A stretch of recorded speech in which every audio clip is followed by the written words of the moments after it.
Okay, we have Shribi PMP certified. So first of all, congratulations from ShriLearning for Shribi's hard work, and she got this beautiful certificate.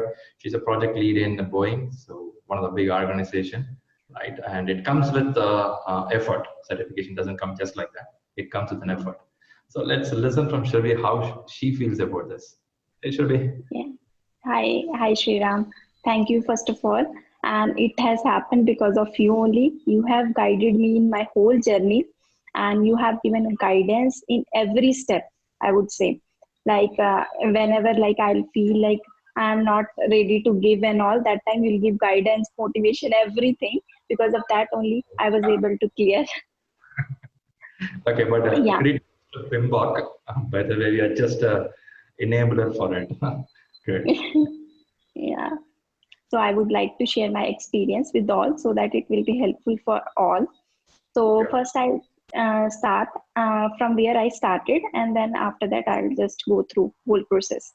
So first Sure. I read first I took your sessions and all, 12 session, and parallelly I was reading the head first and Rita, all the chapters. And like in almost 12 sessions, I completed almost all the session, chapters from the head first and then Rita. And then I did all the mock test, whatever Rahul has shared, almost 5 sheets I have done. And then Rahul told if you're ready to go for prep test, then you can go, or otherwise you can do more sheets. So Right. I was pretty sure that I'm ready now. I can go for prepcast. Then I took prepcast simulator. So I took around 7 tests from that. So 2 I failed, frankly speaking. Then I talked with you where I'm lacking and all. Then you only helped me and guided me that you analyze properly and revise these things and all where I was lacking. Then I was able to clear the third prep test, and then from then onwards I was able to clear all the 7 from third to seventh. Correct. And then after that, daily I was discussing all the progress with you, and you were guiding me in all the progress that here you are lacking and there you can improve. And then after that, I discussed with you when can I put the date, and then you told 20 days after that you can put the date, and in 20 days you can prepare this things.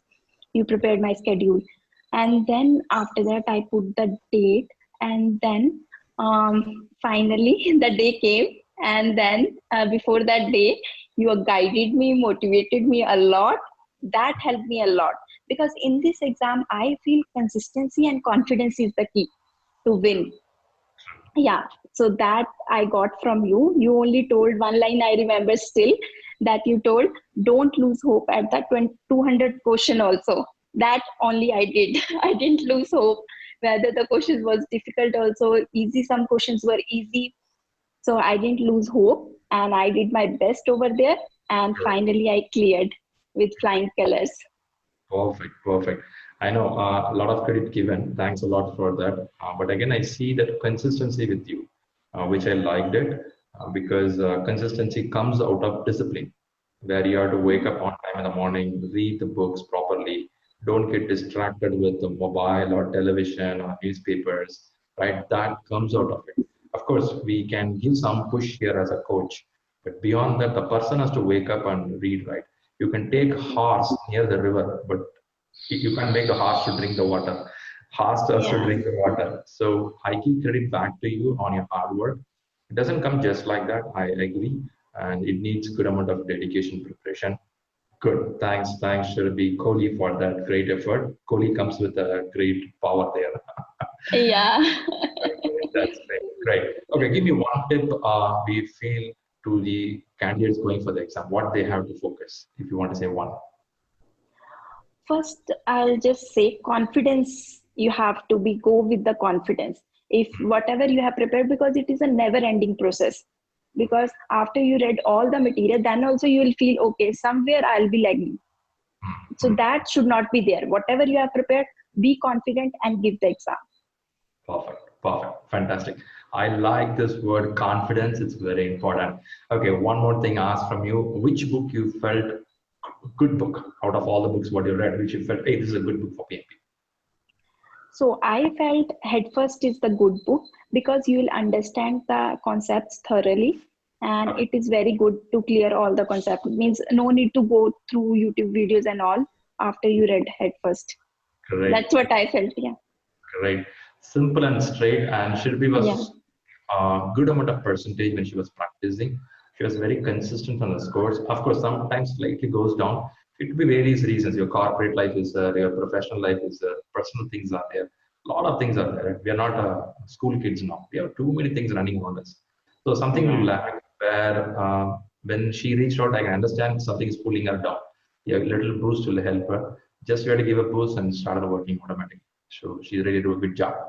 Once again, congratulations, Shirbi Kohli, for your amazing effort. And, now you are a project lead there and an organization. At a younger age, you are trying to this PMP.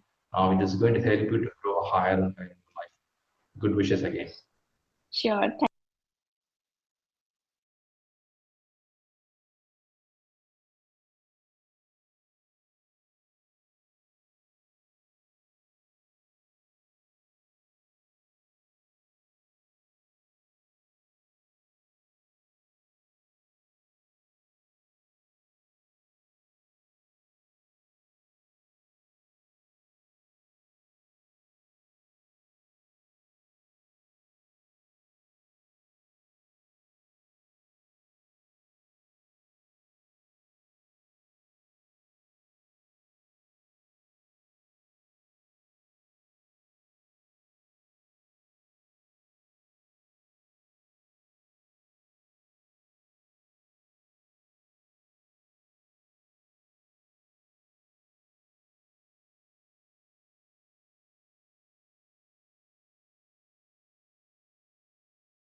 Hey, thanks, Rahul.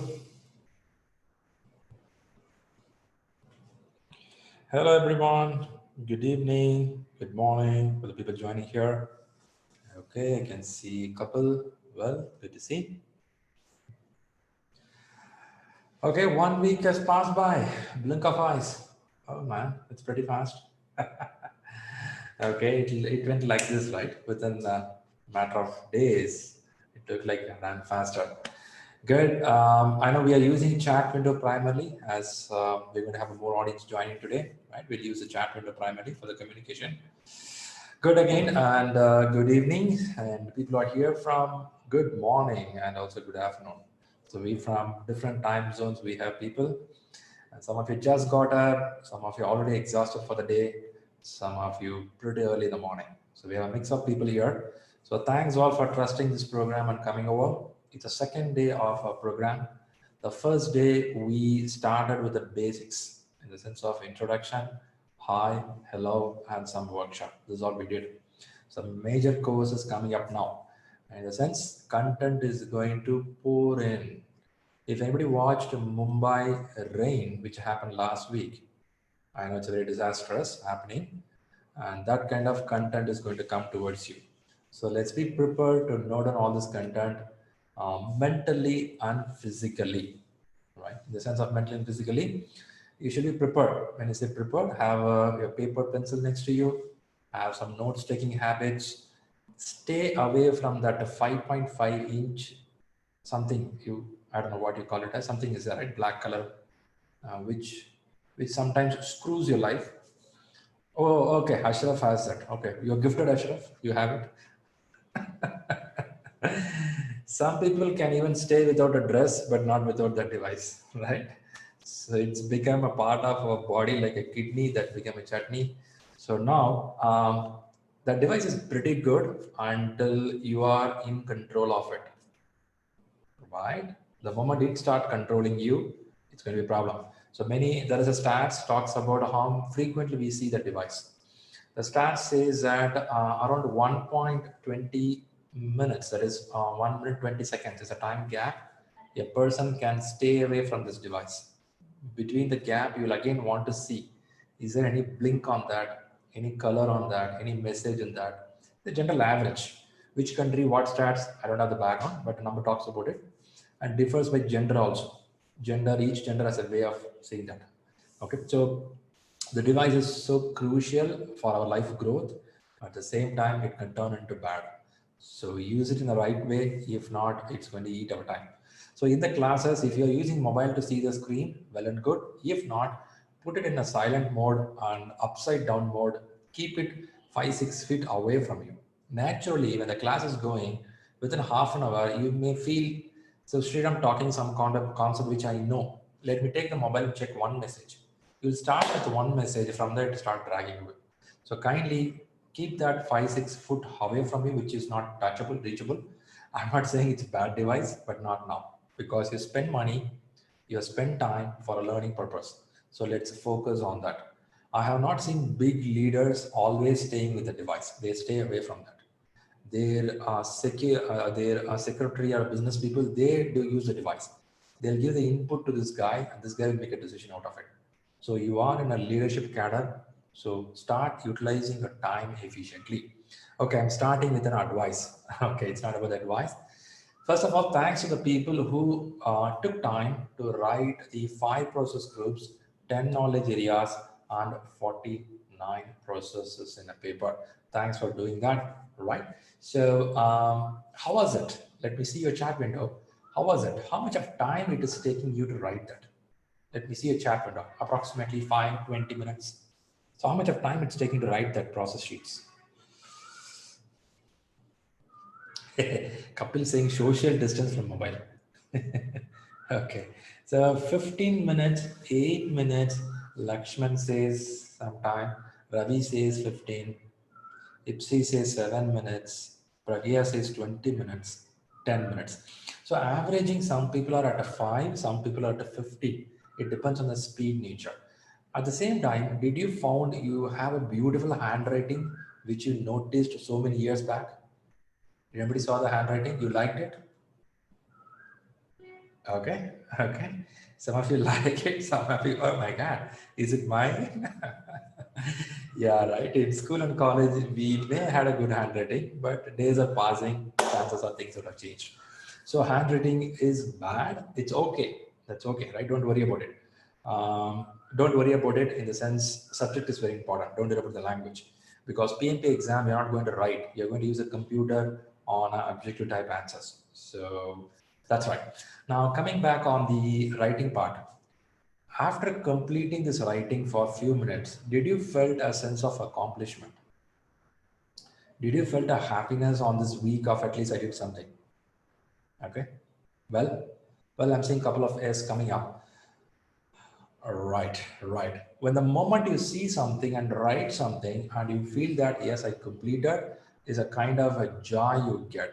This is very important, right? I have read this and they call us dopamine, right? There is something called dopamine in your brain, which is a happy chemical or happy solution which comes out in the brain. It is a joy, it is a motivation when you do something which is good for you, right? In a day, you wake up in the morning, you go for a long run, and you come back. You look at your mirror, even though you look in a bad shape, but you look happy. Yes, I did something. And that is needed for our brain. With this highly distractive world, too many things happening around us, you have to self motivate yourself. The sports people do this as a self activation or self talk. This is very important for us in this life. I know people here from different lifestyle. Some are in happy, some are in some kind of problem. So now this is all needed to tell that yes, I'm moving forward. Yes, I'm moving forward. For that reason, whenever you write, your brain feels happy. Yes, I'm moving one step forward, one step forward. It's very important. So it's called dopamine. It's part of your brain happiness. So give this dopamine regularly. There are multiple ways of giving dopamine. There are other ways also there. Put an injection, you can put a dopamine, right? That dopamine drug injection is there, right? Abin, all factors are there. But they say that book says that that dopamine can stay in your brain only 30 minutes, where you go to a different world and come back, right? 30 minutes you can stay there. But when you have a success dopamine, it stays for a couple of days with you. Sometimes more than 6 hours it stays with you. That's the reason a person once wins something, they want to win again. They want to win again. So success is a continuous journey. It is not one destination. So why I have to put all this information to you is I have seen some of you writing, some of you yet to start writing, right? I can see all your messages. Happy that if you do it and you didn't share the image, that's fine. But if you not started, please start writing. It's very, very important. So what I'm going to do, I'm just going to share something which I found interesting. You all writing it. Okay, let me pull out that. Okay, these are the things which I saw you all writing. I can see some beautiful handwriting. I don't want to name who is it because that's not the intention here. The intention is to see your hard work. I can see many of you written it down. Some of you put the proper diagram, some of you written the content. It's not about the beauty of it. It will be happy if you can remember these concepts. So I found you wrote 5 and 10 knowledge areas. Yeah, very good. Good work. Good work. Some started writing triple constraints, which was there. And I know images in different direction, 14 process sheets. There's all the hard work from the team members. Some of you really have a good handwriting. I believe you write a lot. Maybe writing habit is there. Some of you, the handwriting is fine to understandable limit. That's fine. Okay, look at here. Some work has happened. So happy to see that. Happy, good, good work, pretty good. So I just pulled out some of your images which you did as a work. Thanks for doing that. I appreciate it. Do that. Let this become a habit, right? Let's do that. Okay, with this, we are going to start with the session, and now you can go to your cam off mode. Thanks for coming on the cam. I'll get you back on the cam as you need, right? Fantastic. Primarily, you will use your chat window for the day. Okay, there is a question. Yes, Patel, please go with the question.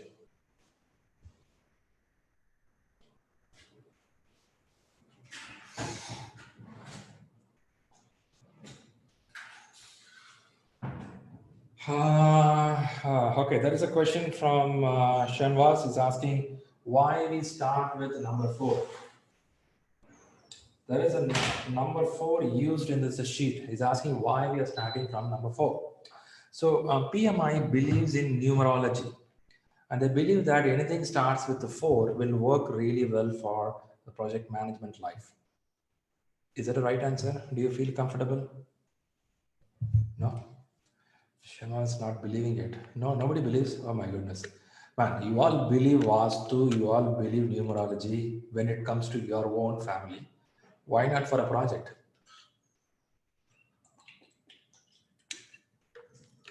Right? When we believe Vastu for the building, maybe people out of India may not know what it is, but there are some belief. Every country has it. Don't think that some country don't have. Every country has their own belief. Right? Every country has some way of looking certain things and do things. Okay, let's not go to the topic of that. It's each one's individual choice. We cannot tell it's right or wrong. They like it. If they like it, it's going to use it. Let's not comment on that part. Coming back, it's not about numerology. In the books of a PMBOK, the first 3 chapters talks about basics of project management, which I'm going to cover today. That is the basics of what is framework, what is project management cycle, what is a talent triangle, the roles of project manager. These are discussed in the first 3 chapters.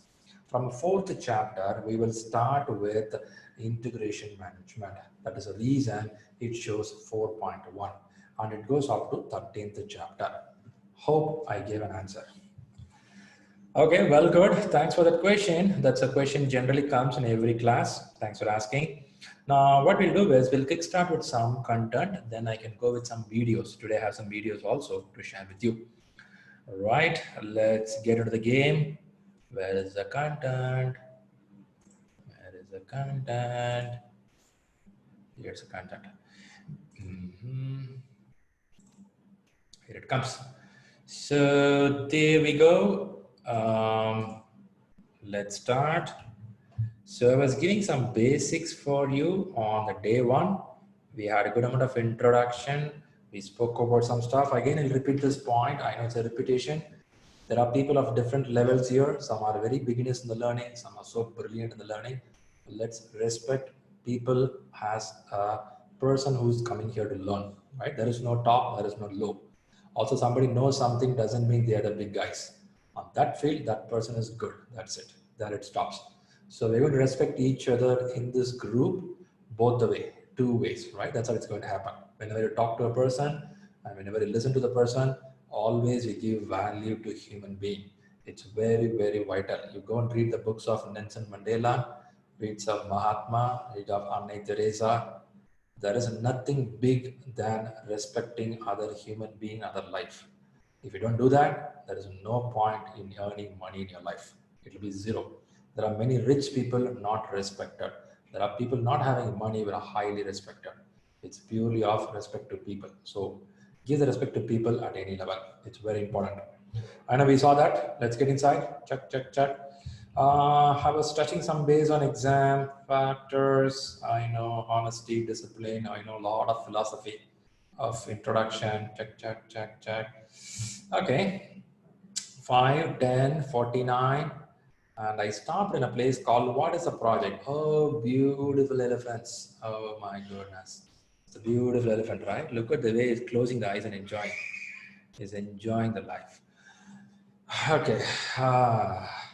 Satish is saying, I have a great respect. Thanks, Satish, for that message. Okay, I like the way somebody sketched this particular diagram picture. I like it. The way the guy sketched, I enjoyed it. Okay, now I'm going to listen to you. In the chat window, give me a one-liner, what you think about a project before I talk something about it. Tell me something on your mind. What is a project? Try something, write down.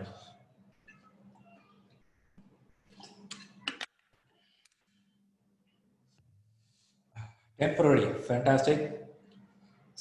As a start and end, it's a big task, specific time period, unique and temporary, with a start date, with an end date, never repeats. Oh, fantastic. Most of you got the answer. Time framed, sequence of activities, fantastic. Most of you have the right answer. Cinema making is a good example, okay? Temporary and over, fantastic. Project has a vision, which has a start and end date. Fantastic. I'm seeing most of you giving the right answers. Some of you may be very new here. Thanks for the answers what you given there. So I'm seeing the answers, majority of them touching that it is a temporary endeavor. It has some timeline. It has a start, it has an end. Perfectly right, right? It has a start and it has an end. It has a goal in place. It has a timeline in place to complete it. So that results going to be called as a project.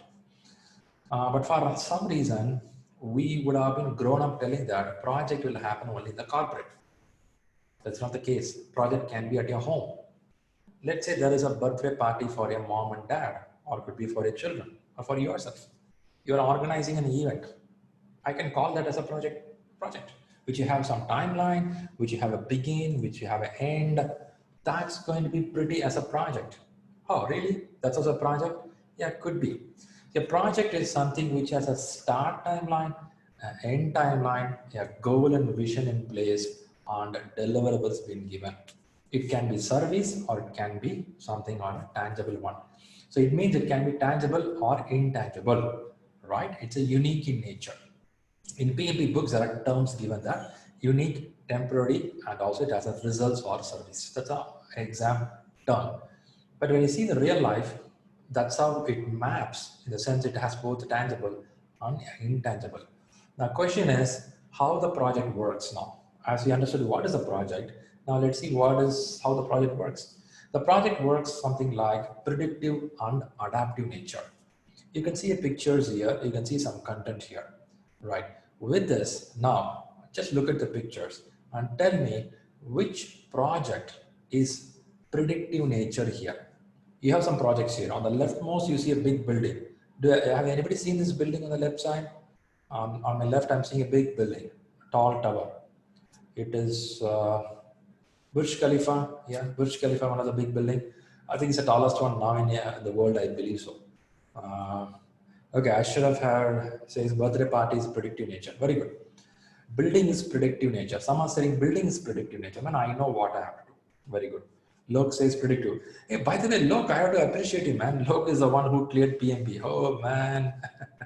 Congratulations. Congratulations. Thanks for being here today. We will listen to you on your exam experience.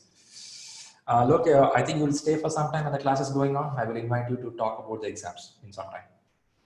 Okay, Kapil is saying, okay, great. Thanks, Lok. I have confusion predictor, so no, can't answer. Okay, friend Kapil says I have confusion. Okay, now let's go to the concepts. I have few concepts here. Let me go one by one to explain you what is predictive, what is adaptive nature. Okay, I have a young PMP here in this team. I'm going to introduce him a bit later. We will talk about it. So now this building is a predictive nature. It goes to predictive nature. We call as a plan-driven project. What do you mean plan driven? We know this building going to happen. We know the place, we know the time, we know the money. Some more factors are unknown, but at least 75 to 80% of the factors will be known. Only based on that, they would have started this building. You cannot start the building just like that, right? You have to go at least 40 feet down to make a basement. Only when I know I'm going to go 100 floors, I can make a 40 feet down. I cannot decide something in the middle here and tell that, can you add another 100 floors? It won't work. It's a predictive nature. You should know, you have to plan it ahead of time. Maybe 20 more percent can be changing. What kind of glasses can be done here? What kind of flooring can be done? Even that is also predictive, but certain things can be adaptive nature, which adapt with the word. I believe most of in this team understand the English word predictive, English word adaptive. If you know the actual meaning of these two words, that itself solve all the questions. Now, plan driven is something we make a plan in advance and we make changes. We are not telling that we will not make changes. We will make changes, but we'll make a cautious changes. What do you mean by cautious changes? On the first day, I was talking about a triple constraint. Three constraints are there. Can someone help me? What are the constraints we saw? We saw something about scope, schedule, cost. Three constraints we saw on the first day. Thanks a lot for the answers. So we saw these constraints, right? We'll be very cautious on these constraints. Now you can question me, Sriram, why should we plan 80% in advance and make changes? Because these kind of project, you cannot make abrupt decisions. We have to calculate the risk. We have to calculate the timeline. We have to calculate the procurement of material, people. We have to have a lot of approval from environmental department and authorities. I'm just giving an example of this building. Like there's a lot of things in the world which need a predictive nature. Even today, even going forward, this is the nature of life. You will have a lot of predictive projects in life, right? We do that. Let's say you want to move from your current home to your new home. It's a predictive project. You know which address you are going. You know the size of the building or rooms. You know what all items to carry to that place. Certain things will change the last minute. A date can be changed slightly. Maybe requirement can be changed, but your moving is confirmed. Which address to which address? These are predictive nature. You know certain things, all right? Now, predictive is there for so long time. We use mostly waterfall methodology for this. Waterfall. Waterfall is a very famous one, very appreciated one. If somebody make fun of this, I would ask them to read what is waterfall. If you don't read waterfall, you don't have any rights to make fun of it. And some coming from other industry feel that waterfall is a pretty old, which won't work. I'll tell you, it's a really, really good method if you learn it properly for that model of project. Now let's go to different model of project in the world. There is something called adaptive nature. The English word adaptive. You adapt to the situation. You adapt to the timeline. You adapt to the factors, what is needed. So what do you do here? We take a project. Let's take an example here of the project. Let's see on the right side, Ashraf was saying that birthday is a predictive nature. Okay, leave it predictive. Let's take a travel. Okay, tell me, can travel be adaptive or predictive? It's an adaptive or predictive? Let me see your chat windows. Adaptive. Some are saying adaptive. Some are saying adaptive. Okay. Predictive. Couple says it's predictive. Could be predictive. Yeah, can be, right? I know the destination where I have to go. Okay. It's a mix of things. Sometimes it becomes 50-50. Sometimes 80-20, 70-30. It can be mix of things. I will call it as a hybrid model most of the time. Most of it goes hybrid. There are some people too much predictive on travel. And now we are not traveling with the COVID. If not, they plan every year one travel. In the travel, what they do? They plan everything ahead of time. They know the destination where they have to go. They know the flight. They know the cab service. They even know the hotel where the bearer, what they're going to serve. They even order the food from here 2 days before. That's also fine. I'm not saying not bad, But travel means should be adventurous. If you know everything in advance, the travel won't be fun and happy. Sometimes, if you recall your memory, some of your travel which you made, and there were a lot of problems, a lot of some issues, a lot of thrillings, those are the travel you remember lifelong. I feel some of you agree with me. In your life of last 5, 6 years, you travel you made, somewhere you lost something, you misplaced, you lost yourself, and you come back. That day it was a worst day, but a lifelong you'll remember it. Do anybody remember like that of incident in your travel? Right? Something, right? Your baggage lost, spouse lost.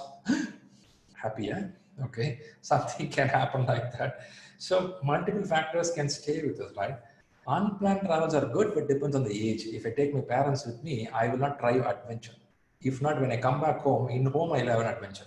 So better to have a proper plan when you go with your family of your parents or spouse or children. When you go individually with your friends, you do a lot of stuff, right? Just like that, you make a twist and turn, you'll be happy. Coming back, still I can't go with an adaptive or predictive nature for travel. Travel can be a mix of it. So when I go to software development, now when I'm putting third point here, right? You can see this software development. The software development, what can be software development? Can it be predictive or adaptive? Can be adaptive, predictive? Someone says going with the wife is adaptive. Can be both. Okay, guys, you guys are laugh. Your sense of humor is so nice. Whenever I talk about a family and a spouse, your sense of humor comes very highly. I appreciate it. Okay, thanks for all your answers. I'm saying mixed software and software adaptive hybrid. Now with this group, I understand some of you from IT, some of you non-IT. So you all get an idea. Software is something which we have mostly adaptive nature because the industry is still a baby industry. Shouldn't it's a baby industry? Yeah. It started only in the 1960s, 75, 80. 80 it started booming up and 90s it got mature. 2000 became totally mature. From that started happening. Still is a baby industry. In this baby industry, there are not more examples to follow. There are no thought process where customer can be frozen to do something. That is a reason it is still adaptive nature.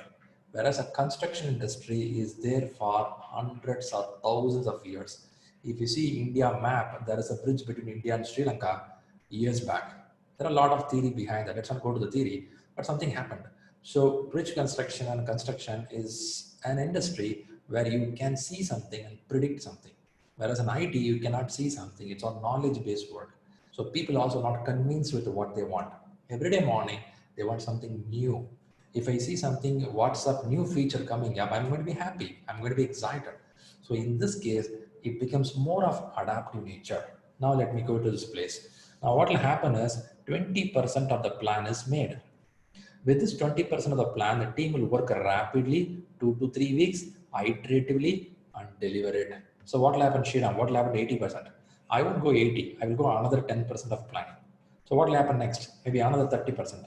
What will happen next? Maybe another 20%. So I'll go in a gradual way to deliver it. Why should we do that? Market is demanding like that. They don't want everything at one shot. They want piece by piece. Why piece by piece? People want to taste it, feel it, and then decide what they want next. Sometimes we do, right? We go to a restaurant. When we go to a restaurant, sometimes we order all the food at one shot. Sometimes we order only the puppet to see how the taste in the restaurant. If the taste is good, we order furthermore. Now things change, right? Things change. That's all. So there are some projects even in IT industry goes in predictive nature. For example, there is a banking application. Let's say Citibank want to rewrite their whole software. Now Citibank already has a software with them. They're not going right from the scratch. I can look at that and take it and redo it.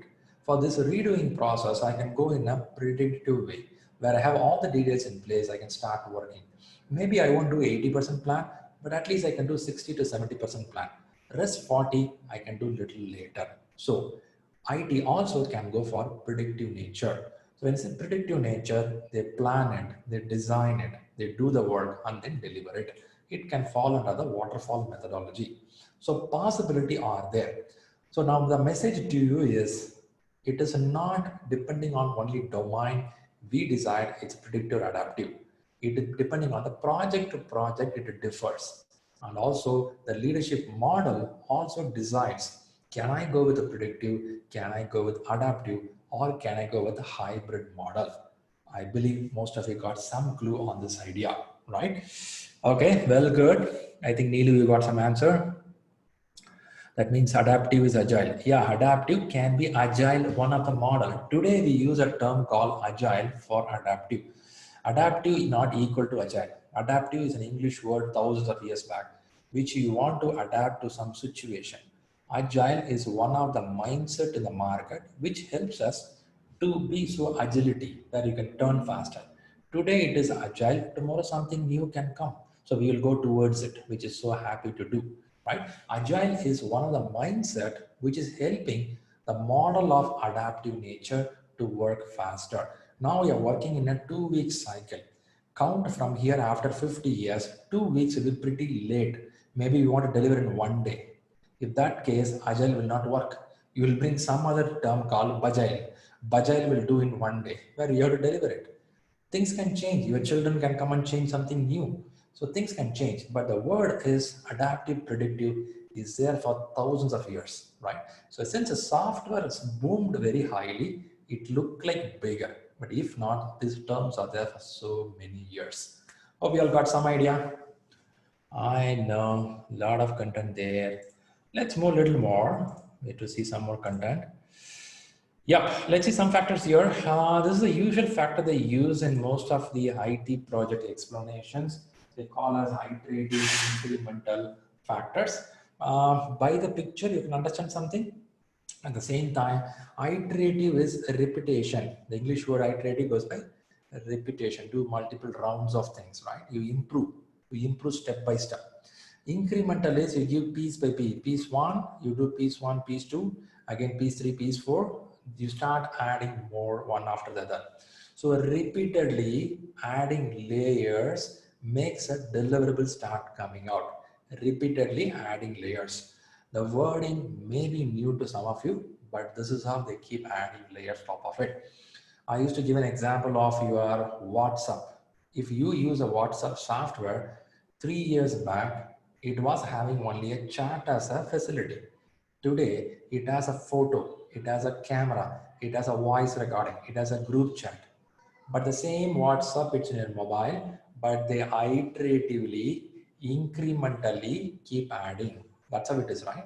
If you see your WhatsApp today, there's a lot of features. Who has to add? They added it. It's all incremental deliverable. Maybe they do every week, every month, every year. It's up to them.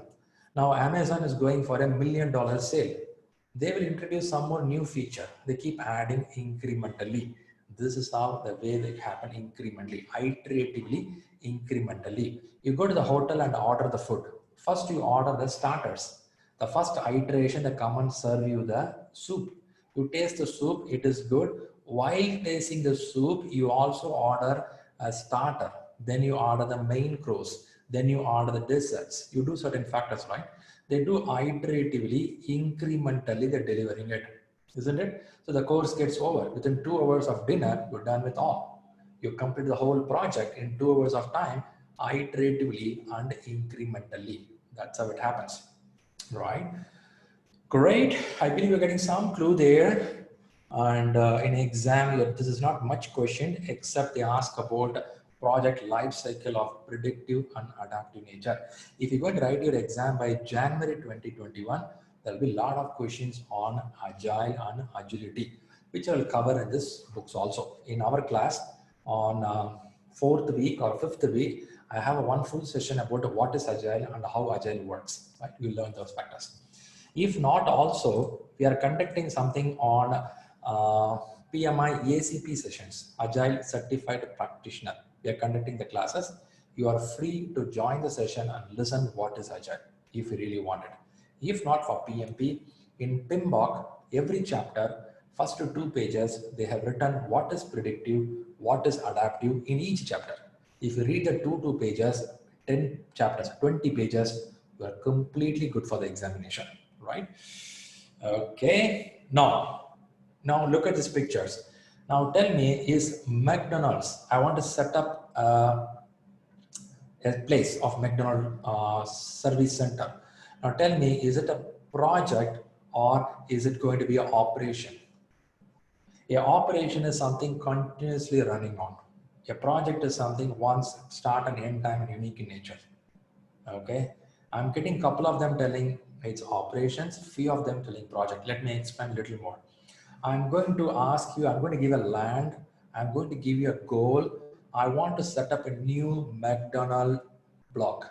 Now, will that be called as a project? Yes. When you're going to setting it up first time, it is a project. Now, inside the McDonald, you're going to serve the burger to many people. It will become an operational activity. In that also minor projects will be there, but operational activity will happen there.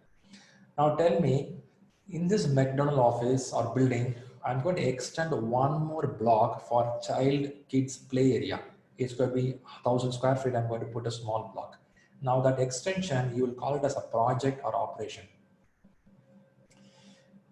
It's a project, right? Am I giving a goal to a person to do that? Fantastic, great. Thanks a lot. Some of you telling incremental, and that is a project. Well and good. Now let's go to the next picture.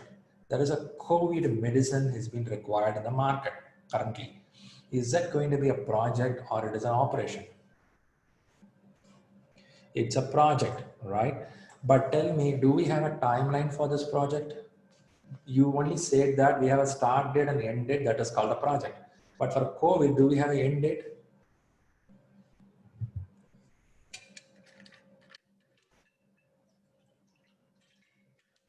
Some are rightly mentioning it's an adaptive nature. How could I fix a time? The target is keep moving, right? In Agile, when the target is keep moving, chances are timeline can change. So it can be a adaptive plus predictive. COVID is not new. Don't think this virus is new. We have variety of COVID virus in the world from centuries back. The same country has manufactured some time back also. It happened the problem some years back. It's not only that country, other country also has it. We don't know that. It is a lightweight, now it's a heavyweight. That's a problem. Now, this is a learning for us. It becomes a process of understanding what happened in past and we're going to deliver it. So you're going to have a predictive, little adaptive, goes together. That happens here. Okay, now I'm seeing some people talk about that. Some are telling it has an end date also. Yeah, each country has an end date, but I'm seeing date keep on moving. First they say July, then they say August, now they say November. Some university are telling we give only by 2022, right? If we are alive. Okay, now let's go to the software project. I'm showing software applications. Will you tell software projects or it's all called projects or you call this operations? As will be multiple things coming up in your softwares. Mostly we call them as a projects, right? Mostly in the projects. Now let me throw a question and let me see how do you answer it before I go to the next one. Now I plan to go to Goa. Goa is one of the beach block in India and beach resort is there. I want to go to this Goa for 5 days to stay in a beach resort. Okay, fine. So I'm going to travel with my family, have a good time. Maybe it's my kid's birthday. I want to be there. Now, I'm going to go there, stay there for 5 days. There is one manager who is going to receive me and help me hold the program of 5 days and say thanks, send me back from Goa. Now, is this a project or is it an operation from the hotel perspective? From the hotel perspective, is it a project or operation? I'm seeing majority of them telling operations, but unfortunately, it's a project. It's a project. Why? Because when a person travels new to them, it's a new requirement. So this new requirement has a start time and it's an end time, definitely. And this new person comes with a new set of requirements. So even though the managers serve many people in the hotel, when a person comes in, he comes and smiles, shakes hands, Sriram, I'm going to be the manager for this program of 5 days. I'm going to help you from the start date till the end date. You travel all over the Goa. We give a good beach resorts. Anything you want, let us know. We have candlelight dinner. We have this birthday party, all arranged for you. You can ask more with me. On the last day, shakes hands with me and say that that's a great service. And I will say thanks for it and give a feedback for them and come out of it. Now tell me next one. So this is a project. So I saw many of you telling operations. We can consider this as a project. I believe you agree with me because even though many people come there, I'm a new customer for them. I'm a new project for them. That's how it works, right? Now tell me like this. After 6 months, now I want to go to the same hotel in Goa. When I say hotel, I like holiday in Goa, where I was there for some time. That's why I pull it. If anybody went there, it was in South Goa. It is in South Goa. Amazing beach resort. I was there for some time in a holiday inn. Beautiful place. Now coming back, I want to go to the same holiday inn after 6 months. But this time, I'm not taking my family. I'm going, okay, hold on. I say I'm not taking my family. Don't think something wrong. I'm going for my official trip. Okay, for my official trip, I'm going to Goa now. I'm going to be the same hotel for 7 days, maybe the same manager I'm going to meet. Now tell me, it's a repeating now. Do you think it's an operation or a project now? Okay. Okay, still I'm getting many people are doing operations. Okay, don't be surprised. Still, it is a project. Why? It is because this time, 6 months later, time has changed, money value has changed, my requirement has been changed, right? So things are changing. So parameter changes, still it is a project. So if anybody goes with operations, you'll be shocked. That's not operations. Don't get a feel that something repeated becomes operation. No, it is something like as a different parameters become a project. Okay, if I want to make it a little more example, clear understanding for you, let's look at the picture there. In the picture, you see an oil rig. This is called oil rig, right? Oil rig is something drilling to get the oil in the ocean. Let's say X company made this oil drilling machine in the Gulf of Mexico. It's a good instrument. Now tell me, looking at the picture, is it a project? Do you accept this a project? It's a project, right? Okay, it's a project. Now, well and good. Someone saying no, it's a project, right? Setting up an oil rig is a project. Drilling oil can be operations. It's a continuous work. But setting up is a project, right? It's a project. First time you do that, it's a project. Okay. So I'm seeing somebody saying it's already there. No, it's not already there. It's not. It doesn't come naturally. You have to go. Someone has to set it up. So now this company set up this work is called a project. Let's say an X company did this work in Gulf of Mexico. Now the same X company is called in Indian Ocean, and they're asking to set up something like this by Reliance Corporation. Now tell me, the company is going to exactly repeat the same blueprint of what they did there with a little more changes in Indian Ocean. Is it going to be a project or operation? It's a project because our time changes, location changes, money value changes, risk changes. Gulf of Mexico has a different risk. Indian Ocean has a different risk. That too, with the current parameter, a lot of risk is there, right? So it's unique in nature. It has a start and end time. So that becomes a project. I know I should not explain this much about the project because you are already a project manager, but I'm trying to make you all understand the concepts. Operations could be a service center receiving phone calls regularly to answer repeated task items. Could be operations, right? So rest all, most of the time it goes in the project model. I think you got an idea of operations. I'm sure pretty much you would have seen these operations in your life. Now with the examples, what you learned, you yourself start seeing. You start to get a clue of what it is. Okay, take a look of a question.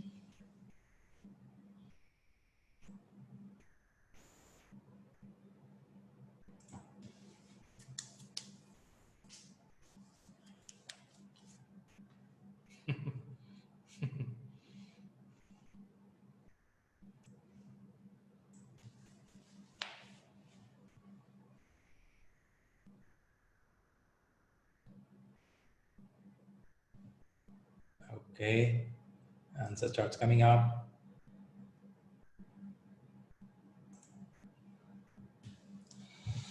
Okay, what is the keyword in the question makes you to choose answer? I'm seeing good answers coming up. I'm seeing three variety of answers. Some are telling resource, some telling time, some telling quality, some telling risk. I got all the answers now. Okay. Okay. Okay. Okay. What's a keyword you see there? Primarily, the keyword is a very important factor you have to learn, right? If you see here, at the beginning of a project, a software team project manager is given a schedule with everyone's vacation on it. She realized that because the software will be delivered to the QA team exactly when they are overlapping vacations. There is serious risk of quality problem because they won't be anyone. I see these two are keywords, right? If we go with these two keywords that they are not available, they are on vacation, and now they're asking what is the best describes the constraints with places. So quality is a constraint, time is a constraint, resource is a constraint, risk is a constraint. In this, which has a highest level of constraint, right? There is no people around. Of course, when the people is not there, quality will not happen. When the quality will not happen, time delay can be there. It can also lead to risk. So I saw most of you made all the answers here. But which is the highest one? When you see overlapping vacation, there won't be available. You may stick with resource, isn't it? I believe so. That's how we stick with. Yeah. If you have went with the other answers, will you agree? Can that be a different answer? Like could be of resource because of that keyword which says there won't be anyone to do that. Later, I will also go with telling that since I don't do that, this can lead to quality, this can lead to delay in deliverable, this can lead to some big risk in project. I'm not saying no, but the question is asking the word best. If you see the bold letter best, it means out of 4, only one is highest one in this point of view. That's a point. Okay, you got it. Thanks a lot for appreciating the answers. And I think still some of them has little confusion on operations. Operations are some repeated blueprint work, which may not need a lot of constraints to worry. Time, money, cost, you can think. I don't want to give too much of examples. You can think in your life, certain operational factors. Somebody telling that getting married is a project, post that all are operations. Okay. We can't tell like that. Life has a different project in life, right? Life has different milestones. Okay, I know people love to make fun with the spouse and things. Okay, let the fun be fun. But let's go with the project which happens in real life.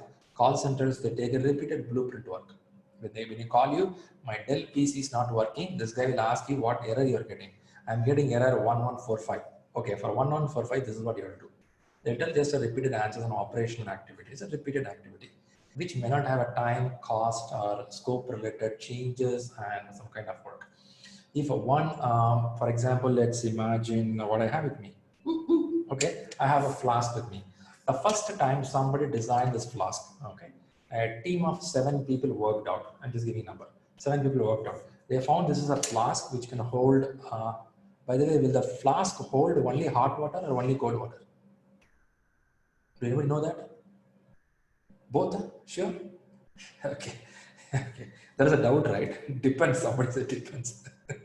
Okay. Somebody says it holds only cold water, no warm water. Man, flask will hold everything, yeah. Okay. So now the design happened. They found there is a cap should be there, the holder should be there. They made a design. The first time a team designed this, planned it, executed it, and made a first copy of this. First make of it. And showed to the CEO of the company. The CEO looks at it, hey, fantastic, great, good. Looks amazing, great, man. I like this. Your project is successful. Thanks, guys. Good job. Within the budget, with the time you completed this. Now, give this copy to the manufacturing team. Let them make 1 lakh copy like this. Now tell me which is project, which is operation. Which is project, which is operation. Perfect. Operations is making that 1 lakh copy. Initially, the build has happened by the project. Now you will fall into the category of a first 7-member team who made this project. That is why your salary is very high. Okay, if somebody didn't get operations, now you got it. Cool, guys. Fantastic. Good. Let's go on. Thanks for the answers. Right? You may be surprised why project manager is highly paid because you are innovative, you are creative, you have something to do really important, which market can use it, right?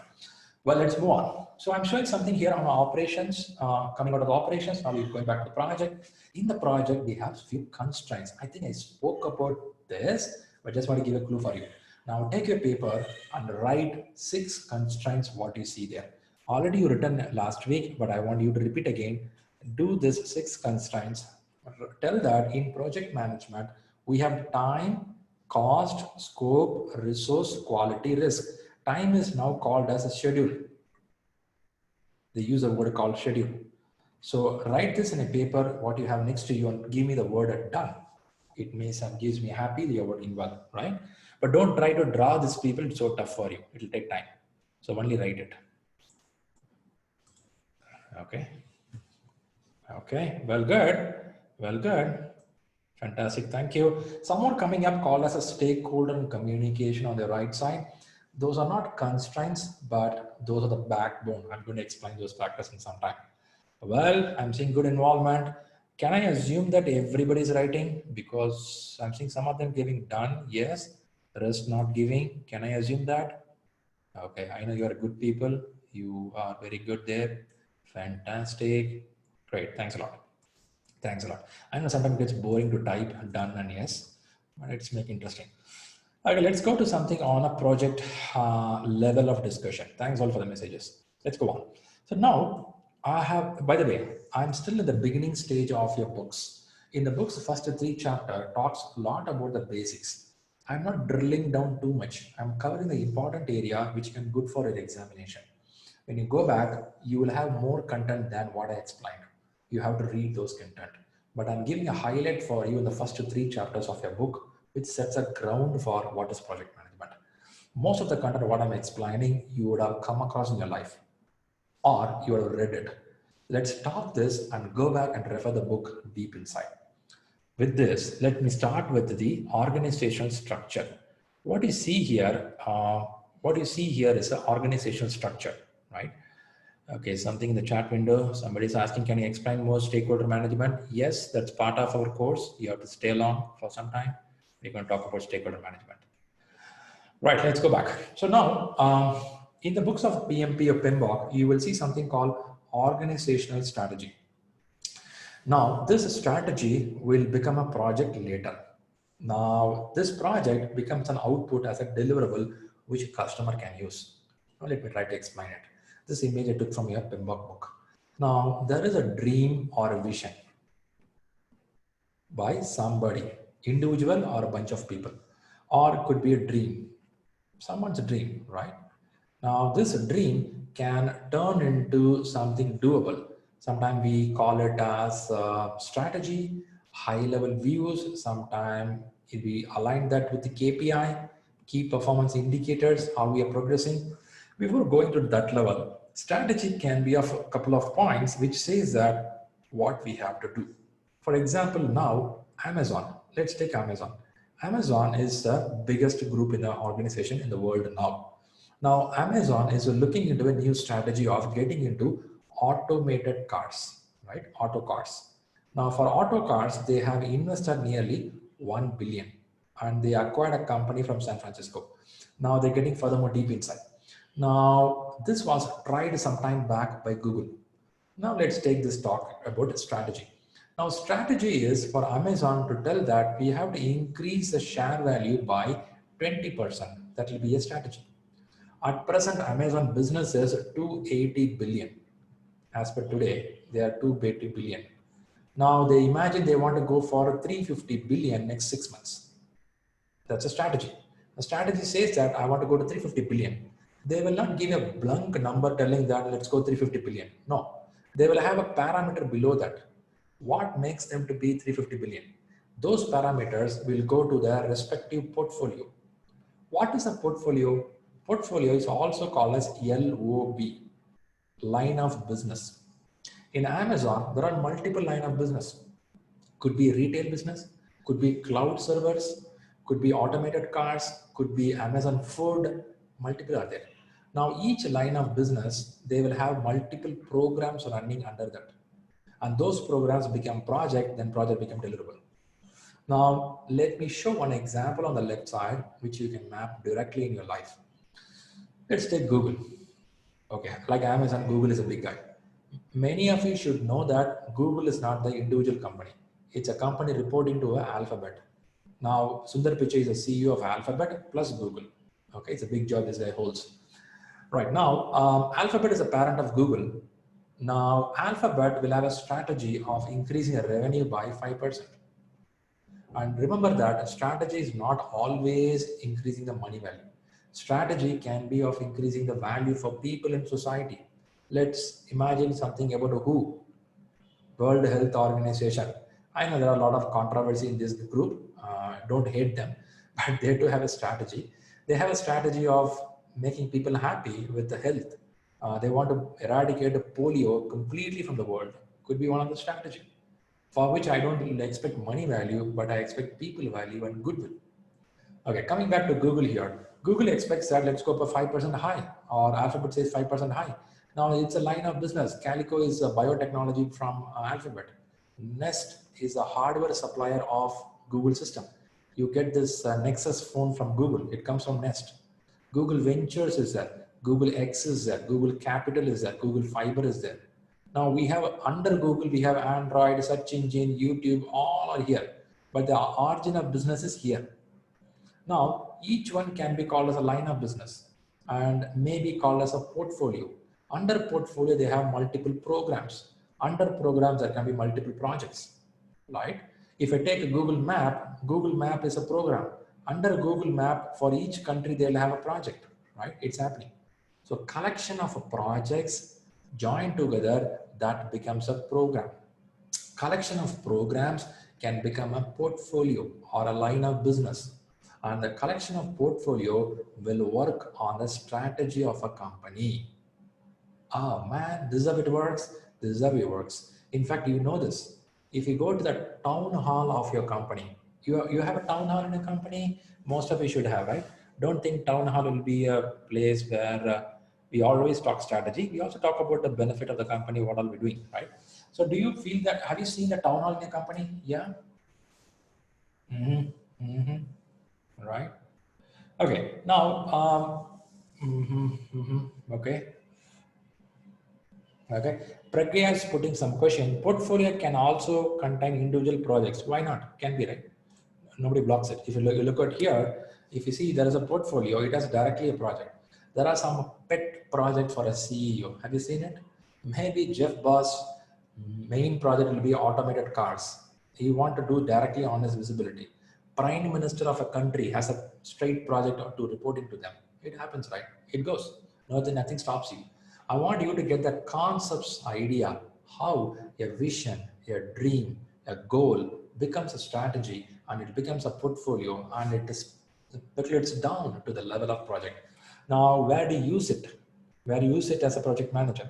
Now, what will happen is you will get to the place called project. So you would be somewhere here. You and me will be somewhere here in the project or in the program, right? Now, why PMP is so famous? I'll tell you why. Now, there can be somebody having vision. There can be somebody having goal. This goal and vision are successful only when a project is successful. You can have a strategy, you can have a LOB or portfolio, you can have a programs, but if somebody don't do this properly, all your vision goal does not work. So that's a reason project is the heartbeat of any organization, any country. Every country has a project, of course. Every country has a big projects happening. And if that's not there, then it's going to be a problem. That's a reason always project management certification is valuable. You can see program management certification, you can see portfolio certification, it is there. Still, this kind of certificates always, because that's a heartbeat. If you don't know how this works, no point you become a program manager, no point you become a CEO of a company. Somebody will eat your brain, right? It's very important. Right, that's a little on the high view, okay? I know there are a lot of stuff in the books also, you have to refer it back. So not similar nature, then it can also program. Yes, Rohan, program should have related projects, right? Yes, you are right, Jimmy. I'm seeing Josh, is a PGMP difficult as well? Yeah, program management is also tough for exams, but possible to do. There is one point I like which Jimmy put over, telling that programs should have related projects. Maybe I missed to tell that sentence. A program is a collection of projects which has some relationship, which has some benefit to work together. Then when you will put it up. If it's an auto car maker, a company will do cars, a company can do heavy vehicles. Cars can be a program, heavy vehicles can be a program. When I put cars as a program, under cars, I will have a hatchback car, I have a luxury car. So both the car, they can share the resources and lessons learned and research details. Heavy vehicles, they can go, school buses can be heavy vehicle, lorries can be heavy vehicle. They can share the details accordingly. So this is how they program it. I believe most of you in your corporate are working like that, right? If you agree with me, many of you working under a program, under a project. I'm sure you observed it. You have a project which is related to you, stay under your program. Well, do you agree? Do you see like that? Okay, let's move a little more. Okay, I'm still seeing questions coming up. What are the advantages of program over project? Why there should be advantage over program? Program is a collection of projects. I believe you got that. That we spoke a few minutes back. If you want to put it again, programs has a collection of projects. If you don't get it, look at the picture of Alphabet, Google, look at the picture of Tata, which I put there, or look at your corporate where you work. You are not working in a corporate or an individual person. You work under a team. That team is reporting to a program. Program reports to portfolio. Right? That's how we work most of the time. Hierarchy is there already. Right, let's move. Let's move. If not, we'll stay here only lifelong. Okay, let's go to the next stuff here. There is a question. Look at it. Meantime, I'll read a question here. Neelu has put a question for me.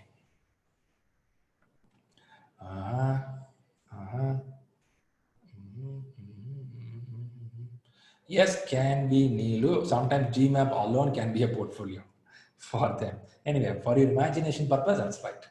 I got it.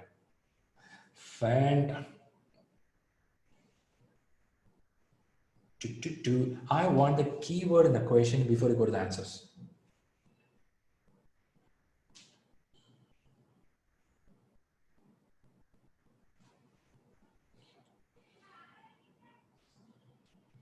Functional organization. Okay, that's a keyword. Functional is a keyword. Okay, when you say functional organization, a HR department could be a functional, a finance can be a functional, and recruitment can be a functional, right? In a matrix organization, you have both projectized and functional. So we have to collaborate and work in a company. I'm not working individually. I have to work in a company where Monday to Friday, I have to do my work. Along with my work, I have to talk to my functional managers. I have to talk to human resource development department, what's happening. I have to talk to the recruitment department. I have to talk to multiple people, right? So it's all mix of work that happens. Who has the power to give direction to the team? When it is a team of matrix, it falls to the functional managers. They get the power to do that. But in this question, if they used a projectized organization, who gets the power? Tell me the answer. Who gets the power if you see the projectized organization? Yeah, projectized organization goes to project manager. I'm seeing some of them telling PMO. PMO, there is another PMO level, right? Controlling PMO. If they say in the question it's a controlling PMO, then there are chances PMO will go there. If not, it goes back to the project manager. In a projectized organization, project manager has the power. In a functional organization, functional manager has the power. That's a meaning here, right? If they say in the question matrix organization, it's balanced. Both of them are there. Well, good. You are learning faster today. Let's move a little more. Good amount of information. Let's talk about the product life cycle. What we saw sometimes is a project. We saw something predictive, adaptive nature. We saw something on portfolio, program, projects, right? A little bit. Now let's go talk about product life cycle. What is a product life cycle? The product life cycle, something is a start to end a life of a product. For example, if you see here, somebody had a thought of something and that thought goes to the market. This is a place of market. The thought to market timeline, right? We reach a market here. The moment you reach a market, it has a growth, it has a maturity, it has a decline, and one day it will die or maybe extended. Now, where you stay, a project comes here. A project manager comes here. I was talking about this, the flask which you have in my hand. This have a thought, and it was introduced in the market maybe 6 months back. Now it is a growth time. It will have a maturity. It will have a decline. It will die. Somebody feel that it's not a good model. Let's go to a different model. Maybe it is not transparent, not showing the water level. Somebody new comes to the market, then it's thrown out. Everything happens like that, right? Have anybody seen this particular black color one? Have you seen this? A chocolate, which is good for your health. Have you eaten in your school days? No? Jimmy says yes, yeah. Somebody says yes. Okay. Oh, you guys know it's a floppy disk. Okay. So you're also old like me. I thought only I'm old. Thanks, guys. Okay. I thought I'm old. Somebody, oh, granny, you know this? Okay. That's what they call me, right? But now, thank God you are supporting me. Okay, now we talk about this floppy. Ashraf, I like your positive way. Okay, now this is a floppy disk. It has a maturity time. It went to the level and it went out in the market. Let's talk about this phone, what you see here. It too has a maturity and decline went out. Let me go to the IT department. When it says IT software, have you heard about the term called ARCUT? Anybody here who used it? Some of you used it, okay? Is it still in the market or gone? It's gone. It's gone. ARCUT is a father of Facebook. Don't ask who's a mother. It's a father. That's it. Leave it there. Okay. So now it's a starting point of the thought process of social networking. This guy did it some time back. Who did it? Who did it? Who did it? Who did it? Google. Google did it amazingly great. I don't know why they dropped it. It's a disaster. So it came in, went high and start dropping down. I don't know why they dropped it. Even if they're still alive, you would have been earned a big user base. After which they tried Google Plus, G Plus, you've been watched out. It is a failure. It's a failure. Whereas Facebook picked up from there. Now they can't catch up the market. Market is gone. Now let's come to that area when you go to other areas. But now these all kind of a product life cycle. But the first time they launched the ARCUT, that's a project. Then they enhance more on the project. Hope you're getting the idea of what is a product life cycle, right? Whereas a project life cycle is what you learn in PMP. You initiate it, you plan it, you close it. This is what you do in PMP, right? Now, Sriram, how do I learn both? Of course, when you learn PMP, you learn how a project comes in to the market. Also, you have a view of product life cycle, the whole cycle. But are you going to talk deep inside it? We don't do that. What will happen is in PMP or any project management study, you learn how a thought process came in, how do you make to the market? There you stop. This whole is a different process. It goes back to the operations team. They maintain it. A car is launched. That's it. Later, car goes to service center and the maintenance center. That's their responsibility. If I do that also, then who will do the next project? I have to work in next model, isn't it? My brain is used for that process. Whereas maintaining maturity, some other team can do that. But for enhancement, I will come. When I say enhancement, in the project, something newly going to be added. For that, I can go. But the repetition work and improvement work, I don't need to do some stuff there, right? Ravi is putting a question. Is there one-on-one mapping between product and project lifecycle, like planning? Not like that, Ravi. No need of one-on-one mapping. I think I spoke about this example. This is a product lifecycle, start to end. In between, when you take a new thought and launch to the market, it becomes a project. Here you have initiation, planning, execution, monitor and control, closing. Hope you get it now. Here we do this stuff. Rest all is a full cycle of life. It's something like your life, your product life is the day you're born until the last SIM card expires, right? In between, every day you have a project running up. You wake up, do some stuff, plan it, and you complete the day and go to bed and sleep. Again, you believe that tomorrow you wake up. Yes, your belief works. You wake up and you do some work and come back. It's a continuous way of doing certain things on a daily basis, right? Okay, hope you got some idea on the cycle. We all like cycles. Okay, let's go. Something on the exam part. I spoke some content last week. I have given a clue that, hey, I'm going to park here. I'll come back here, right? I said that last week. So I'll complete few more in the exam part today. so that it will help you to get a clue of it. Oof, what happened? It's browsing. Yep, we saw the certificate, the beautiful heart certificate. Lok from our group got it recently. Lok, do you feel excited? I'm sure you should be excited. He got above target and all. Oh man.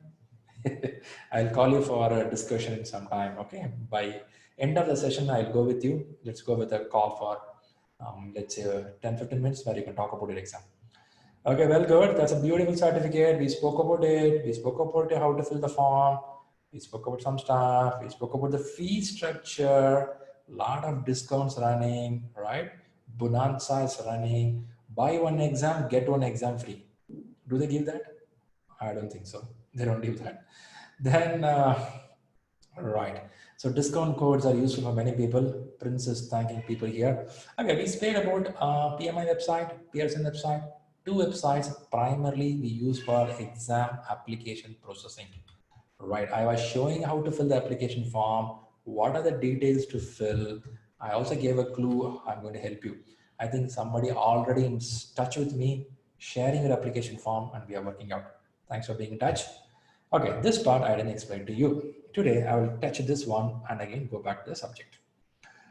Okay, let's enjoy 10 minutes on exam part, because we should know what is the target. If not, you won't work in the right way. First of all, your exam can be taken from home with your laptop and with your computer. Well, good. So Shriram, from home, wow. So I can keep the book open and write the exam? No. Even if you keep the book open, you can't find anything, because PMP exam is like that. First of all, the rule says that your desk to be a clean desk.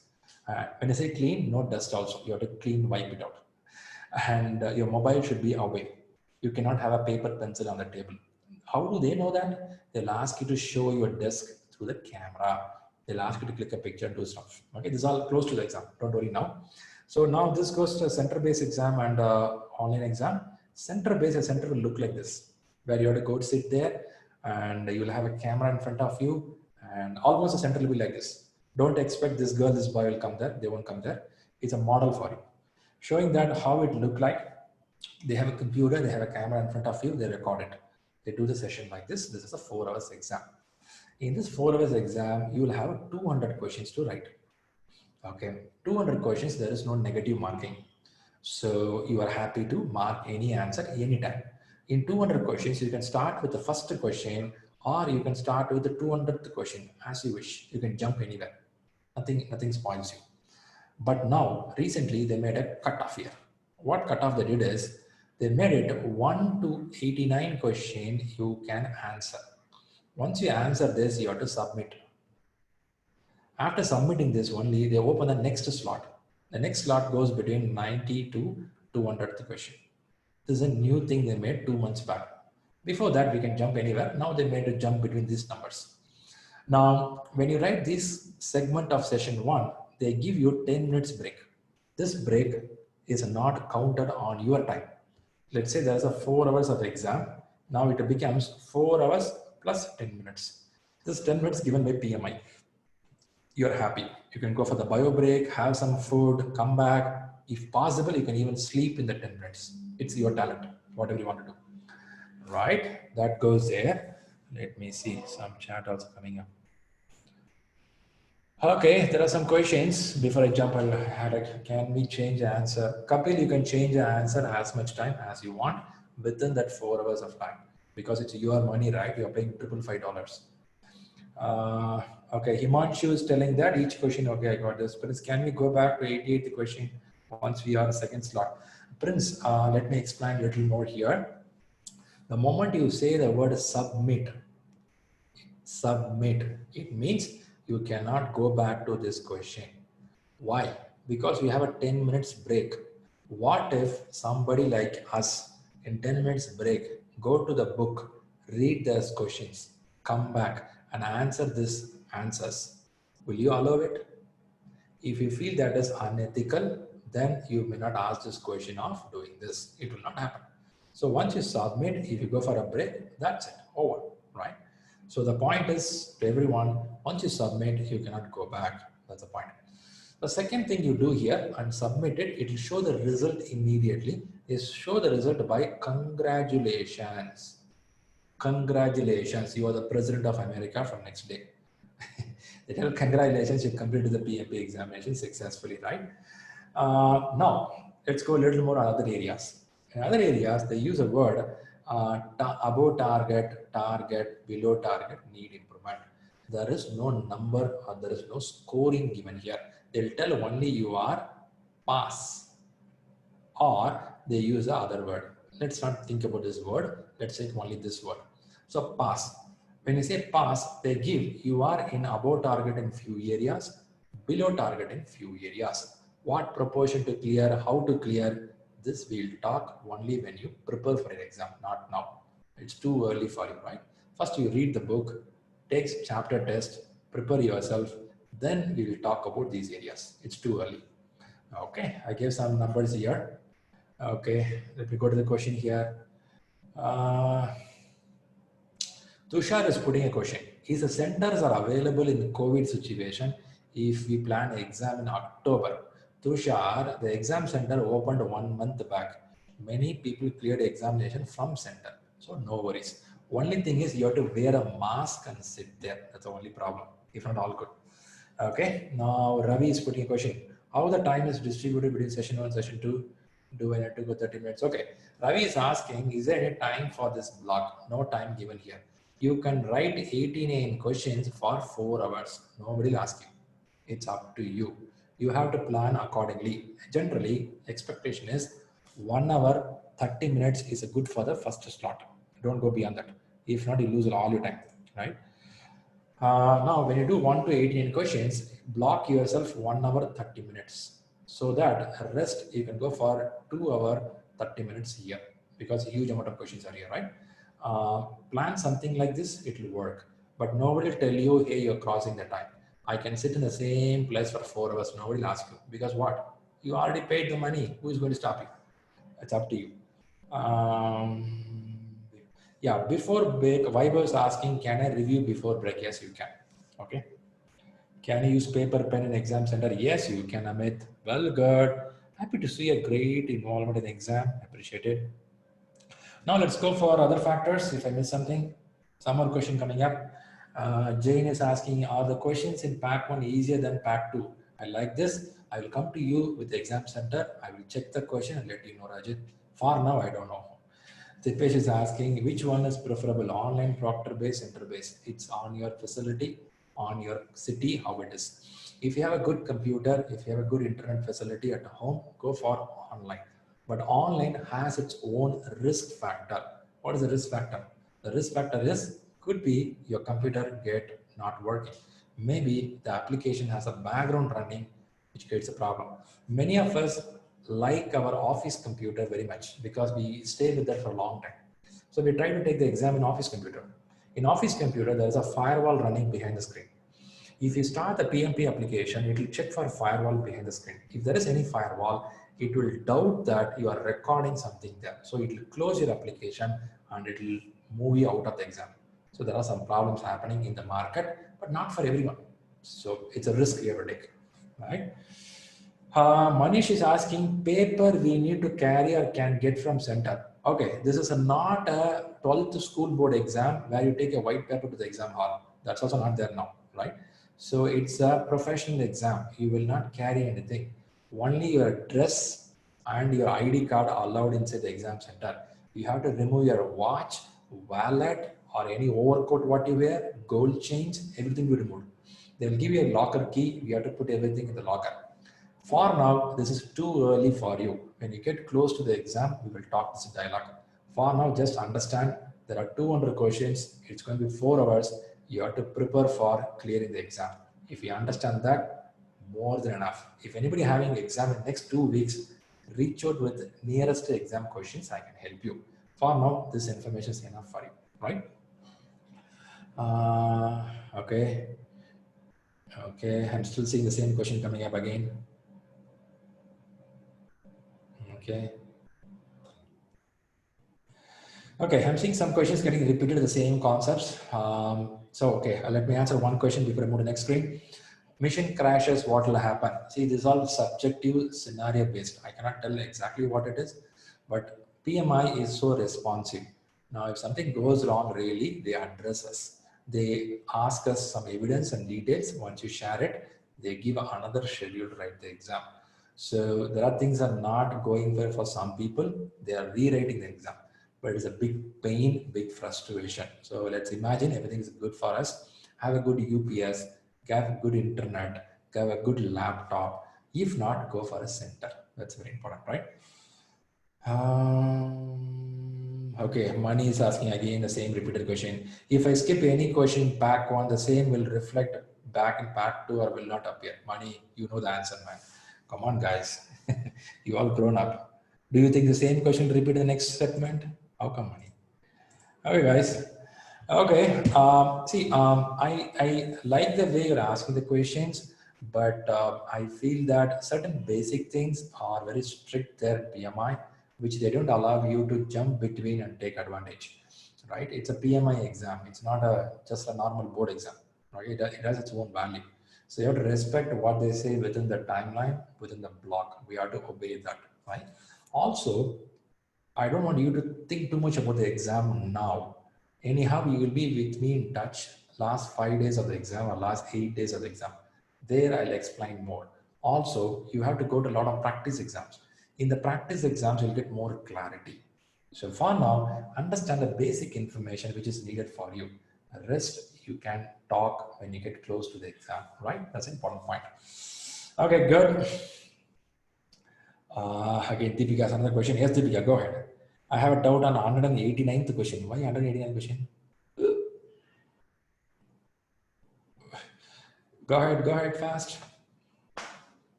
Okay, until Deepika typed the question. Coming back to this point here, books. I'll talk this and I'll go back to the subject again. So books, we have variety of books in the market. One is a PMBOK guide, one is a Rita book, one is a Head First PMP. Now, I think I gave a clue on the first day which book you can read through. Repeating again, if you have a good knowledge in project management, you are in project management for some years, you can straight away start reading PMBOK book. You are very new to the management, start with Head First PMP. Now, you are too much focused towards the examination. You want to know how the topics work. You want to know how the exam pattern works. Then Rita is a good book. Now, the question can be from you, do I need to read all the books? Not needed. You can choose any one book, read it thoroughly, practice questions. Back to practice questions. In Head First, every chapter has a question. Practice it. In Rita, every chapter has a question. Practice it. Both you have to practice well. If you do that, your level of learning will be good. Then we can go for a full exam, get a detail of it. To reach this stage, it will take next 1.5 months for you, right? So first start reading, then take a chapter test, share the score with me. I'll give a clarity for you. Meantime, I'll see Deepika's question.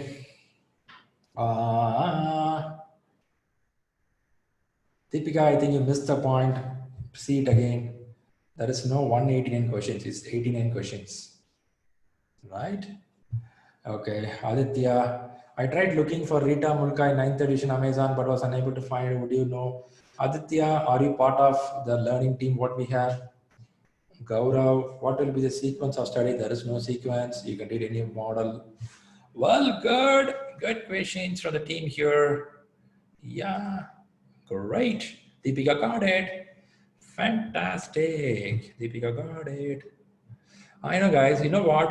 The exam part, earlier I used to explain a lot. Then I found that all these questions only confuse you. Why I'm restricting today with a lot of questions is, I found that the people who more ask questions, they don't go for exam. It's all question only for understanding, then you get away from the exam. Rather, first read the book, learn the concepts, the exam will come automatically. Only thing you have to understand is 200 questions, 4 hours, these are the blocks to write. Enough. Don't worry about too much of stuff. When you get closer, do that. It's called progressive elaboration. Don't do too much of predictive analysis, right? What will happen? That day it will rain heavily, my computer will go wrong. Can happen, we don't know. But for now, think this concept, start moving. Later, I'll guide you step by step. Because the moment you start getting close to the exam, you will be in touch with me regularly, where I'll help you, right? That's a point. Okay, one more question here. It's a bit silly question, but I would like to tell you that I have started learning, but once I got a second chapter, I started forgetting first chapter. Okay, why was putting a thought? Shriram, I read one chapter, I moved to second chapter, I forget the previous chapter. What to do?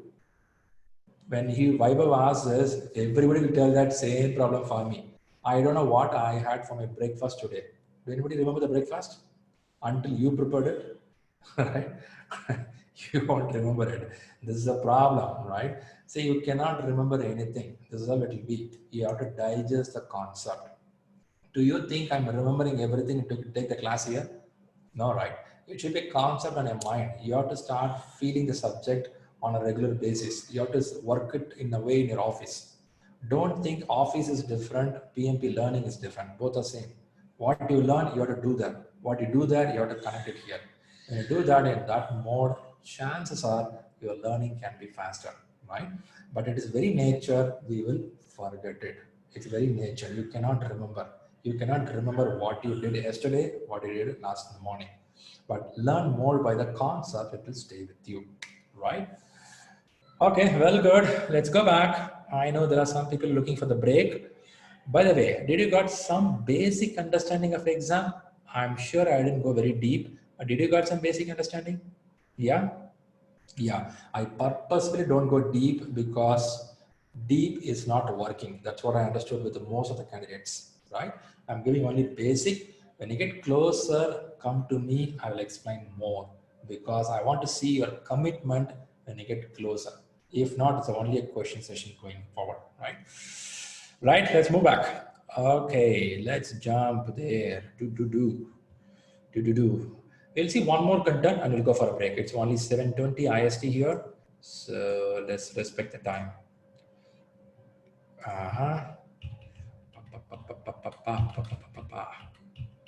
There I am. Did we saw any video today? Maybe post break we have to sit for the video.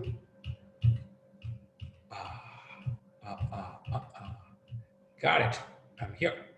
Okay, last topic. Let me quickly touch base and then I'll get for the break. Not yet. People are worried. No video. Video coming up on the way. Okay, let's go. Let's start. Okay, few factors before I go for the break. Now, there is something called project influential factors. What is project influential factors? There are certain things which can influence your project. A project which I spoke about Burj Khalifa, oil rig, software development, McDonald's, COVID, everything has some influence. What kind of influence it is? Some can be an external influence, some can be internal influence. Now, in this, certain influence are controllable, certain things are not controllable. You have to live with that. Let's talk about something called EEF. EEF stands for Enterprise Environmental Factors. Take a paper and write down. EEF stands for Enterprise Environmental Factors. Please write down enterprise environmental factors, right? Now, this EEF can be external to your company, external to your project, internal to the organization, it can be.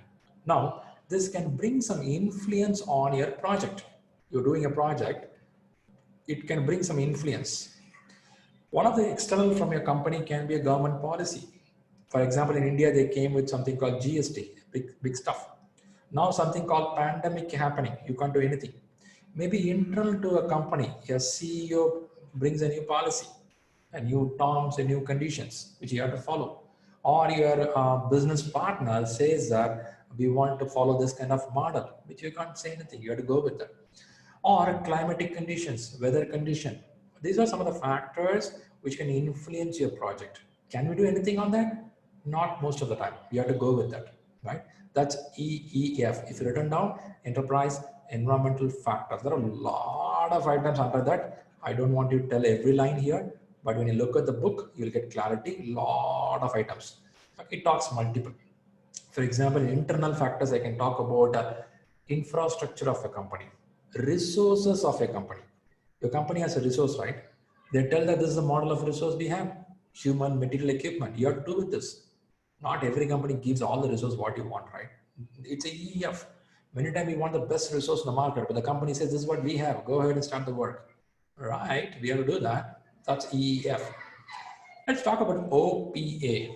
OPA stands for Organizational Process Assets. OPA stands for Organizational Process Assets. The word assets goes directly to something called Lessons Learned Registry. Every project and every company will have something called lessons learned. That's what they call as a knowledge base. Every company has a lessons learned, right? If you go and talk to your parents, they have lessons learned. If you go and talk to your grandparents, they have a great amount of lessons learned. So these lessons learned are very vital for your company's growth.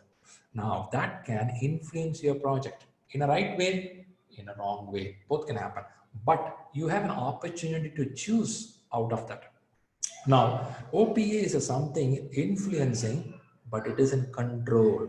It's in control. Some of the process of your company, some of the policies, procedures, internal to the organization are in control. Even you can handle it. Whereas EEF, it may be influencing your project directly from outside, which you can't control.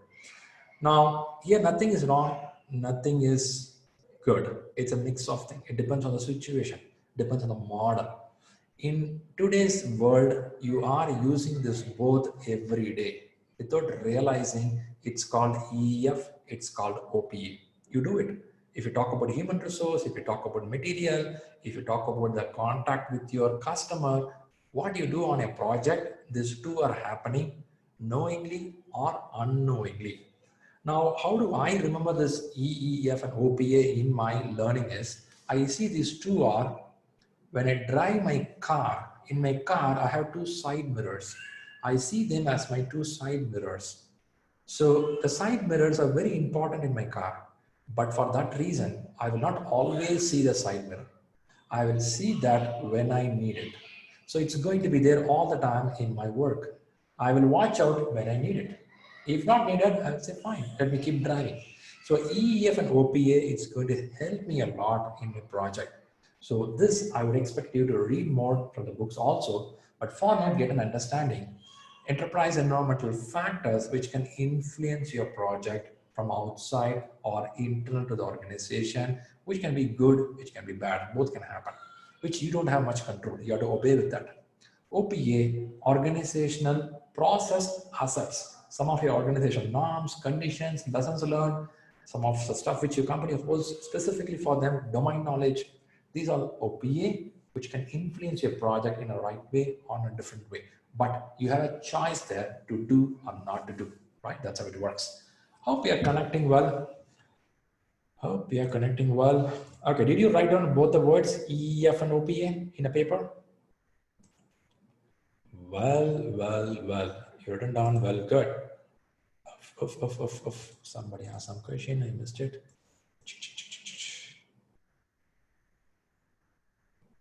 Okay, I should have been connecting the point well. Thanks a lot. Okay, with this, we have to go for a break. I know it's at high time now. So we're going to take a 15 minutes break, come back, we're going to watch some video, and then we're going to go for further classes. When you come back from the break, we're going to give 5 minutes time for some of the questions. We spoke about some subject today, and I spoke something on the exam also. I know I answered certain things, certain questions I didn't answer deeply on the exam part. Still, if you feel that, Shriram, without that question, I can't sleep tonight. My head will be so painful. If you feel that way, bring those questions. We will talk again in a 5 minutes time post the break so that you will be strong. I will also be strong after a break. So 15 minutes, post 5 minutes, you're going to have some questions. Bring out the questions, we'll talk here, right? Now take a break for 15 minutes, come back with full energy. Thanks for being here.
Going On the on, I have Akshay here. Akshay PMP. Now we can see his certificate, who recently achieved. At least 3 days back, he achieved Akshay. 3 or 4 days back. Yeah, last Thursday, 13th July. Third, okay, great. So what happened is Akshay did PMP, and he was so consistent on his preparation. Of course, he has multiple certificates with him. He says Agile Certified and Scrum Product Owner. He has a lot of certifications. On top of that, now a cream layer is PMP, which says, hey man, I hold other big certificate in the world, right? That's a good thing. So first of all, congratulations for Akshay for achieving that. I know achieving PMP is not that easy in a sense of consistent amount of preparation is needed, and also good amount of willpower to go for the exam is very needed. So with this, congratulations to Akshay from ShriLearning and the team. And we'll be so eager to listen from you. How was your preparation? Or what is the model of exam you met? Yes, Akshay. Thanks, Sriram, and entire ShriLearning team for all the required support. To talk about my preparations, initially I gone through the Rita book multiple times. Then I started solving the questions chapter by chapter, and then I used to share my progress with Sriram to just have that sync up which is the area where I should target. And then suddenly, after that, immediately I started with solving the practice questions from the question bank. That gave me confidence that same concept can be asked in different ways or different language, and how to tackle those scenarios for that particular keyword. So that also I used to analyze my answer with the explanation, because in the answer keys, there were explanations referring to PMBOK, this section number 2.6, page number 43 or whatever. So Right. unknowingly, I was also referring to PMBOK, not exactly the PMBOK book dedicatedly, but that was adding in my knowledge repository. After that, almost I solved around 2,000 questions, which are 2,000 questions? Oh in man. fact in that repository, and then with explanation. Yeah. That was another story. If my answer is correct, why my answer is correct. If my answer is wrong, why if there is any gap in my understanding or what is expected. Right.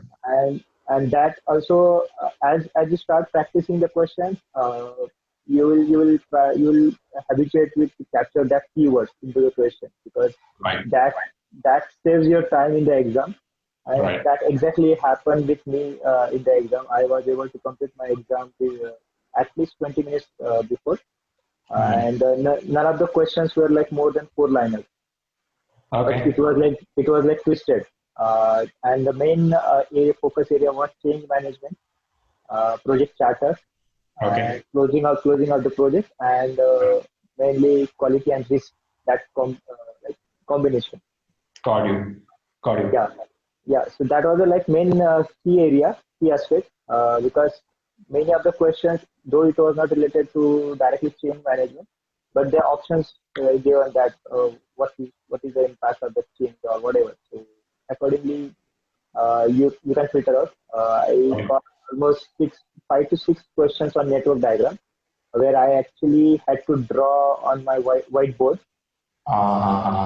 Hey, was it a tough one? I know you took exam in with a computer with a whiteboard. Was it easy to draw the network diagram? Yeah. So a couple of days before, I actually practiced that whiteboard. So by taking some examples from Predcast. Okay. I forgot to mention that I completed 7 Predcast tests as well, one by one. So all the tests, the test number 6 and 7 was the difficulty level was very high, and the final exam was little bit more than 7th exam. Though questions were small, but the difficulty level was that high. Got you. Yeah, and actually when I was giving test 6 and 7, I was actually using whiteboard when I got some questions on network diagram. So in the network diagram, I had to initially draw the actual diagram. Then had to find out what was the critical part, and there were questions that what was like float for this particular node. So Got it. if the concept was like if your node is on your critical path, there the float is 0. So that Uh-huh. helped me. So within 3 minutes, I was able to solve that critical path question. Cool, That was the man. longest time I spent. Uh, the rest of the Right. thing, it was quick. And Perfect. one more thing, once you finish the exam, you will get that message, congratulations or whatever. So I was confused. Whether have I done my exam or any further action is required. So I asked the proctor what should be the next step. So that person Ah, only replied, "Hey man, you are not supposed to take any photographs. You are not supposed to use your mobile. If you are done from your side, you have to wait. You'll get confirmation." Because sometimes in like excitement we tend to do some wrong action. right.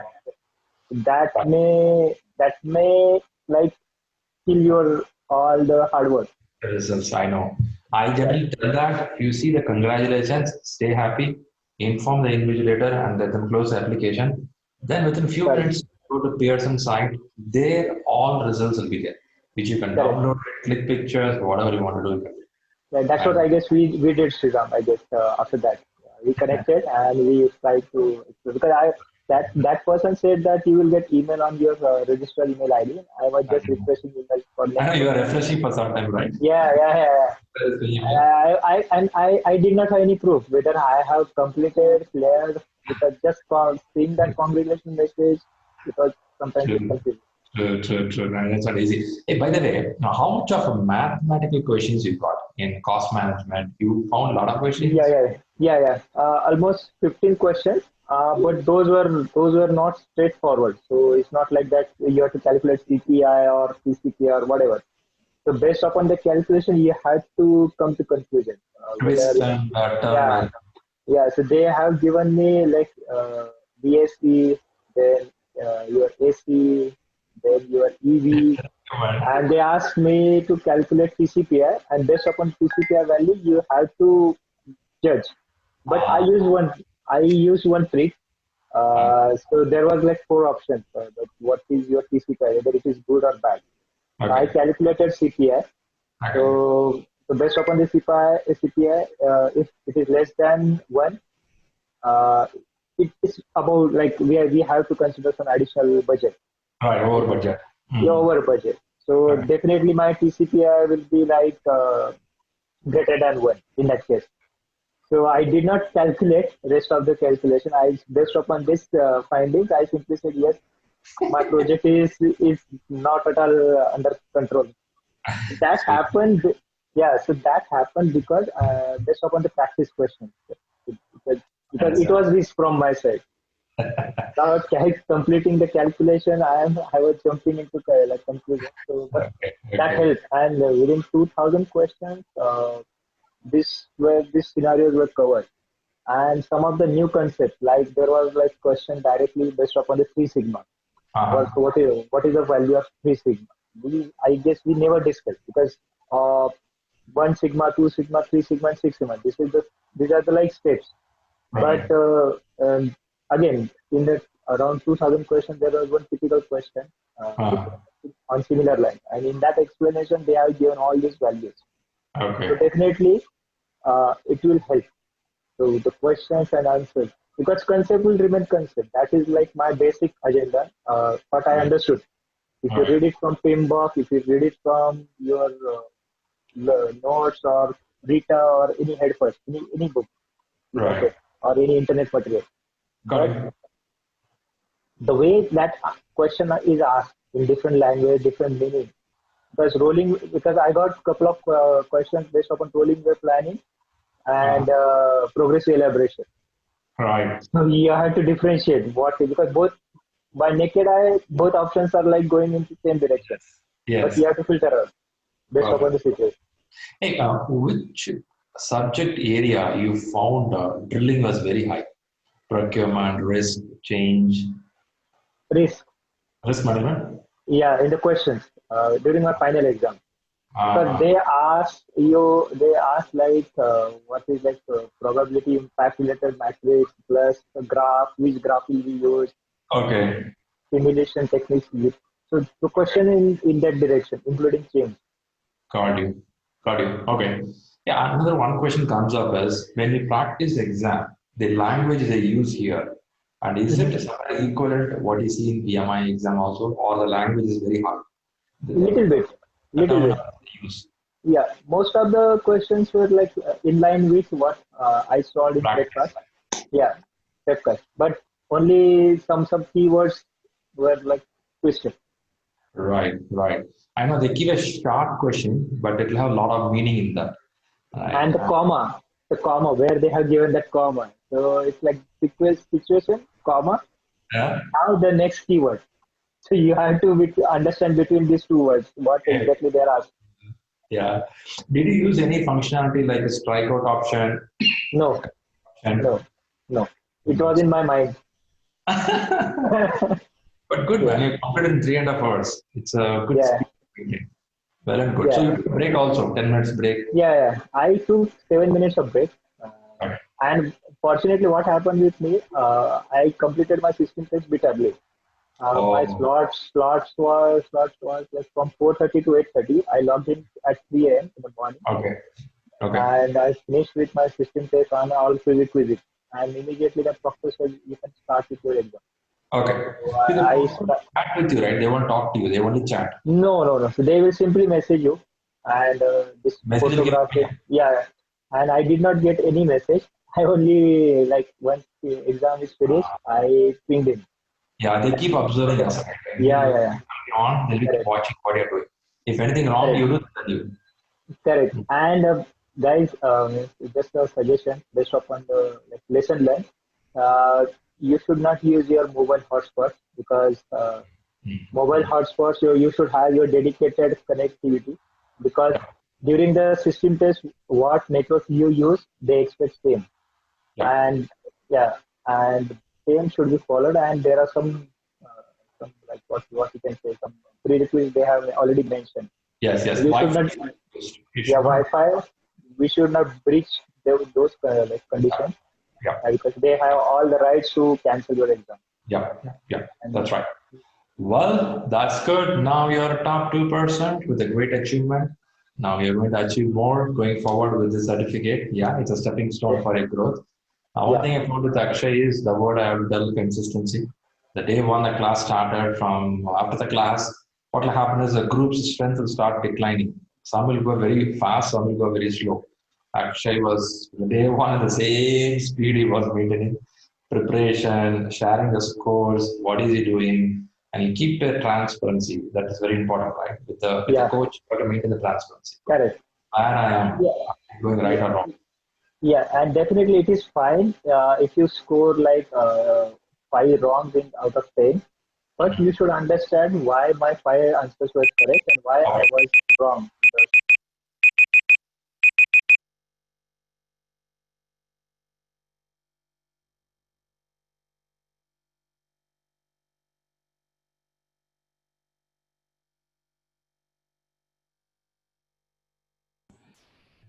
Hello, I'm back. Hope you're good. Hope you all had a good time.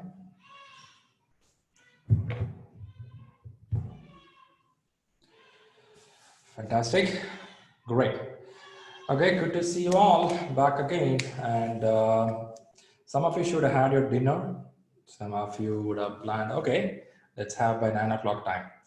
Right, let's go for 5 minutes. But what I thought is questions going to come. Meantime, I'm also going to invite Luke, who cleared recently, to talk about how exams went on. Meantime, let me see some questions coming up. Pragya is putting a question. What is baseline and correspondence and organization knowledge repository? How controlling PMO can coordinate the project because you are... Okay, Pragya, we're going to cover the topic. We'll go there, give some time. I'm going to cover the topic, right? That's coming up. That PMO and baselines, long way to go. We'll learn it. Okay, Vara is putting a question. Could you give some idea about the Pearson on VUE application? Okay, there is something called Pearson VUE. It's a third party. through which PMI conducts its exams.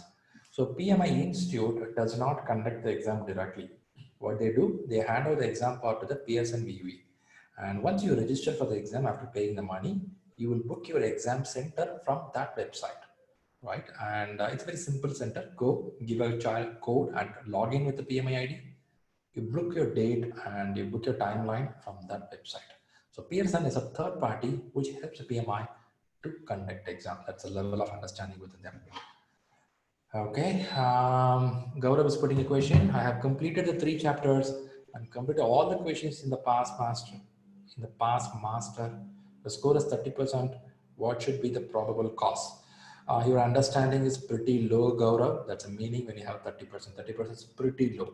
So your reading of the books has not gone well. You have to read with a complete focus, not only English term. So kindly spend some time, read it, and also do one thing, Gaurav. Each question, analyze why it is correct, why it is wrong, and that is going to help you a lot when you analyze the questions. That's very important. So please do that. Definitely score will go high. 30 can become 50, 50 to 70, only when you analyze the questions and read the subject carefully.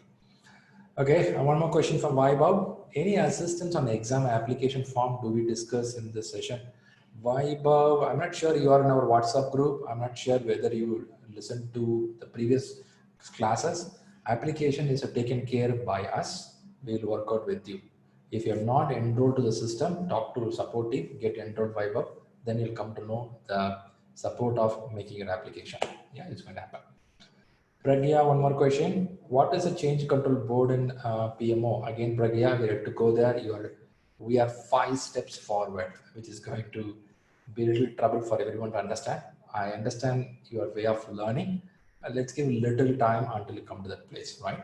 There is something called change control board. There is something called PMO. PMO is a role. Change control board is a group of people. So they're going to work together. I will talk when I go there. For now, let's park that questions for you. Okay, Deepika is from study plan, not sure if we have to note and share scores after completing the chapters from Rita. Deepika, that no need a study plan. You have to share it. I have said in the class, every chapter, when you take the test, record it in an Excel sheet. It's a very common understanding to have a sheet for you. Every 10 chapters, write the exam, mark how many questions, for which how much you got, how much of time it took to write the exam. It is a track record for you. Note down in a sheet and share once you complete all the 10 chapters. That's given indication where you stand. It will help me to analyze, are you the right way? Now Gaurav said I'm getting only 30%. It's an indication he has to work out on the reading ability. He has to work out on the analyzing the question. So like that, I need the detail. Okay, Bal Morgan is putting, what's your suggestion to study on PMBOK, hard copy or PDF? It's purely your choice, Bal Morgan. Printing is always good, right? You like the printing very well. Well, good. Pragya, one more question. Where can I give an exam for the first 3 chapters? Every chapter, you have a question in Head First book or you have it in your Rita book. After read every chapter, read and give that. At the same time, for the first 3 chapters, also you have questions in Rita and Head First. Go there, answer the questions, mark an Excel sheet. Good. Where I was putting a point, are there any roles will be played by the project manager in business strategy or portfolio level? As a role played to the project manager, yes, why not? We have to be part of it, right? We will be part of the discussion points to talk about the strategy. Definitely there will be a role. Pragya is asking mock test. For first 3 chapter alone, you will not go with the mock test, right? Give example first 3 chapters. Yeah, the first 3 chapters alone, why you have to go for a mock test? You have to go for a chapter test. The chapter test will be there in your Head First and Rita books. I would request you to open the book and see. For every chapter, there will be some chapter test. Do that. Mock is something doing a full exam, 200 questions, right? For that, you have to go to a different place to write exam. It's pretty early. I will tell you as we move forward. Okay, well, good. Any more questions to be addressed? Well, good. Okay, let's invite Lok here. Lok, are you available here? Are you available? Okay. Yes. Okay. Well, good. If you are comfortable, you can come on mic, come on cam. Okay. Rahul, can you please help Lok to get on so that we can first congratulate him? Okay. Okay. There we have. Hey, look. Good to Hi. see you. Yeah, PMP qualified person. There we have Lok, who cleared 2 days back or yesterday. Thursday, 6th, Thursday. 2 days Thursday. back. Okay, 2 days back, and he's a PMP family. I think his spouse did.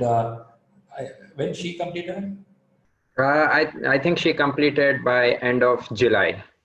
Okay, end of July she completed. So she inspired and she warned him, "You have to complete PMP. If not, no food for you." Okay. She was my sponsor for my PMP, so I had a liability to pay. Wow, you're a rich man.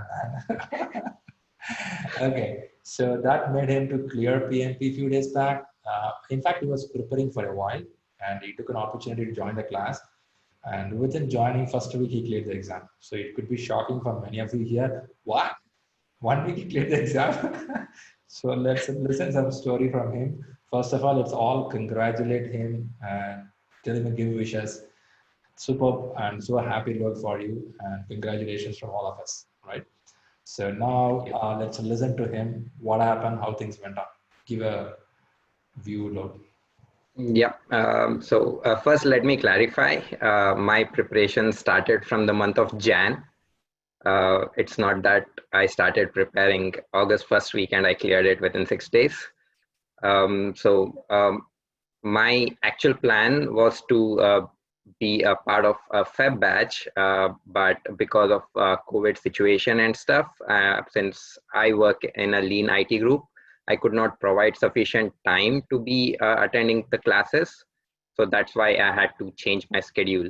But my preparation was happening offline. Yeah, in the preparation mode, I took this as a project wherein I had set certain tasks to be completed within certain time and stuff, though I had changes in my schedule later on, which happens in all projects, most of the projects. The main thing that I did while preparing was listening, which I feel is my area of strength. So I prefer listening than reading more. I did read, but listening was something I did more than I usually do. So listening repeatedly to the classes, other videos online, or listening to people who have completed, my colleagues, my seniors in my organization and in my peer group friends. So that is one thing I did. Yes, and writing and mock exams. I did listen to a few of the questions. I would like to tell my experience on that. So the initial examination, mock exam or the chapter exams that I took, I did not care about the time. All I cared about was how much I was understanding the questions. So after that, after certain examinations, that's when I started concentrating on the time I'm taking to answer them. That's pretty good. Thanks. Look, I know you said January, so people would have already assumed that, okay, I have to work 6 more months. No, it was my schedule because I work in a lean IT group, and due to COVID situation, I had to give more time there. So that's why my time was a bit more, but it depends on every individual, depending on how much time they have to spare, how much their workload is there, and how much they can spend the time. Perfect, perfect. And you are in which city now? I'm in Vancouver, Canada. Canada. Okay, well, good. Fantastic. I know Canada, we get bunch of people every time in the class, and US as well, UAE as well, because I know this PMP is one of the highly demanded there. It's becoming like mandatory. It should be part of your resume, right? Whether you whether you get a higher job or not, at least to survive in the job, you should have that. It has become a Yes. I remember some years back when I take classes, people come for PMP as a luxury class. Okay, I want to go to a different country, I want to get PMP. Now it's becoming that if you want to stay in the company where you are, have PMP, right? Yeah, it's like continuous learning thing, and a certificate is something that proves that you're continuously learning. Perfect, perfect.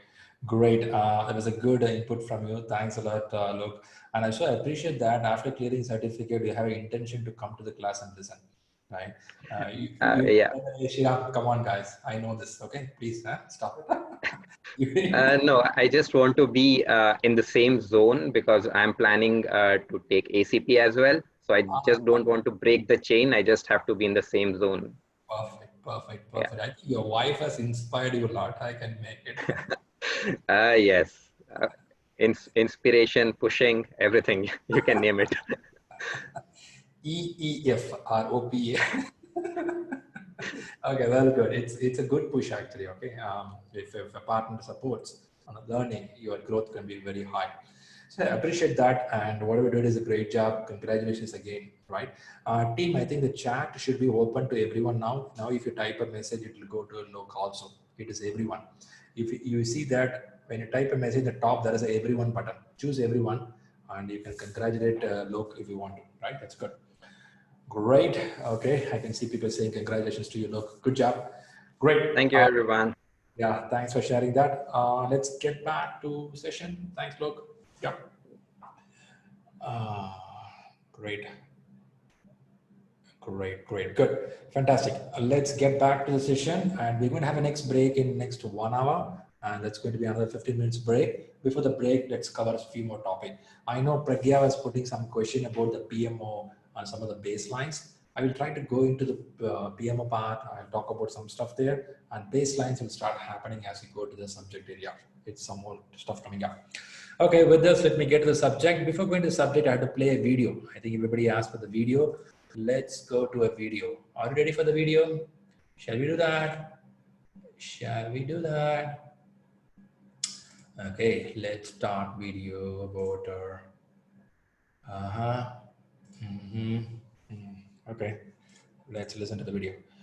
Yes, it's coming. Oh, it's on the way. Okay, let me share the screen. Get ready. Get ready. We are getting there. Here it goes. Okay, confirm if you get a AB. Healthcare doesn't end when a patient leaves the hospital, and if a discharge isn't documented in a timely manner, doctors can't provide the appropriate follow-up care. Prescriptions or appointments can be missed, increasing the chance of readmission. University Health Network, or UHN, Canada's largest healthcare organization, saw this problem every day. So it launched a 3-year, $955,000 Canadian project to streamline its discharge summary process. How do we ensure that we have that seamless transition once the patient is well enough to go home? We better have something captured in a succinct document that we can hand it over to the team that is going to take care of the patient in the community. The project was spurred by local and provincial government mandates requiring hospitals to standardize their discharge summaries and ensure timely completion and delivery to community care providers. In 2014, only 50% of UHN inpatients had a discharge summary completed within 48 hours of leaving the hospital. To get to the root of the problem, the team turned to the project lifecycle approach laid out in A Guide to the Project Management Body of Knowledge, or PMBOK Guide. By dedicating the first 6 months of the project to learning and discovery, the project team was able to identify where UHN was missing the mark. We had to spend the time to make sure that we got it right, to make sure we understood the problem, and to make sure we were tackling the right processes that needed the change. The team engaged internal and external stakeholders, including executives, point-of-care clinicians and physicians, and patient partners. They also worked with the steering committee and other senior leaders to identify project champions from the UHN's 51 inpatient units. These champions were our eyes and ears on the units, and they helped us be the first point of contact for their peers, but also to realize areas of focus for improvement from each of these different areas that we couldn't personally get to every single day for 3 years. The project closed under budget and on time, and the electronic discharge summary application boasts an impressive 92% adoption rate. And that's producing real results. 90% of UHN's 35,000 annual inpatients now have a discharge summary completed within 48 hours. That's the ultimate goal, is to make sure that that continuity of care, the seamless delivery of information from hospital to community is maintained. It's all part of making sure we do our part in caring for the patient, whether they're in our building or not in our building.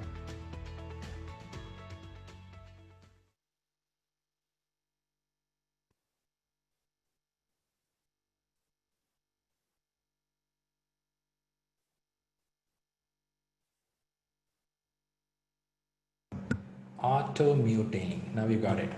Now you should hear me. Now you should hear me. Okay. Now tell me, is it a predictive or adaptive nature project? What is your take on this when you observe that situation? Predictive nature? Someone saying adaptive? Adaptive, predictive, mix of things coming up. Okay. Okay. What is a challenge in this project? What is a problem statement we do in project? Tell me the problem statement. Something you spoke about, discharge summary, something on, yeah. Some problem statement was there, right? Discharge summary of a patient. Good transition of information within the team. Right, fantastic, fantastic, great. Okay, great. You can choose the option everyone so that your answers will be viewed by everybody, so that you will have a common understanding. When you type answer, choose everyone on the top. Well, good. I saw most of you made the answers there. They're saying discharge summary not being captured. It could be systemized. So made a good systematic approach. So what is the budget of this project? Did anybody observe the number?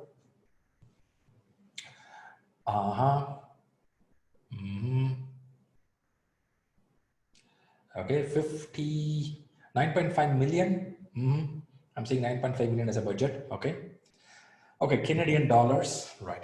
So now you see, when you look at these kind of projects which won the best project award, also they spoke about how they made a good interaction with the customers or the end users or the steering committee or the key stakeholders. So that makes some sense. And they have a process in place, they have a budget and timeline in place, they have the requirements in place, they have people around. Now it's a combination gives results, right? So it's good to observe this kind of projects to get a feel that how it works. Now, why you have to observe these kind of projects? It's not always the same project what you see going to happen in your real life, but you will get some inputs how these managers drive the show. Of course, it's only a 2 minutes video, but it is a project of could be millions of dollars along of time it happened.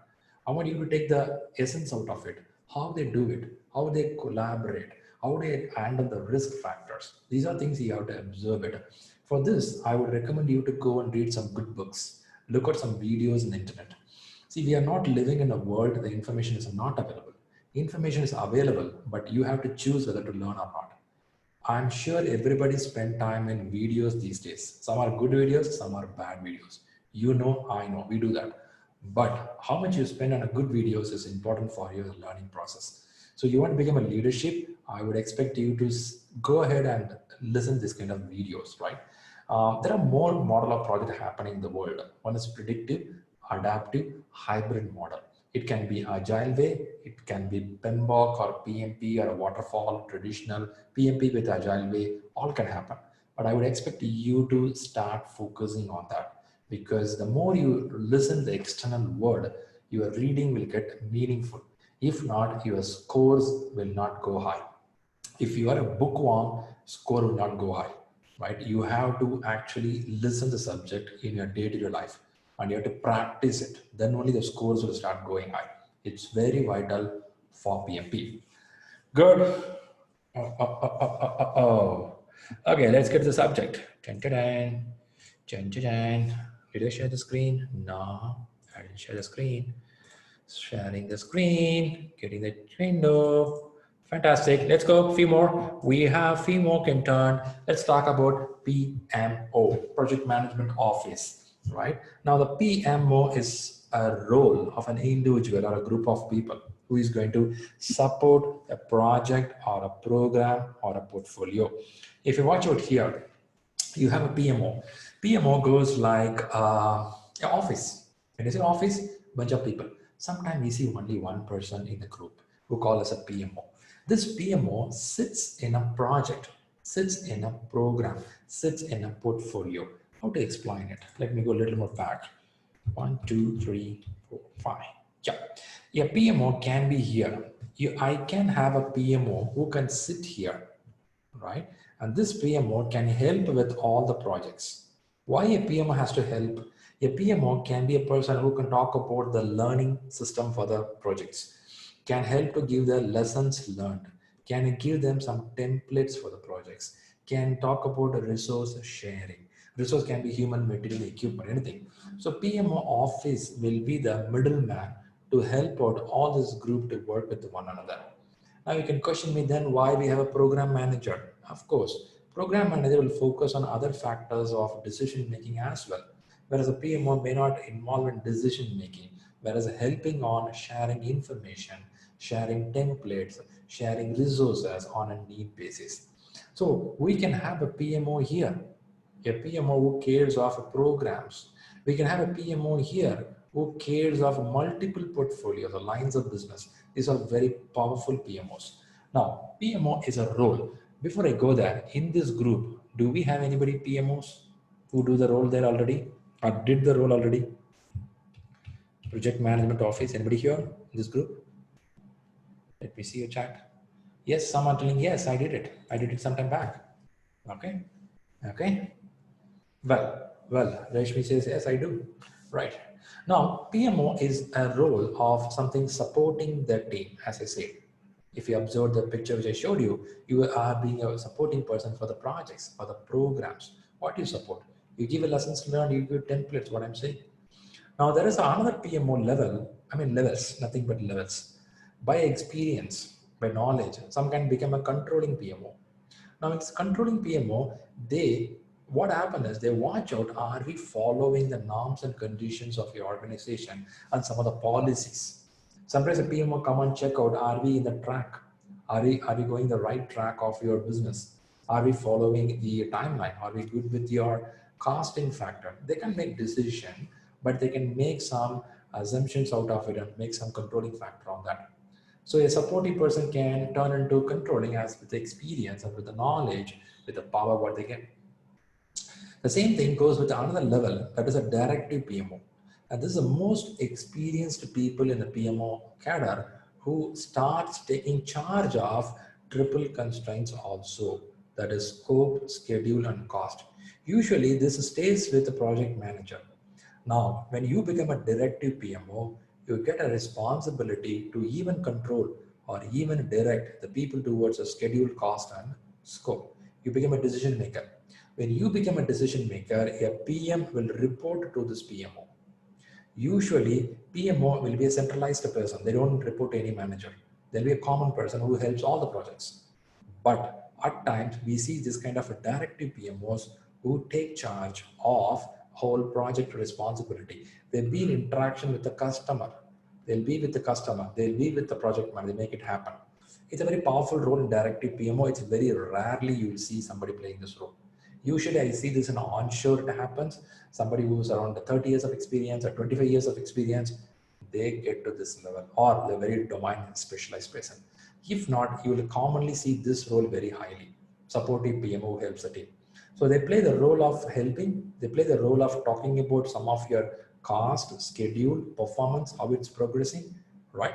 They even take this report and pass it to the program manager, telling that this is how we are progressing. Let's take an example. We want to complete the metro rail construction in India. In India, metro train construction is going on.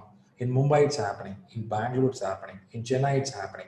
Now we have, this is all called as a projects. And for the whole system, it could be a program. A program is a collection of projects. Now, as a central government, they want to know how we are moving. Now what will happen? A PMO will be there, project management office will be there. They take charge of what's happening. Are we moving as per the timeline? Are we moving as per the cost? What are the risks happening? They will collect the information from every project and pass on to the central government to show them what's happening, right? Compliance, regulatories, what we do. These are taken care by them, right? Hope you got some idea about PMO. Is there anybody here? I know I saw only 2 of them telling that, hey, I'm a PMO. I'm so surprised, very less PMOs this time. If not, usually you have a lot of PMOs.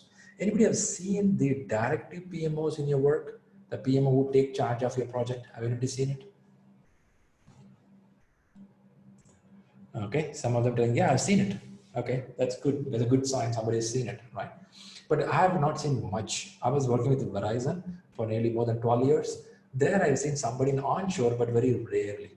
Most of the time it's taken control by the project managers, where the directive PMO is less. Whereas a supportive and controlling PMO, I have seen a lot, because without them, the project will not move, right?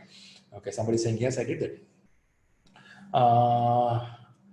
Senior project manager, no, Josh, it won't be that way, right? A PMO is a different role altogether. They'll play around multiple projects. Senior project manager will be a person who take charge of more than one project, who will be in a decision-making authority.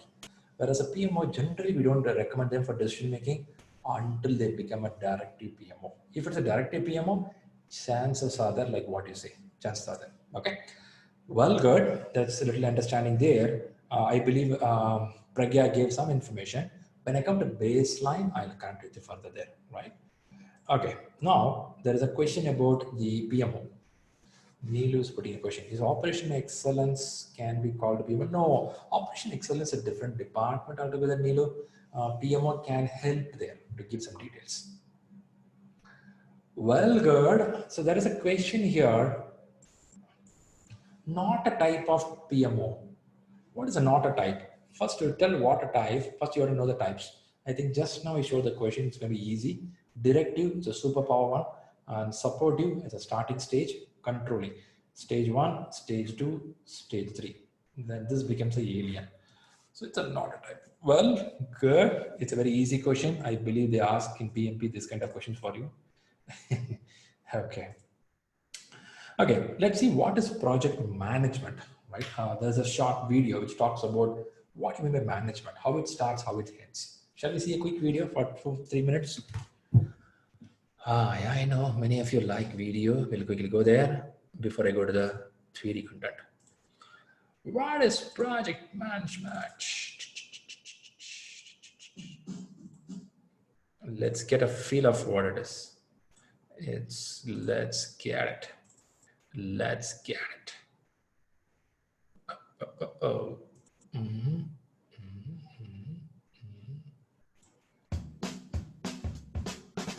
Everywhere you look, projects are underway. Whether you're recruiting a new member of staff or constructing the world's tallest building, every project needs a manager to ensure its success. Someone with their eye on every detail at every stage, from inception to completion. Put simply, project management is about getting things done. It's about knowing exactly what you want to achieve, how you're going to achieve it, and how long it will take. It's about ensuring that everyone involved shares and understands those aims before the first steps are taken, and that they continue to as the end of the project, whatever it is, draws closer. Because successful projects don't just happen. They're not just a long list of jobs to be done. They're a masterpiece of planning, management, organization and communication, a carefully choreographed sequence of events where progress is smooth and steady. One step leads seamlessly to the next, and every possible hitch has been considered and counted. A successful project needs people with the right skills and knowledge at its heart.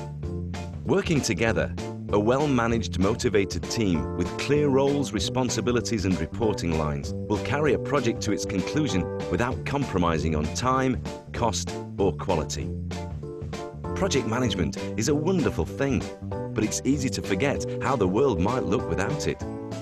Because at its best, project management is virtually invisible.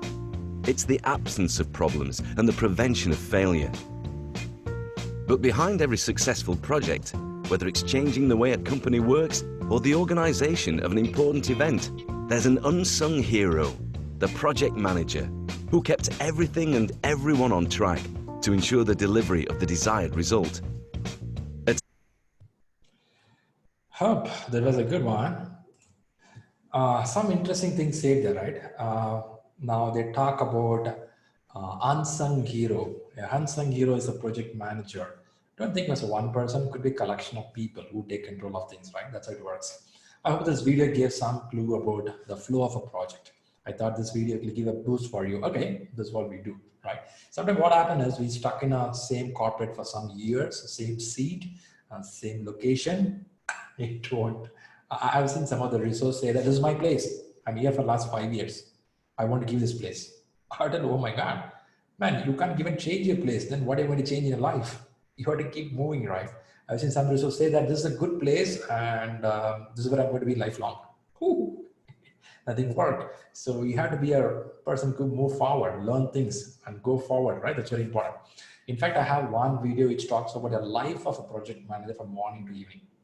I have a video for that, a real project manager, what they do. I'll show that as we go mature in the classes. It's a good, interesting video. Coming back, there is a question in Pragya. Can controlling PMO prioritize a project? Pragya, the question is so open.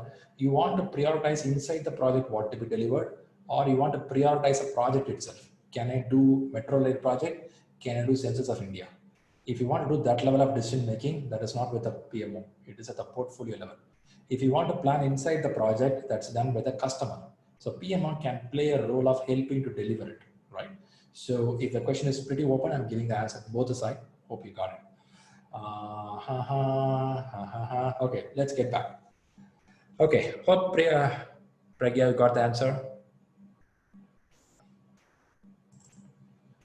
Okay, great, appreciate it. Have anybody seen this sentence before? I'm showing this on the desktop. Winners don't do different things, they do things differently. Punch dialogue. In which book you have seen this? If you have seen this, which book you have seen it?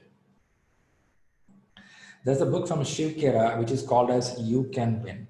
Okay, it's one of the good book. I like it. In fact, I have it with me. If you watch out here, I would recommend you to read this kind of books. This is a book I got some years back. This I gifted for my father when he was retiring from his job. I gave him, why? What are you giving this book? I said, read it. It's a nice book. Then he said, I should have read this 20 years back. Then he said, you have to read it now. Right? Right. It's a nice book to cover a lot of topic.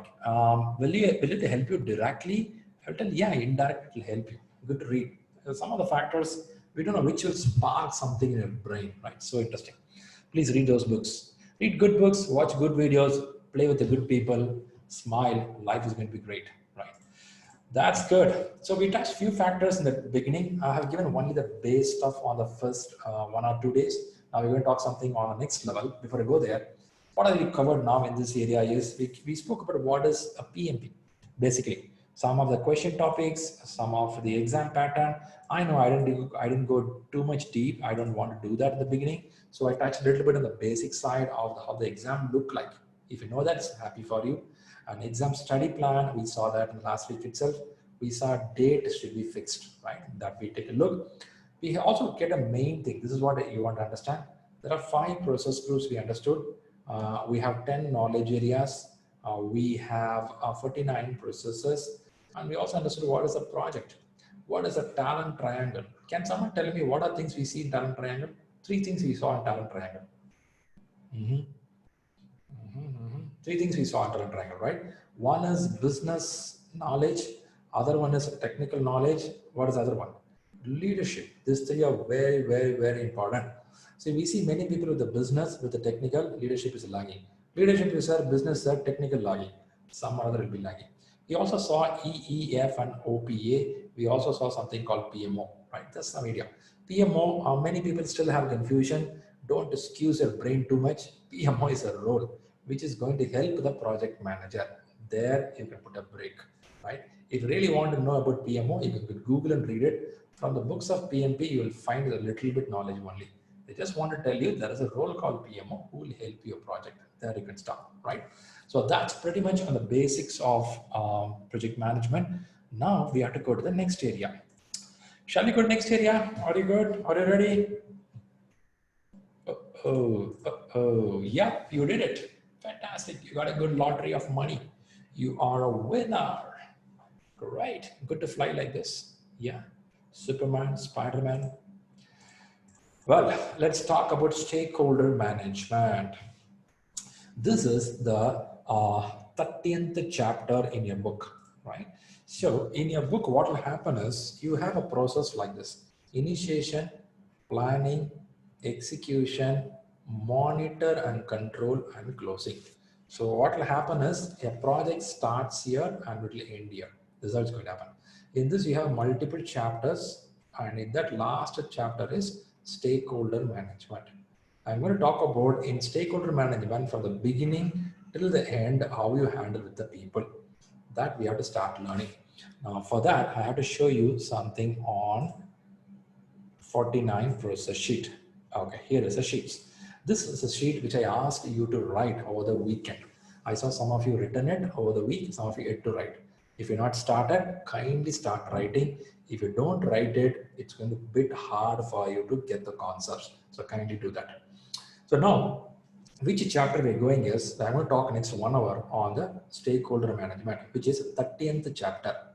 So I found 13 is a very auspicious number. So we'll start from there, right? It's a very good number to start. So somebody asked the question, why 4 came up? So I gave a clue that 4 is the 4th chapter of your PMP book. So that's the reason we go with the 4, right? So now let's go one by one. Now what happened is, in your books, I want to give an idea. Imagine there is a customer, a lean fellow, and this customer is looking for something in the market. So I given as a salesperson. This is a salesperson, this is a customer. Both of them come to a conclusion, we want something. The moment they say something, they go with something called as SOW, statement of work. Once a statement of work comes in, this is the place the work will start. A statement of work is a legal document.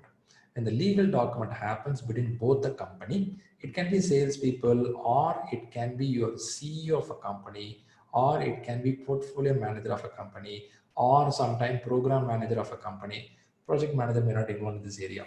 Okay, this area is decided by them.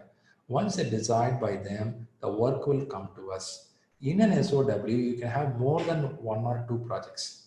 Don't think one SOW will have only 1 project.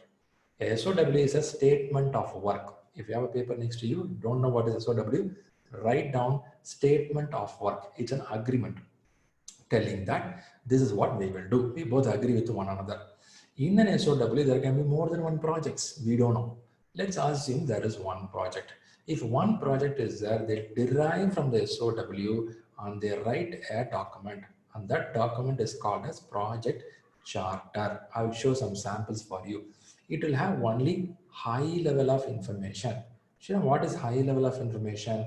It will tell that what is the budget of the project, what is the timeline of the project, who are the key folks of the project. This is what will happen. Can somebody remember last week we did a workshop? I give a small sample project. Can somebody tell me what is the budget of the sample project you did last week? Last week you all worked in a workshop. Do you remember it?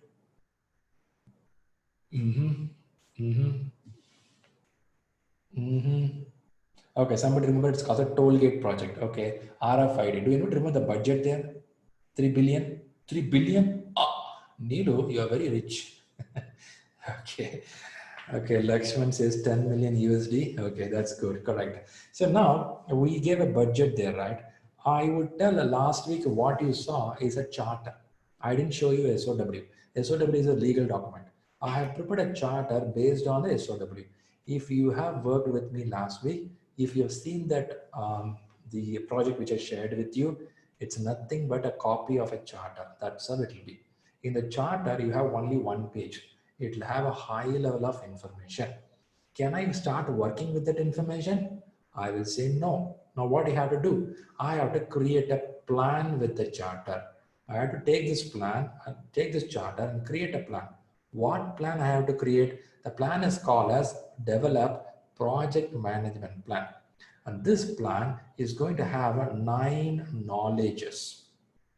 What are the 9 knowledges? Last 1 week, you written few knowledges in a paper. I asked you to write triple constraint, scope, schedule, cost. I asked you to write risk, resource, and quality, procurement, stakeholder, communication. You have to draft a plan. Only when you draft the plan, I can ask my team to do the work. Now the question will come, Shriram, do I need to make a full plan or semi-plan, right? If it is a predictive nature project, you will make 80% of the plan before your team starts the work. If it's an adaptive nature project, you will make 20% plan and your team will start the work. This is what we saw 1 hour back with a lot of examples, predictive, adaptive nature. So in the planning, you will decide whether I have to go for a predictive or adaptive. Who will decide? It's a collective effort where they will decide. Sometime in SOW itself, they'll decide. Sometime in the charter, they will decide. Sometime they'll decide here. It's up to you. Nobody going to stop you.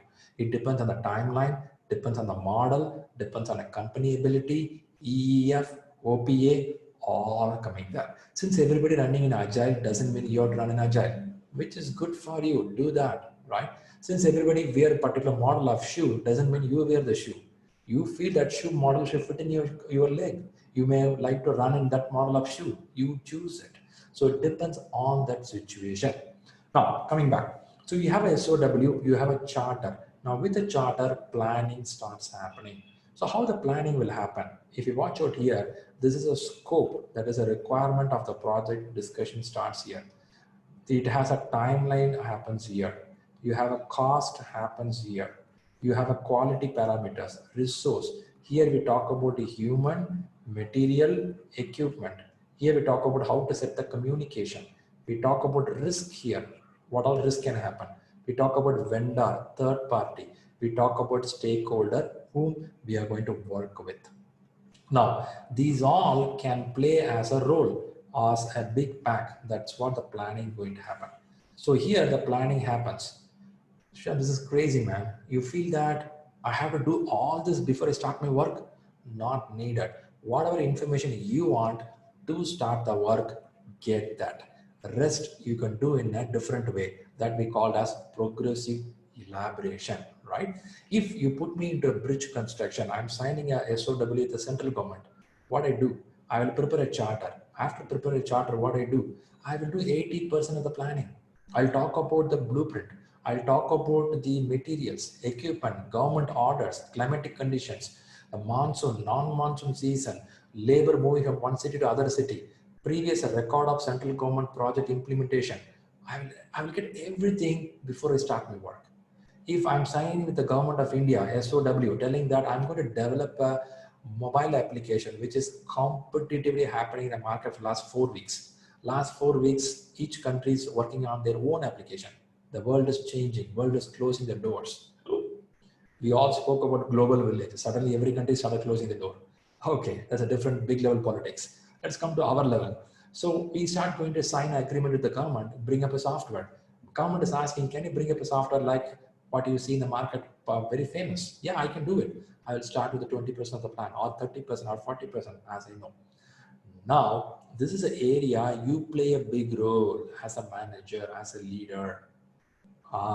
Interesting. So you mean, Shriram, I don't do any work here? You have to do work here, right? If you want a big package of salary, you have to work here with your customer, with your senior folks. See, your customer is here. Your executives are here. You have to work with the customer.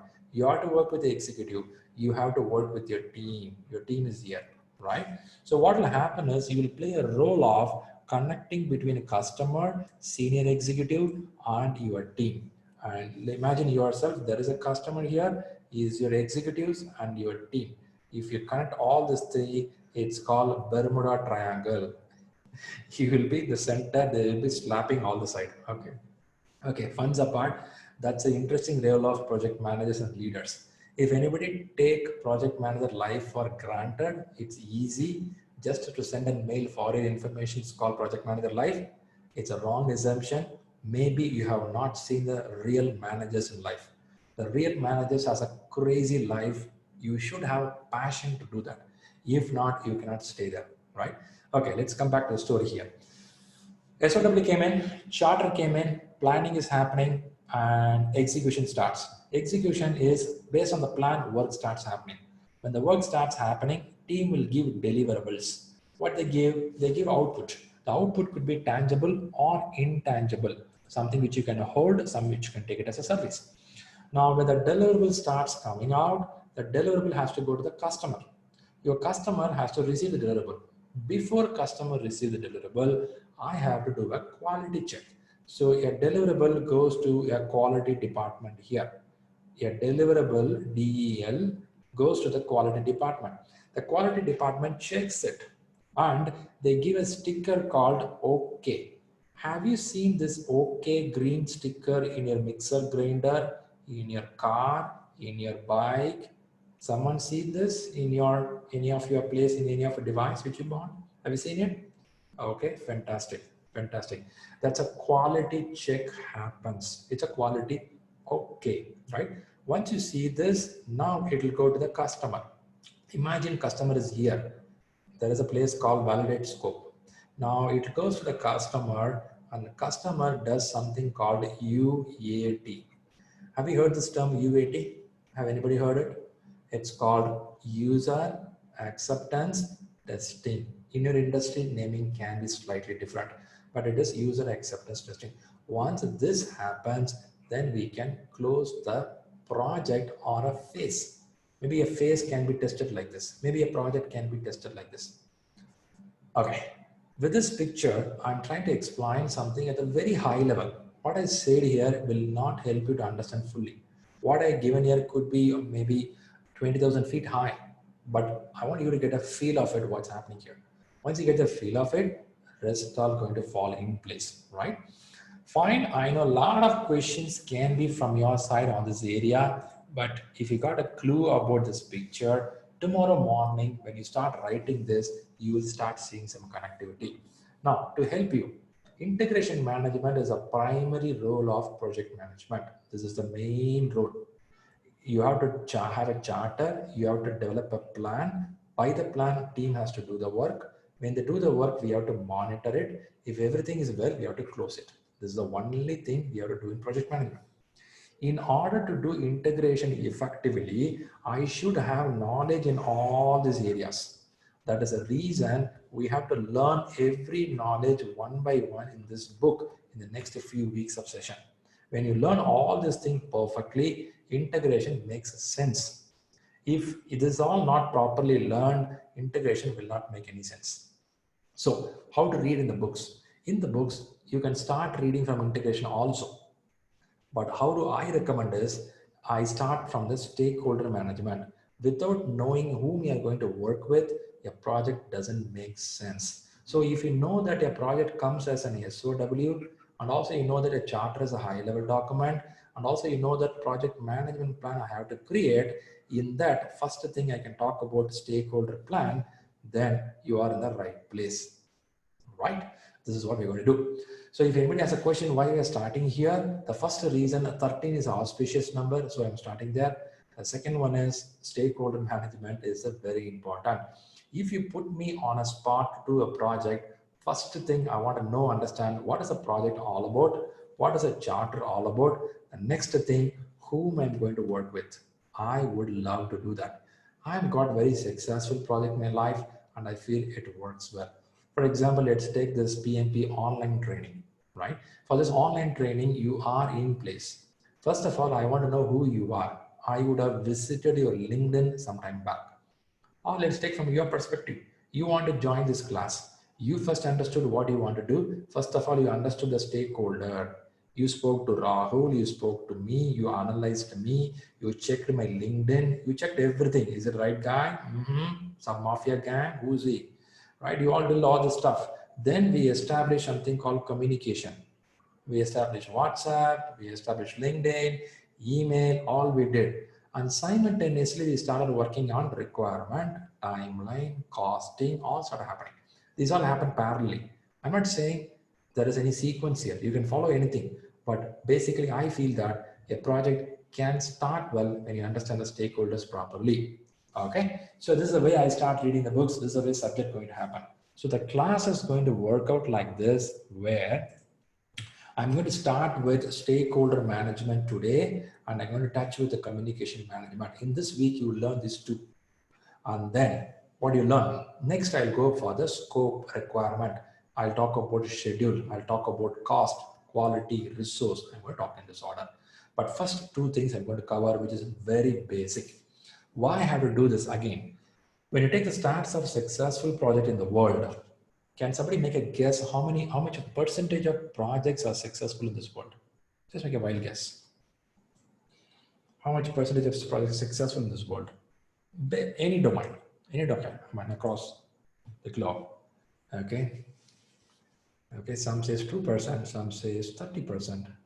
Okay, some says 50%. Well, good numbers you're trying. Again, there is no specific data from which industry they got it, but the data says that 75% of the projects fail,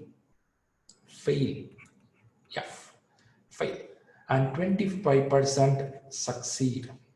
Now, how do we derive it? There's a big theory behind that. But for now, let's understand that 75% fail. When they analyze why it failed, the primary reason is communication. Communication. Do you agree? Communication could be a reason for failure. Ashraf is saying less number of PMP guys are there, so what's failing? Okay. Good way of thinking, Ashraf. I like it.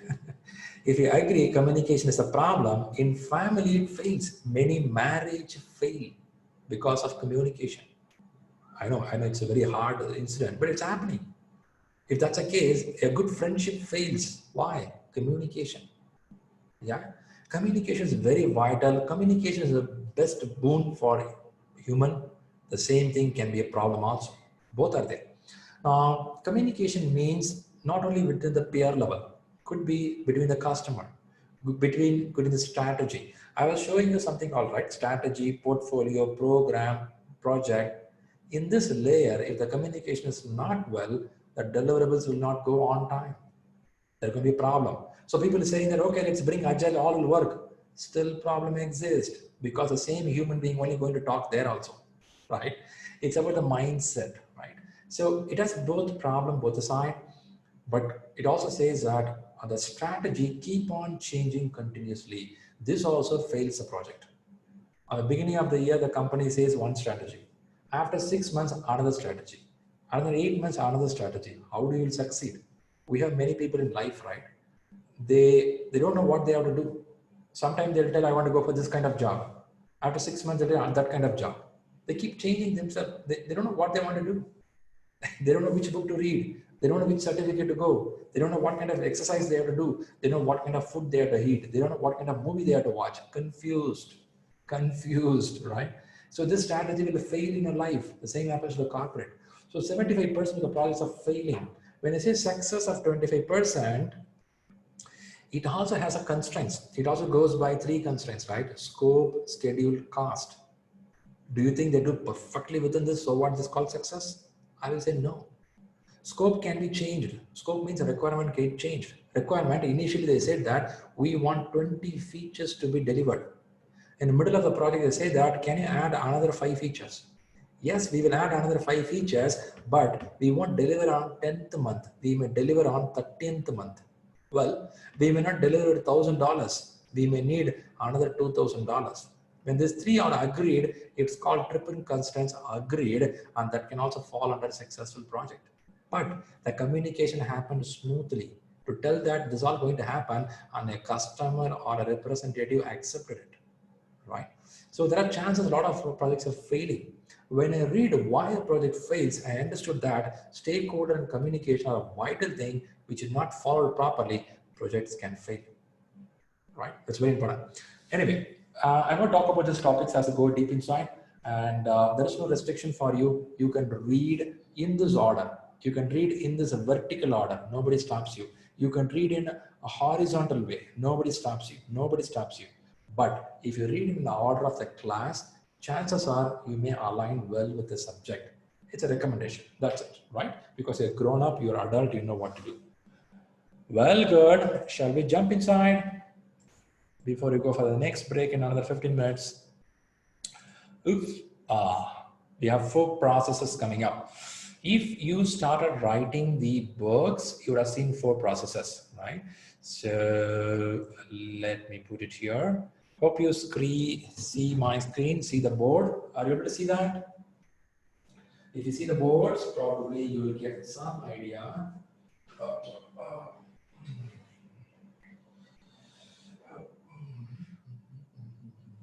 Okay, let's get. Okay, so what you see here, you're going to have something called initiation, then you're going to have planning, then you have an execution, then you have monitor and control, then we have close. Now, these are 5 process groups. In this one knowledge area, we're going to talk about is stakeholder management. Now, take your 14 process sheet which you written this morning and tell me what are the processes you see, which I can write here. Help me one by one. In initiation, what you see? In initiation, what do you see? Okay, somebody is saying that I'm seeing identify stakeholders. You are saying identify stakeholders. Very good. So when you do identify stakeholders, the outcome is going to be a stakeholder register. Stakeholder register, an Excel sheet with a list of names. If somebody joining the PMP classes here, we will have a stakeholder register. Rahul is our senior executive. We have a bunch of team members. So Rahul will be consolidating all and telling that this is a stakeholder register for these classes.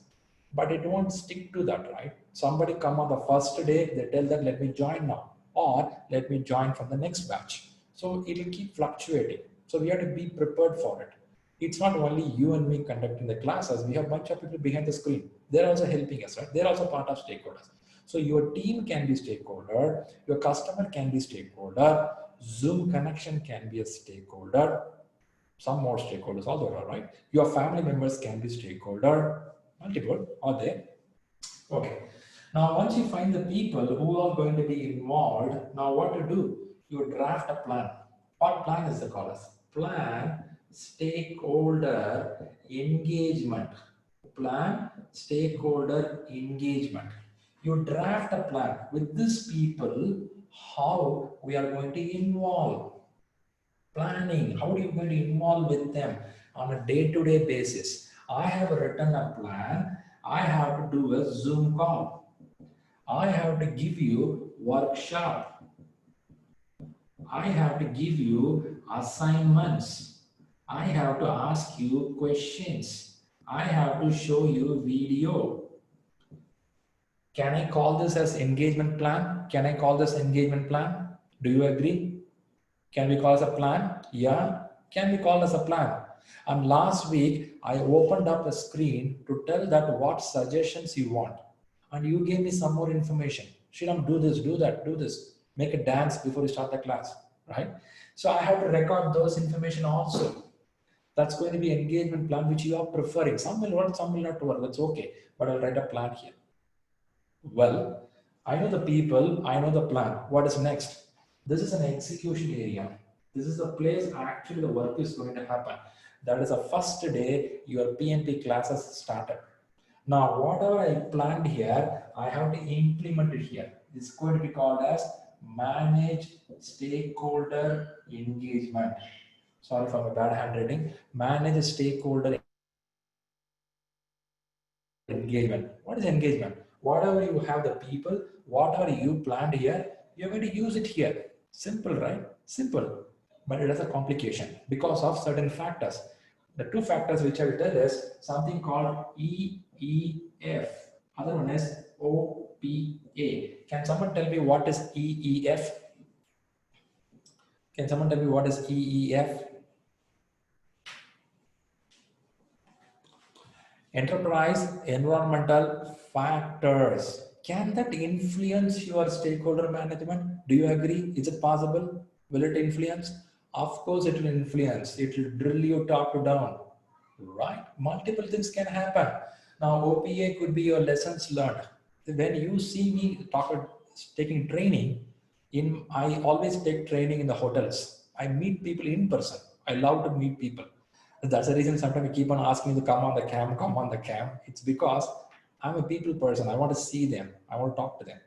The way of engagement when you do in a hotel, it's totally different. People met me in the hotel. They feel I want classroom with you. Now it's changed. It's a video session. I mean, this is also good. I'm liking this these days. But if you ask me 5 months back, I don't like this much, but I started liking it. Are you getting a feel? Video is now as if you meet me at your home, at your place. Are you getting a feel? I don't think you won't find much difference as you are seeing me in person or in a video. Now, these have some lessons learned. I do have a lot of lessons which I learned out of my career. I have taken in the hotels, I have taken in the corporate building, I have taken for the CEOs. So, the different way of learning, right? That learning also comes inside. So I will tell these all will make impact on the way of implementing. I know sometimes there will be very productive questions coming up in the question session, sometimes unproductive question. So you will be killing your time. Sometimes you have to stop there, sometimes you have to go there. Sometimes you stop and the people won't like it. Oh my goodness, it's a really important question for me. But if I know that's an unwanted question, it won't give any meaning at all. So it all goes up and down, up and down. That's what you do in manage. You manage, right? That's what you do. Now, while you manage, the next one is called monitor and control. Now tell me, in monitor and control, what you have? Look at your sheet and tell me. You're going to have a monitor stakeholder engagement, isn't it? Monitor stakeholder engagement. Very simple, right? What happens is you made a plan here. You are doing as per the plan, and you are going to see, is this mapping? Is this both are mapping? Is it as per the plan we are doing? Rahul will check behind the screen, is everything going properly? He'll come back and tell, sure, actually we should have covered this one, we missed it today. Or we'll tell that actually today it went well, we did a good job there. We have few more staffs who come back and tell that, sir, there are good things are happening, bad things are happening. They give me inputs, right? That's how it work out. So we talk about this as we made a plan. First you find the people and you make a plan, you work out as per the plan, and you keep a watch of the plan. We call it as a variance analysis. Variance analysis. What is a variance analysis? What we thought, what we do. If everything goes good, fine. There we start. So do you see anything in the close? For the close, do you see anything for a stakeholder? If you don't do the project properly, they got close. Right? That's all, right? It will be bala, bala, kind of thing will be gone. So, so don't do that way. Let's manage properly in this order. I know a lot of mess up I put on the board, but I thought it will help you faster to catch up. Now let me go to the slides. It will help you better. Have you guys seen that song, Bala Bala? Nice song, right? Okay, let's go. Okay, somebody try to dance like that Bala Bala song at home. If you want your blood circulation to go well, you can try that dance, which they do in the Bala Bala. Somebody not from India, there's a song very famous called Bala Bala song. It's a good exercise song. If you dance it, it's good for a blood circulation, leg movement. You can see whether your knee has any problem or not. Okay, let's get back. Kids love that song. Yeah, Kapil, kids love because we can't dance. Only kids can dance. Okay, let's go. So we have 4 things I'm going to go here. Now, immediately there is a question going to come from you. I know what question is that. Do I need to memorize all the ITTOs? Okay, if you ask that question, I have to tell that now I gave the board explanation. You would have got an idea. Everywhere, I'm so focused on the output. I'm so focused on the output, right? I'm so focused on the output. I'm much focused on what kind of output going to run out. So if I'm so focused on the output, I also know that this output should come out. I need certain inputs in place. If I want a pizza to come out, I know what all input will make a pizza. Why should go pizza? Let's go to biryani. If I want to take a biryani to come out, I should know what are the ingredients will make it. To make that, what are the tools I need to utilize it to make it out? And this is called as ITTO.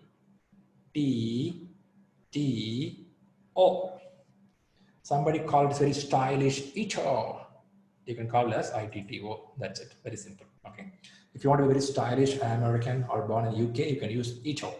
If not, you can call us ITTO. Nothing but some inputs will go inside, and this is going to have some tools to work out. That's going to give some output. That's simple, right? Can I memorize all? Human, impossible. But can I understand the concept? Highly possible. If I understand, I want to create a register, which I showed on the board now. An Excel sheet should come out, which will have a list of names of people and organization. If I want to understand that, happy. No exam question will ask about stakeholder register. What is the input? What is the output? They would ask like this. It's going to help you to make you understand there is a concept on a question concept will help you to make you remember what you learned as a concept. That's how it's going to stop. Okay, now let's not worry too much about it. Let me go a little more deep inside so that you get some more clarity. Yes. We have another 8-10 minutes before we go for the break. Let's understand a little factor. Tell me here, these all set of stakeholders. Okay, I have just put some names here. These names and roles could be from any project in the world, any domain in the world. Could be anybody. Could be a rocket launch, could be a software, could be a bridge construction, could be a marriage, could be a birthday party. Try to put all. Look at all the stuff. Maybe I missed a lot. Maybe I added something which you don't know. Tell me something which you feel why it is there. If you see a stakeholder list here, it's just example names, okay? Don't go just by that, but just look at something and tell me, hey, why it's there? I don't feel it's a stakeholder. Anything comes to your mind like that?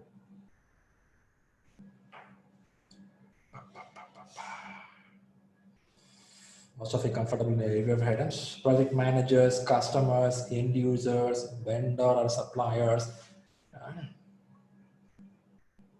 Okay, the question is going like this. Okay, I know project manager can be there. I know customer can be there. Somebody can ask, hey, why the competitor is a stakeholder, right? If you ask me competitor is a stakeholder, why a social group is a stakeholder? Why a community comes inside the system? So why? If you ask those questions, I will tell some answers for you. See, first of all, I want you to understand an end user can be a stakeholder. A project manager is a guy who does the work. So an end user is a stakeholder. The person who is doing is also a stakeholder. So what it means is even your project team is a stakeholder, right? You understand this is a Bermuda Triangle. All these guys are stakeholders. Now, why I throw the question is I want you to think in the direction why a competitor can be a stakeholder. Can be, right? A competitor can add value, can also be something, set a benchmark. If I'm going to come up with a new SUV car, I'm going to just start from scratch. I may look at my competitor, what they do in the market. I can take some inputs from them. They can be part of my system to understand what they do. There can be some direct involvement or indirect involvement. Could be useful for me, right? I can set a benchmark with their model, what they do. There could be some negative advertisement running in the market. I should be careful enough what they do. So competitors can also be a negative stakeholder or a positive stakeholder, but at the same time, they can give some inputs for me, which can be useful for me, which I can look at them. Social groups, I want to go with a big highway and environmental specialists come up and tell that, no, you cannot go and do a work here.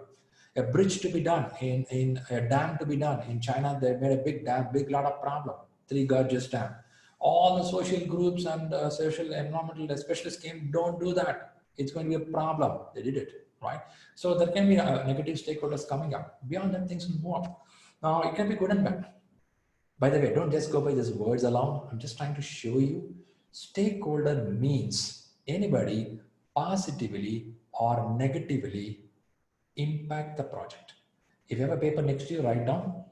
Please write down. A stakeholder can be positively or negatively going to impact your project. How are they going to impact? Directly or indirectly. A stakeholder is a person or an organization. I'll repeat. A stakeholder is a person or an organization who is going to directly or indirectly impact your project, positively or negatively. Ooh, right? It's not only impact, also impacted by the project. Shriram, you confused me too much. Okay. Few terms, remember it. Direct, indirect can be. Positive, negative can be. Right? and also impact the project or impacted by the project. If a dam construction is happening, we have to evacuate the people from that locality who got impacted. There are some people who can impact your project. A decision maker can happen. So what I want to get you is a stakeholder. In the term when you hear it, these are the people, an organization who move the project from one position to another position. Could be success, it could be failure. It's all depend on them, right? In this one portion is your team members, and that team members will come in resource management. We have one more chapter called resource management. We will talk resource management there, where we have your team members coming up. But your team members also fall under stakeholder. So stakeholder is a superset and your team member can be a subset. So when you think of a project, don't think with those 4 people whom you work every day. No, it's beyond that. For that reason, what they put this stuff. Okay, quickly, let me quickly see some questions popping up here. Let me try to help out them.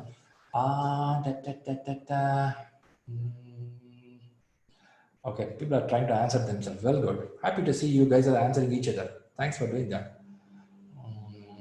Very good. Ashraf, the good one. Rajat says, in a private entity, government and political leaders does not have much impact. Can they be made? Yes, can be.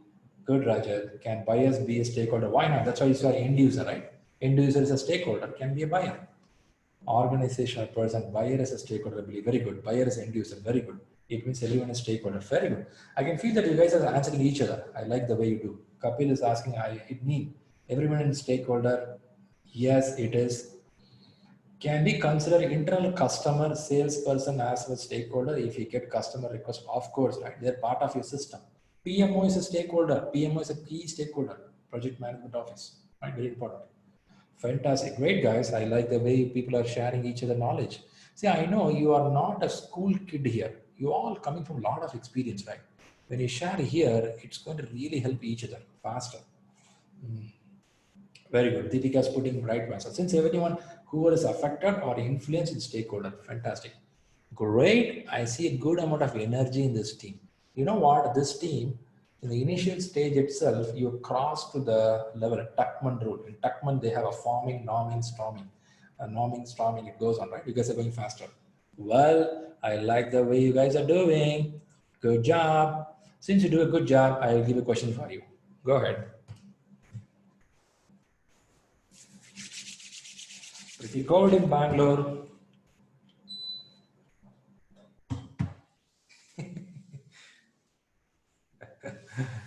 Good one, Kapil.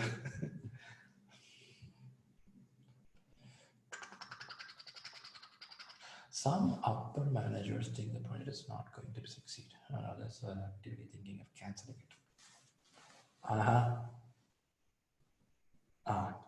Which one is the first one to do? I think in this all the 4 answers, there is only one answer, make some sensible one, right? The rest all doesn't go by that. I don't think it's a tough question. If you observed it, anybody new to management here, get a feel that, as I was explaining the board, understand the people factor. That's going to help a lot, right? See, the question is looking out, you take your, let me pull down. You are taking control of a project, right? You take over for a project manager who has left the company. It happens most of the time. And realize that there are stakeholders in the project who haven't been included in any of the status meeting. I think this is a very alarming situation. If you look at here, the person haven't been included. I'll tell you the project is a disastrous. If this is a disastrous situation, in this situation, status report will not help me. I don't feel it will help me, right? See, I know it's disastrous. If the people are not there, what are you going to see? The status report will be down. KPI not achieved. What is KPI? Key performance indicator. Not achieved, you are down. Some upper managers think the project is not going to succeed. Okay, some assumptions are there. And others are actively thinking of canceling it.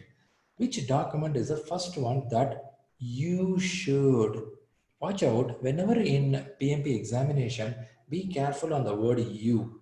And again, you take more. Whenever there is a word you are represented as a project manager in the exams. Now be careful on that point. They're asking, create to solve this problem. There can be a lot of assumptions. Upper management can think something, they can cancel it, they can think of canceling it. But once you get on the ship, you are the captain. You decide, you tell what you want to tell.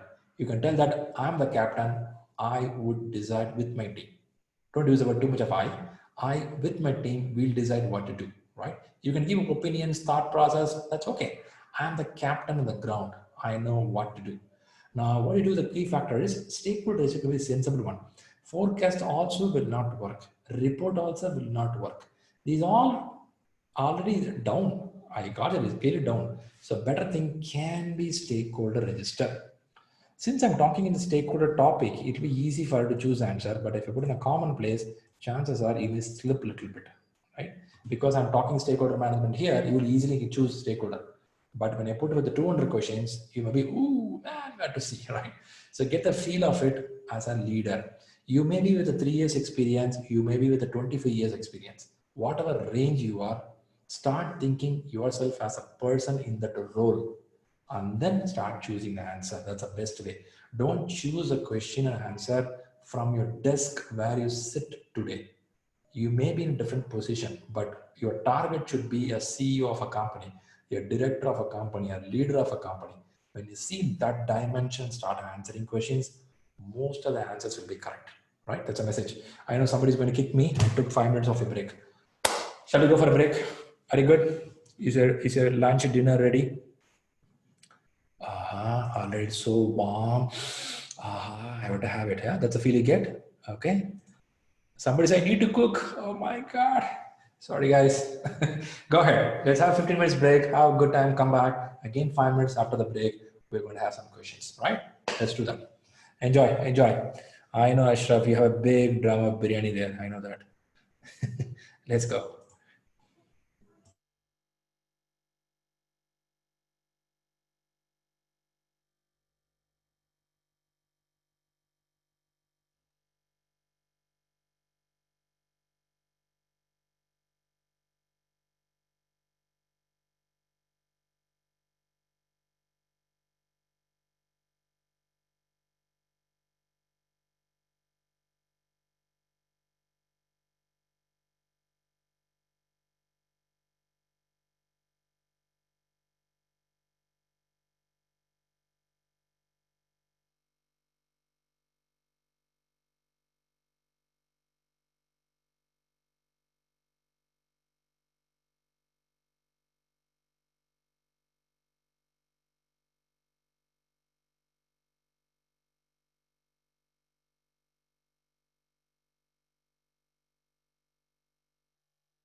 Good.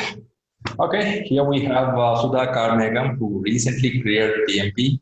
Recently, it's very close, 2 hours back. Yes, 2 hours back, yes. 2 hours back. So congratulations from ShriLearning and the team Thank here. you, thank you. She took the course by month of May, and by July, hardly 35-40 days, she done with the exam. I think it's the fastest someone did the exam in the recent days. It's so hard to do that, but she did it. So first of all, congratulations for achieving it. You become the top 2%. Yes. That's a great thing. So, Sudha is so interested to talk about how the exams went on, what are some of the tips, what she followed, and what can help other people. So she's saying that, man, I did only 1.5 hours back. Allow me, let me pour out what I know. It will be helpful to people. Yes, Sudha, you can go ahead. Yes, first of all, thank you, Shriram. It was really a good experience, with ShriLearning.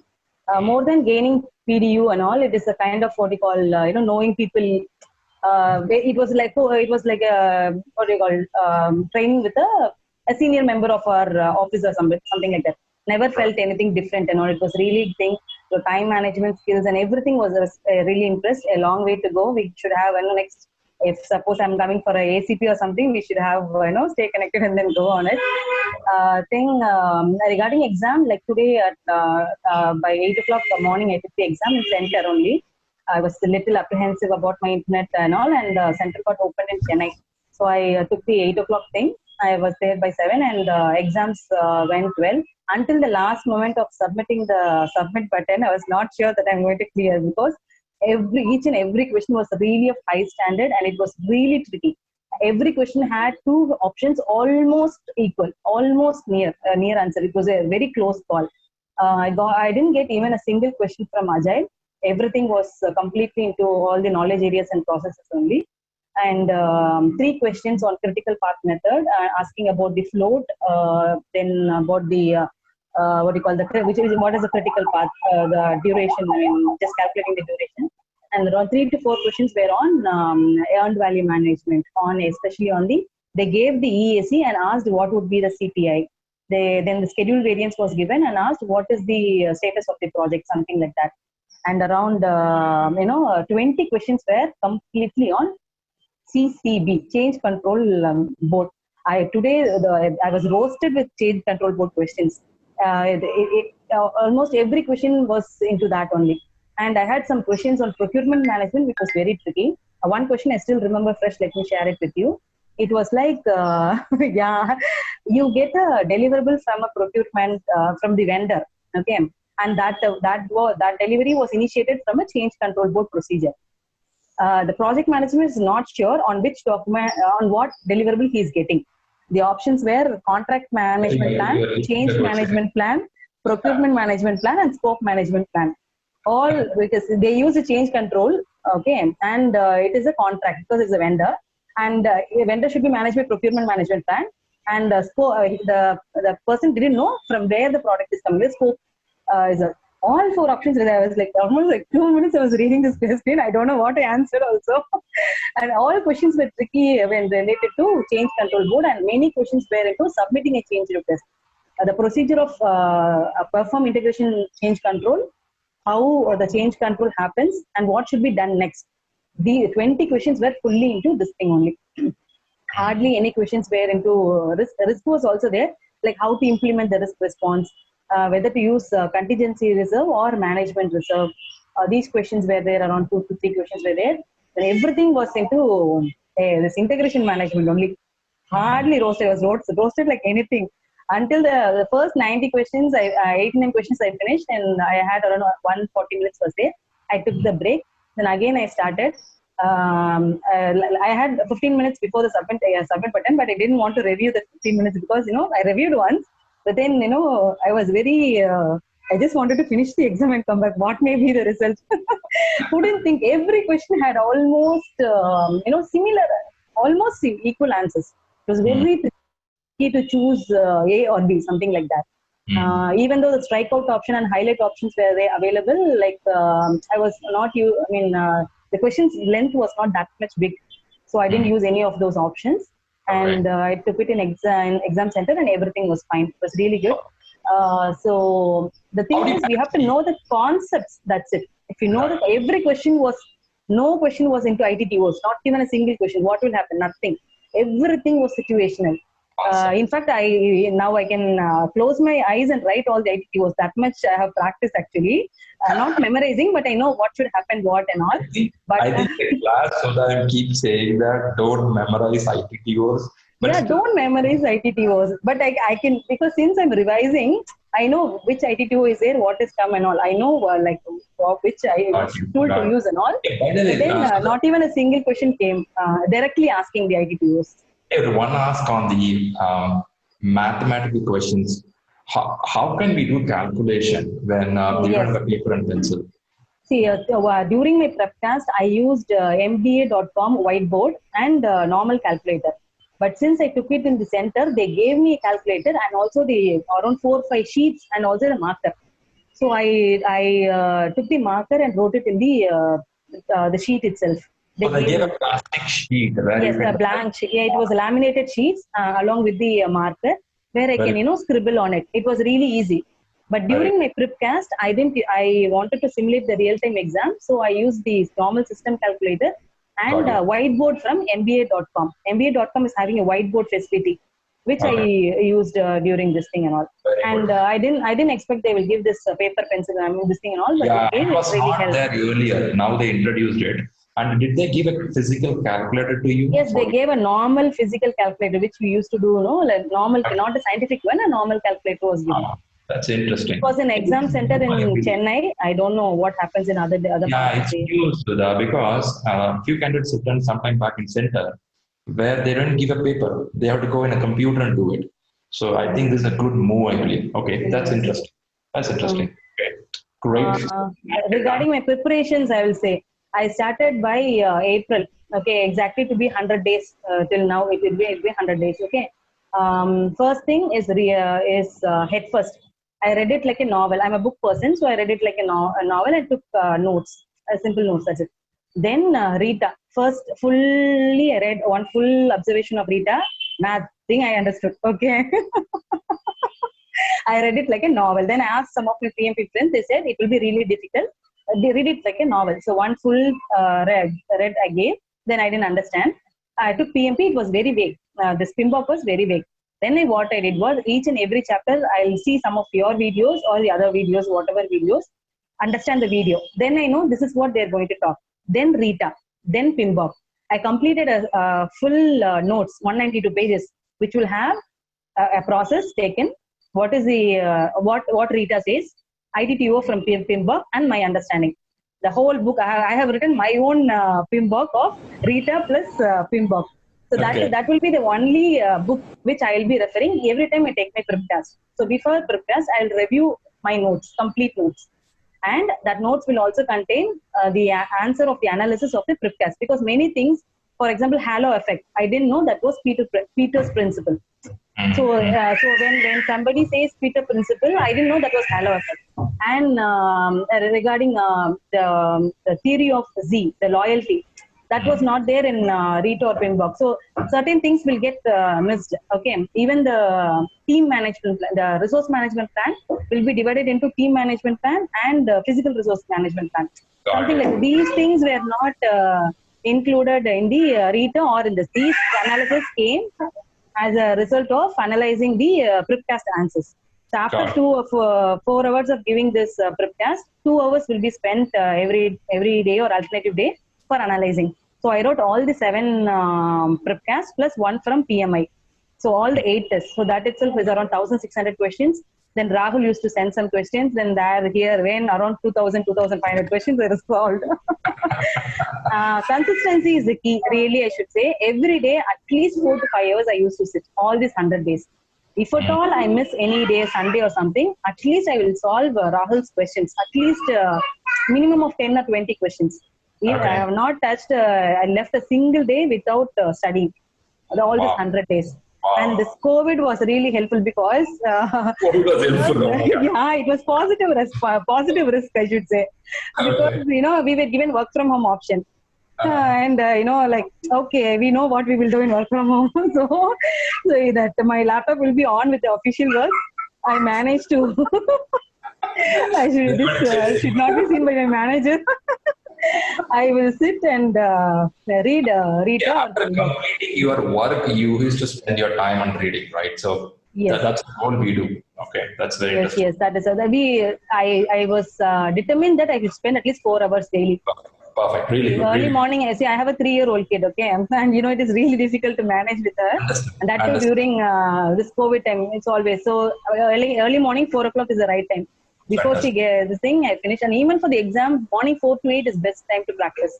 Okay, well good. So good thing is you attended the class, you listened to the basic subject, webinar sessions with us.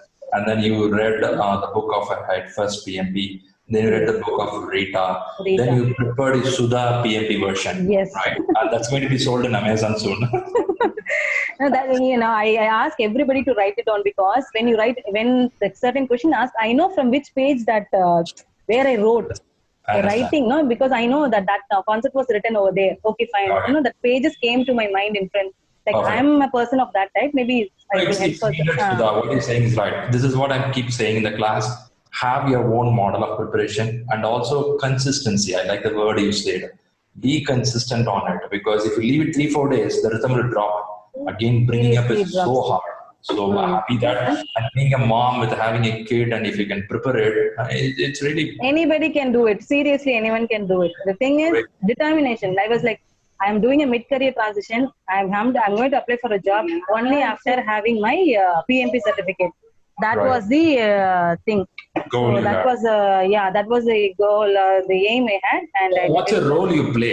Is your role helping exam? Yeah, sure. I'm a business analyst, so I take care of initial stage of project management also, and I'm Okay. completely into requirement management until delivery. So I Okay. take care of that thing. I was able to relate, but I was not able to relate to many concepts. Like Okay. you say, procurement was completely new. I was never into procurement and all.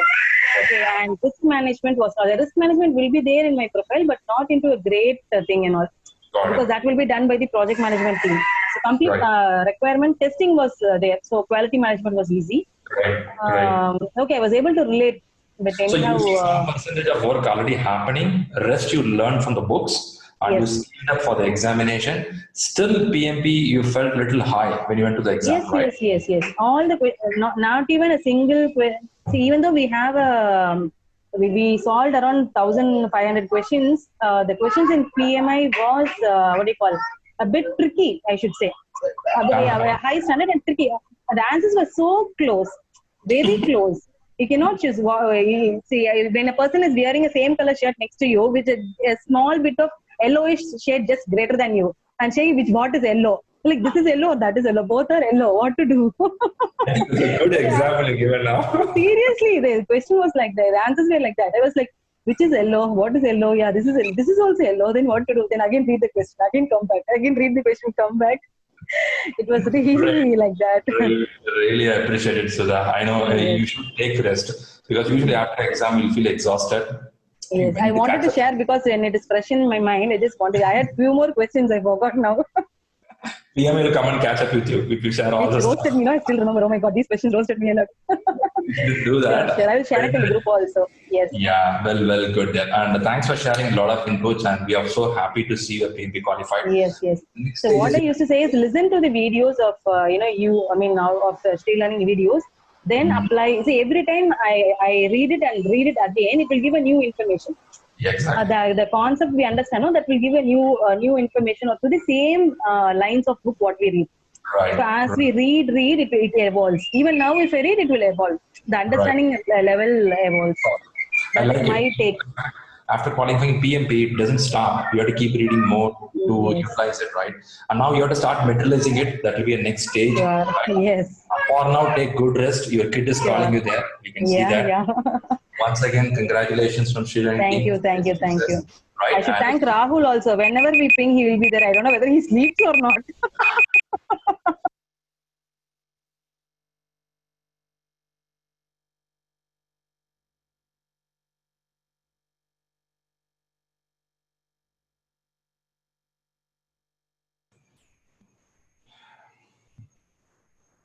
is everyone back? Good.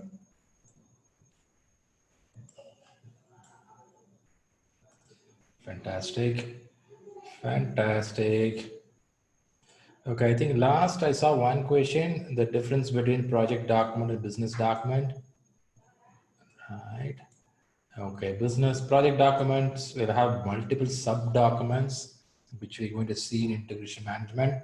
Could be of a risk-oriented document, could be of a budgeting document, could be of something on issues, changes, all come there. Business could be at the higher level, where we usually call as a business case or some of the benefits, or some of the way of vision and goal that can be on the business part, right? That stays there.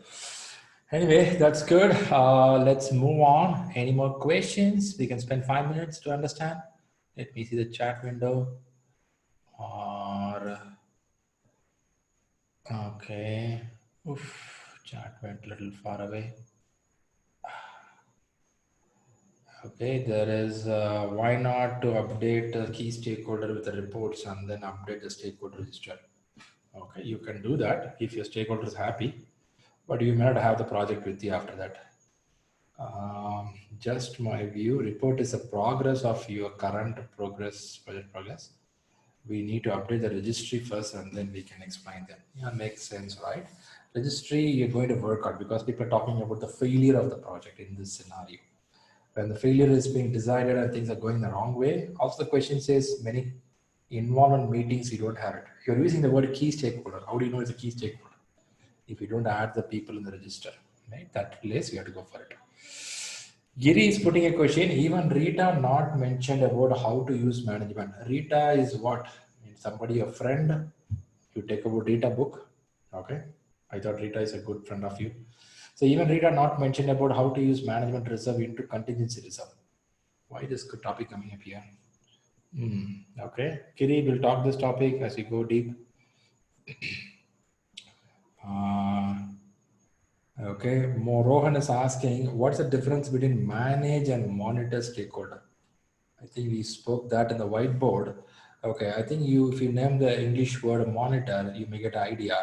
Manage is something you're going to work as per the plan, and monitor is going to see, are we going as per the plan, right? I think I was showing something called variance analysis. You're going to see the variance. Are we going as per the plan or not? That we do in the monitor part. If manages, we're going to implement the plan. That's how we do. Okay, hope that helps you, Rohan. Okay, very good. Okay, K. Spinbock talks, very good. She was mentioning that Rita did not mention about theory of Z. Okay, and both reserves, we'll talk reserves, don't go much far today. Let's go step by step. Yeah, good, Guri. Giri is mentioning my certain topics around that. See, one thing about the PMP is it is not related to or restricted to one book. PMBOK is one of the library book which you refer to read. And also you can read something from Rita, something from Head First. What you see in Head First will not be in Rita. What you see in Rita won't be in PMBOK. What you see in PMBOK won't be in other books. You are not in college where you can tell, oh man, it's not there. You are in a professional course. It's something like a doctor, something like a lawyer who refers multiple books. If there is one book which can give every information, doctors will not refer all the books.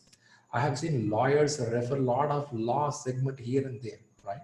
So you have to go through multiple segments, and also you have to see this in your practical life. That will give some meaning, right? So there's a chance it will miss out here and there. It's not miss out.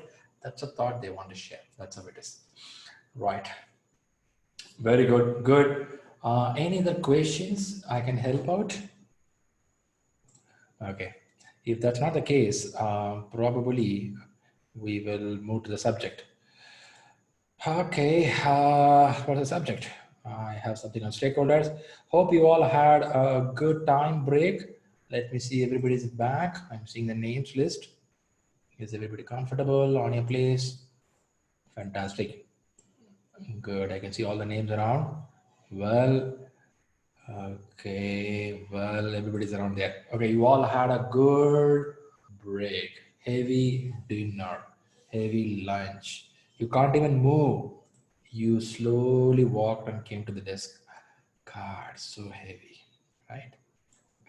Okay, let's go. Let's start for the game. I have a few more items to cover. Okay. Right. We have another 35 minutes. We'll talk some content. I want to go back to the question. So I came here. I stuck up here. Okay. Okay. Identify stakeholders. This is the first process I'm going to take here. I assume you are able to hear me, see me, and also get the screen. With this assumption, let's kickstart.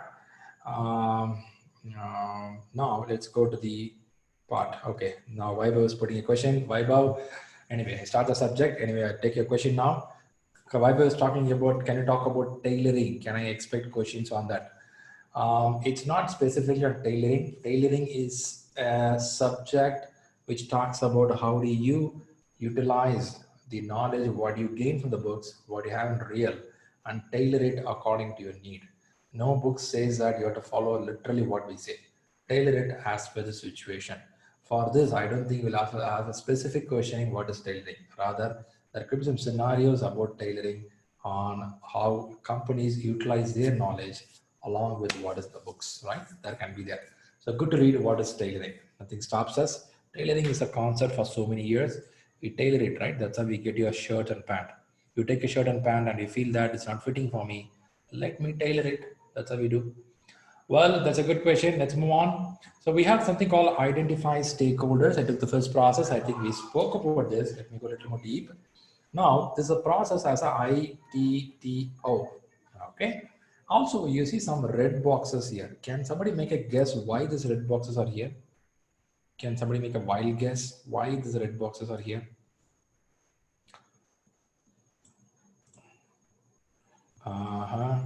Important ones, key ITTOs, main thing to notice. Well, good. You all made my job very easy, because last time or sometime I found after 5 weeks of sessions, on the 5th week, last day, one person asked me, Shriram, why we put these red boxes? I was so surprised. Oh my God. On the last day you asked me, thank God, at least you asked. I'm happy about it, right? So before somebody feel that, okay, let me ask the last day, let me tell it this first day. This is something which I have did. PMBOK never did it. This image I took from PMBOK. This image is from your PMBOK book. Okay. You won't get this kind of image in Rita. You will not get this kind of image in Head First. They can't use it. It's a copyright. If they do that, the book cannot be published. For learning purpose, we can share the information like this. That's why we're able to share it. If not, you cannot use this image model, right? So that the books, you won't see this. This is the reason many people read PMBOK. The reason is you get this model of image. Okay, let me go back now. In the books, you won't see this kind of colors, but the colors are added. Like a lot of our friends said here, it's a major one, it's an important one, it's close to the exam. Whatever they said, everything is absolutely right. It means in this information of ITTOs, all are important, and these are very much important. What it means is, in your PMBOK book, every title, if you talk about, I think now Pragya is asking, right? Pragya, someone is asking, what is business document? If you go and read a business document, there will be a paragraph. A paragraph will be given what is business document. Under that, there is something called business case, business plan, all there. Each one will be explained one paragraph. This will be one paragraph. And if you go to project documents, it will be one paragraph. So each one will have a one paragraph of information. Now, when you read all this, I would ask you to read this one paragraph 2 times. If you read this one time, read this 2 times. That's the meaning of this red boxes. So it means you're going to read everything, but when you come to this area, you're going to read a little more strong. It'll happen naturally. When you start reading the books, you itself find out, okay, this is important. Let me read a little more carefully, right? So when you start the classes today as the first day, you may not know which one to read. There'll be a lot of information. You can't see that, right? If you go to the buffet in a 5-star hotel, you don't know which one to pick. Too many of items is there. After 10 or 15 minutes, you start to see that which you like, you pick it up there. So for that reason, I would ask you to stay calm for today, tomorrow. Slowly start getting the rhythm of how things are flowing. No need to worry too much. I'll try to carry you with the subject. Don't worry about the words here, because words can keep changing, but the subject goes to the brain. It's so easy to remember. See, I come from the person who was a last bencher in school days, right? So I'm not a guy who read all this text material. Rather, somebody tell me a story, I remember it well. Stories stay with me for a long time. I believe many of you like story. Human evolution happened by stories. There are people who lived in the cave. Those days they talk stories about a big lion. They talk about big elephant. They talk about a volcano. They talk about a mountain. They pray a sun. They pray a moon. Right? This all came by stories. So human evolution goes by stories. So love to listen stories, love to tell stories, but real stories. Don't tell some story get caught from your spouse. Okay, that won't work. So what I'm telling is try to understand the concepts. I know I keep repeating this multiple times, but I tell this for the people who are a bookworm. Don't become a bookworm in PMP. I never seen a bookworm clear PMP. Only the people who understand the concept, digest it, they clear it, right? So let's go in that format, because this is a leadership program. It's not a program for somebody who can memorize all and vomit it in the exam hall. It won't work. It's only for the leaders who can think proactive, who can think broad, who can think some decision making on the spot. If I put you on a pressure, will you be with the emotional intelligence to make a decision, or you run away? I have seen some people when a spot, some problem happens, they won't be there. I have seen some people where a person comes with a very normal background. When the situation happens, this guy stands in the center and says that, let's take a charge. Even I too have a fear. My legs are shivering, but let me take a charge. But I have seen same thing, the big position guys that run away. That day they take off a leave. They'll tell that Shriram, I won't join the call. Can you take the call? I clearly know that this guy is shaking. That's an opportunity for you to establish yourself, right? Okay, that's a political part. We'll talk a little later. For now, I'll make you to understand the concepts. So these red boxes are meant for it. So quickly to call those stuff here. I know this PMP, whenever I read, I get a feel that it's a leadership program. It's not just a certificate. Okay, ultimate aim is it's going to get a register. Okay, before getting that, we get a charter as an input. Okay, it could be coming from SOW. It could be prepared from your CEO if it's a moderate company. If it's a big company, portfolio manager can prepare it. Most of the time, sponsors can prepare it, or can be a program manager, or can be someone at the highest level of PMO. Sometimes project manager can also involve. Shakes, man, these many people, chances are that a mix of stuff will happen. Project manager may be coming as a last option. They may not need to involve most of the time. These all can be done at the higher level. So charter will be always of a high level of information that's going to be here. So now there are a few documents here. Imagine you're starting the project today. These documents will be empty. Maybe some can be there in business case, but the benefit plans, maybe some, maybe not, can be there. Project plan, nothing will be there. Project documents also, nothing will be there. Agreement can be there. These two I mentioned as E, E, F and OPA, if you remember it, I mentioned it. These two are like a car side mirrors, which you needed all the time. So every time when you take an input, these two will be there. Some processes it won't be there, but still I recommend let it be there, because these two are going to help you lifelong in every project. Because I'm going to see what is the government policies happening. I'm going to see what is my CEO has said about this program. I want to see what the policies talks about. I want to see what are the lessons learned here. I want to see what are the procedures my company follow. I may see all this information that's needed, right? So these are when happen, Shriram. I'm saying you are telling it's not here now. As the project progress, you'll get the information. So you mean that I have to come back again for identifying stakeholders? Identifying stakeholders will happen from the first day till the last day of your project. Seriously, I have to do the last day also? May happen. Let's take this PMP online training. The PMP online training, we have a lot of floating population. Some are constant numbers, some are floating. Today you can see many people who would have joined just to see how the class is going on. It's a floating. They may try to join next batches. They may try to join the same batches. Last day somebody tell that, Shriram, the previous batch I attended, I want to re-listen to some of your subject. Can I come back again? Yes, you are welcome. They'll come up again. So stakeholder will be add, remove, keep on happening. I just throw an example from online. Can be for a bridge construction, can be for a software development, can be for a hotel project, maybe something. So all this thing will have a continuous in and out. So we will come back to this document again and again. When you come back to this document after 3 months of your project work, you may have some more plans prepared. You may have a plans ready. You may have some changes, issues, requirement document ready. From here, some new stakeholder can pop up. That's the message, right? So now inputs can be from multiple places, but always you keep your eye on output. Output is going to be a stakeholder register, an Excel sheet or a Word document, something which will have all the names. Your eye should be only on the output.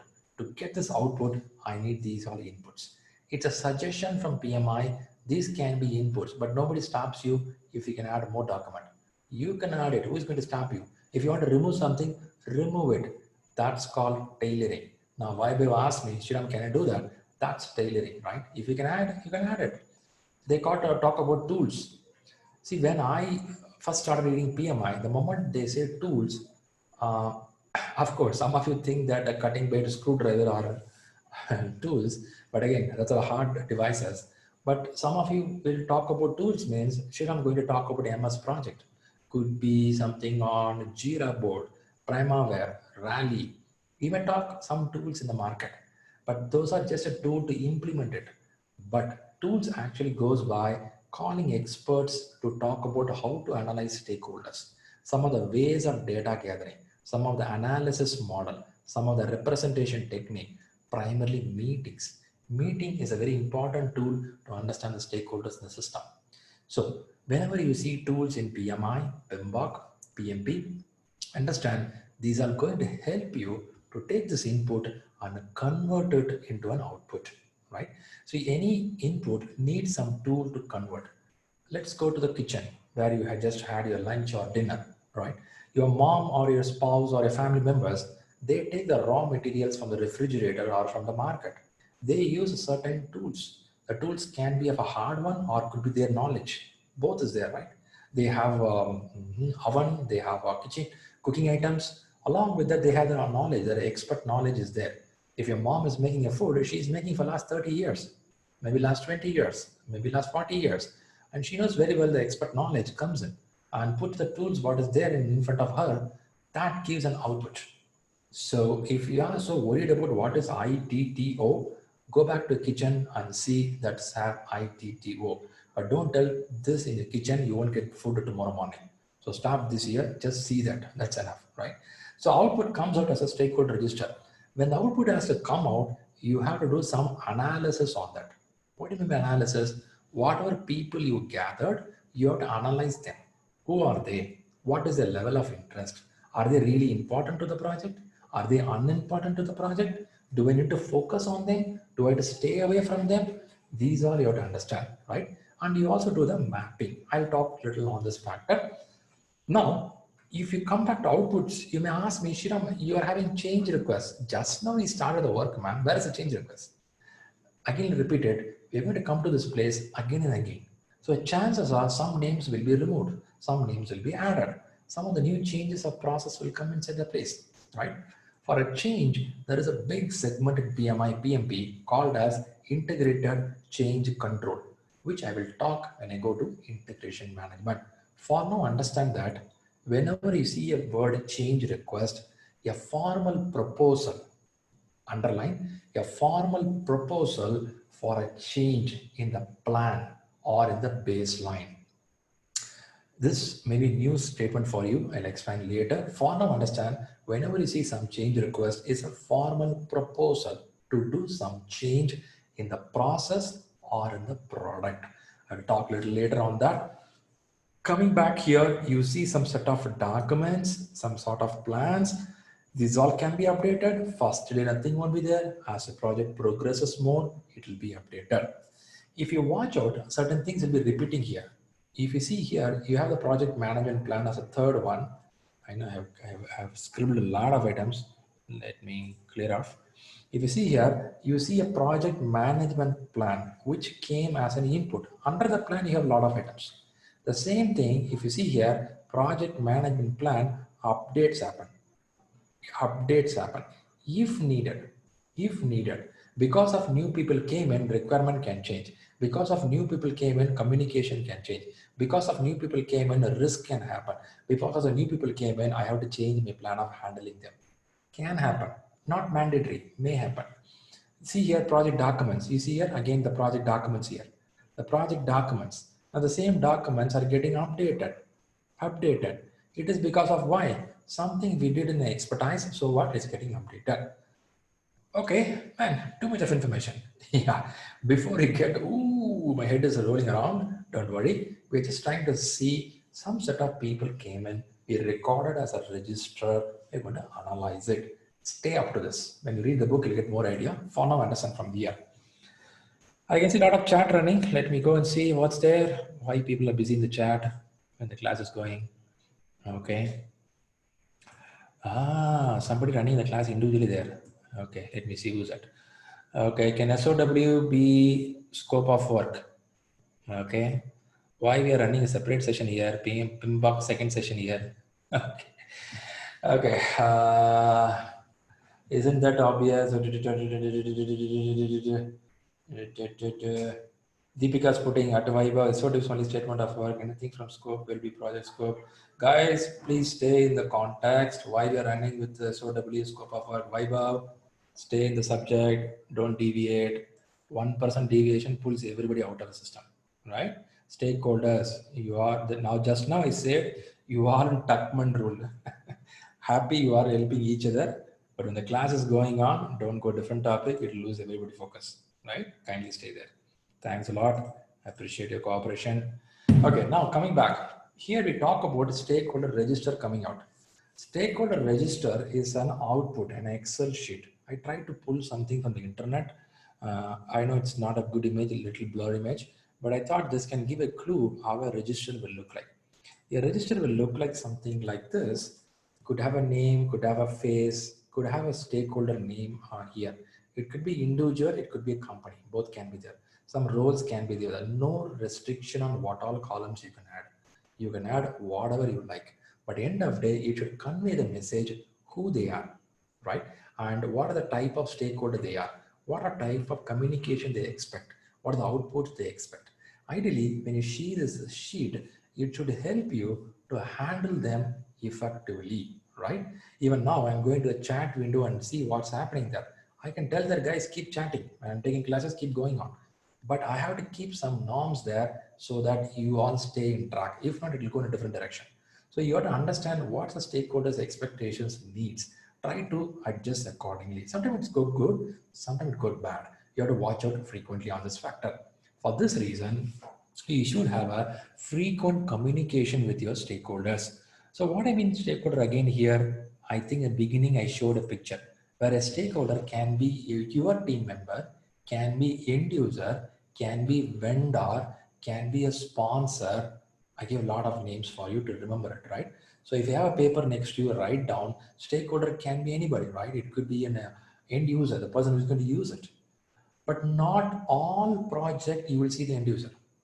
To be honest, I have been in big companies. Many times I never had an opportunity to know who is my end user of my project, what I'm going to do. Right? Many may agree with me. You don't do that, you didn't get the opportunity. But if you get an opportunity, it's a big thing. You know what it is. But still, nowadays they're calling a persona. If you go with the agile project model or in any model of project these days, they call persona. Have a fictional view of whom you're going to deliver it. Then work accordingly. It'll give big meaning. Now let's go to the stakeholder analysis. Okay, from where I got this stakeholder analysis. To help you, I'll go back. Here, I'm not going to expand line by line, but I'll give a clue here. Since I got all the inputs here, I'm going to do some analysis. This is what stakeholder analysis. When I do that, my registry will become a meaningful registry. How to make a normal registry into meaningful registry? See, I go to gym. These days, gym has an access card model. They do this part. Early days, I remember when in my college and I'm doing my post graduation years back. Okay, so I used to go to gym, which is a very local, normal gym. Okay, only two windows will be there, one fan will be, it won't work, one tube will be slightly blinking, click, click, click, click. I don't know when it will go off. That's the kind of gym I started my workouts.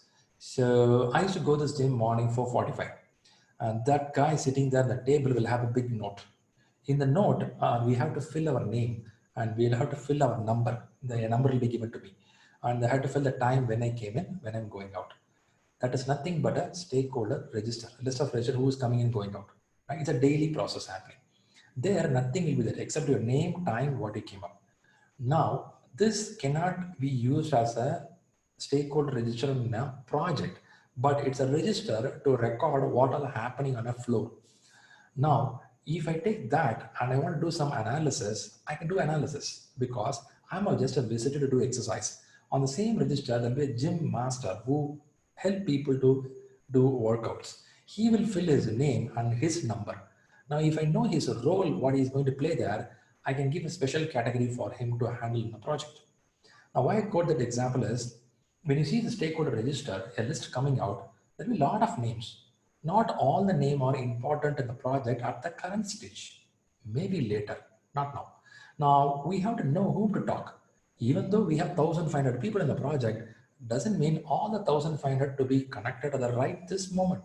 Not needed. In the beginning of the stage of the project, I may need more involvement from the architect. I may need more involvement from the government authorities to approve some of the blueprints. I may need some of the database design team in the software to do the beginning stage of the project. So I should know whom to involve, whom to not involve. For that reason, we should know their power and their influence or involvement in the work. What interest they're going to show here.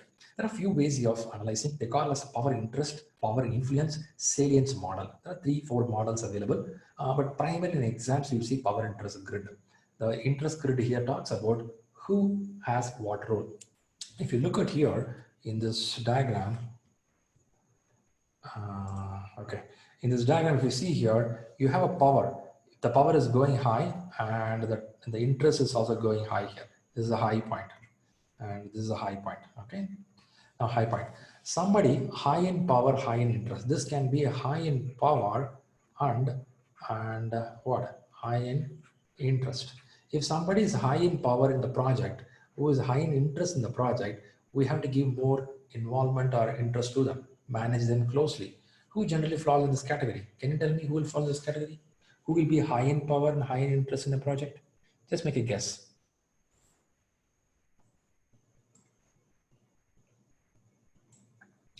Okay. So it goes like customer, sponsor, project manager, could be anybody who closely involved in this work, right? High management, chances are there. Sponsors can become there. Now let's go to the extreme end. I saw it's an extreme high. Let's go extreme low. There is something low in power and low in interest. So who will fall into low in power, low in interest? Could be a resource who is involving, but not now. Could be a little later, not be directly, right? A worker should be good in interest. Low in interest will not give a good productivity. Could be a set of resources, team members, or a sponsor side somebody or end user somebody who is not directly going to involve right now, maybe the second phase of the project. Chances are we have to watch out them. They may become an important person later, but not now. So don't take it for granted. Somebody here is a useless person. It's a useful person when they turn into a sponsor later. Maybe they turn into an important person later. I'll tell you, for example, there is a quality team. Every project has a quality team. Now the quality team does not start involved in the beginning of the project.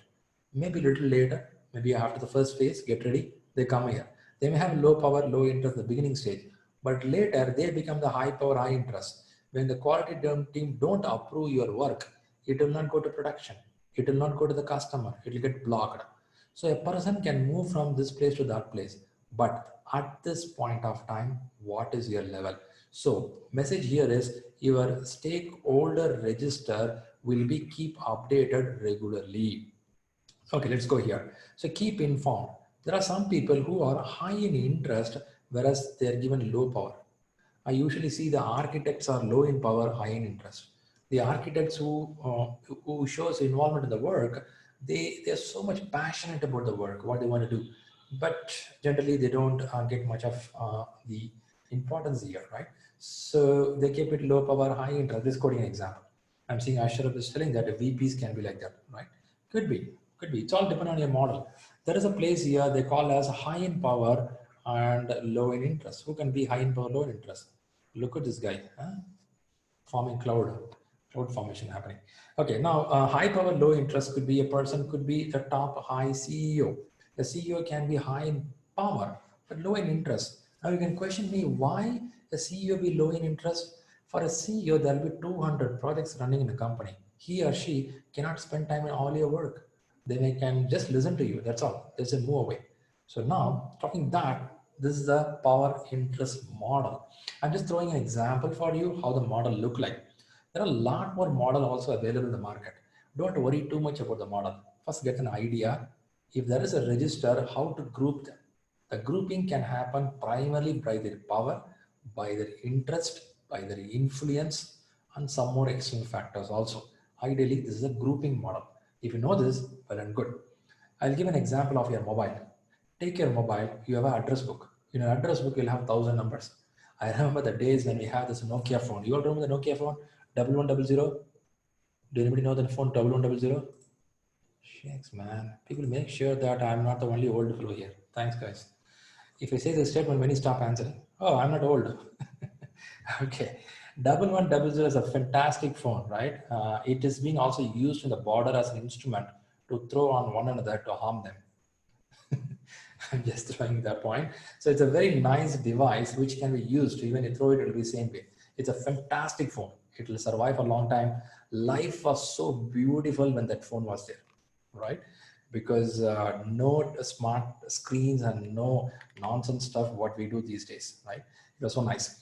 Now, if you take that example of that phone, in that phone only 100 numbers can be showed. I'm just giving a number. Those days where life was so easy. Now we get into the internet, Google stores all our numbers. Now we have 3,000, 4,000, 20,000 numbers, still it is going broader. Now, let's come back to the example of the phone having all the address book. In address book, you have all the numbers. you are already using power and interest model in your address book to handle them. Even though you have 1,000 people, you don't respond to everybody immediately. If somebody is interested, somebody has a power on your life, you start replying to them, right? I know anybody who get a call from the spouse, you know that how to respond. So now it goes back to friends also. It goes back to relatives. It goes back to senior manager. Somebody calling you, somebody messaging you, you know how to respond. Some of the messages you read, but you won't reply. How do you do that? It's all happening in your brain, how to tackle it, how to make it happen. Same happens in the project, but here you're not going to make a single person decision. It's a collective decision. That's how you work out, right? I'm going to make you to do some stuff and I'm going to show some video on stakeholder. Let's take a question first. Oh my goodness, all the big questions coming up today for you.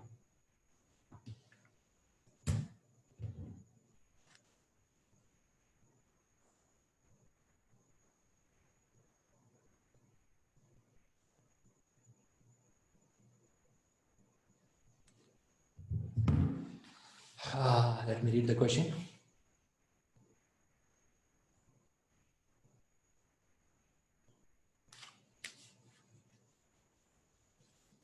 Which is the best approach? So let me understand the keyword first here. Okay. What is the keyword in the question to make your decision? Okay, I'm seeing all going with the answer, high power, high interest. Well, good. High power, high interest looks good. What made you to decide high power, high interest? Let me understand. Okay, Bhavana is putting a right point there. Sponsor is a keyword. I feel so. What do you others feel? Yeah, I get a feel that the moment I see the word sponsor, I get a feel that could be the very important guy in the system who have to focus on, right? It makes sense. Okay, good. If you found that keyword, I'll tell you again, repeat again. When you start answering the question, first read the last sentence if it is a big question. In the last sentence, the key of the question may be there. You are lucky enough to get there solved. You don't need to read the full question. Second choice, go back and read. While you're reading, keep an eye on keyword. Which is a keyword? Which is a keyword? Which is a keyword? That's how you have to read. If you read that way for some time, practice it for 1 month, after which everything will be paka. After that, even you read a newspaper, you will see which is a keyword, which is a keyword, which is a keyword, right? That will be good. Really good. Seriously, it works out. Whenever I read a newspaper or for a Trump says or Pump says, what others says, I see what is the keyword, what's the paper trying to say. Actually, the paragraph of information will be there, only 2 lines is important line. Read that, close the paper, go to the next stuff, right?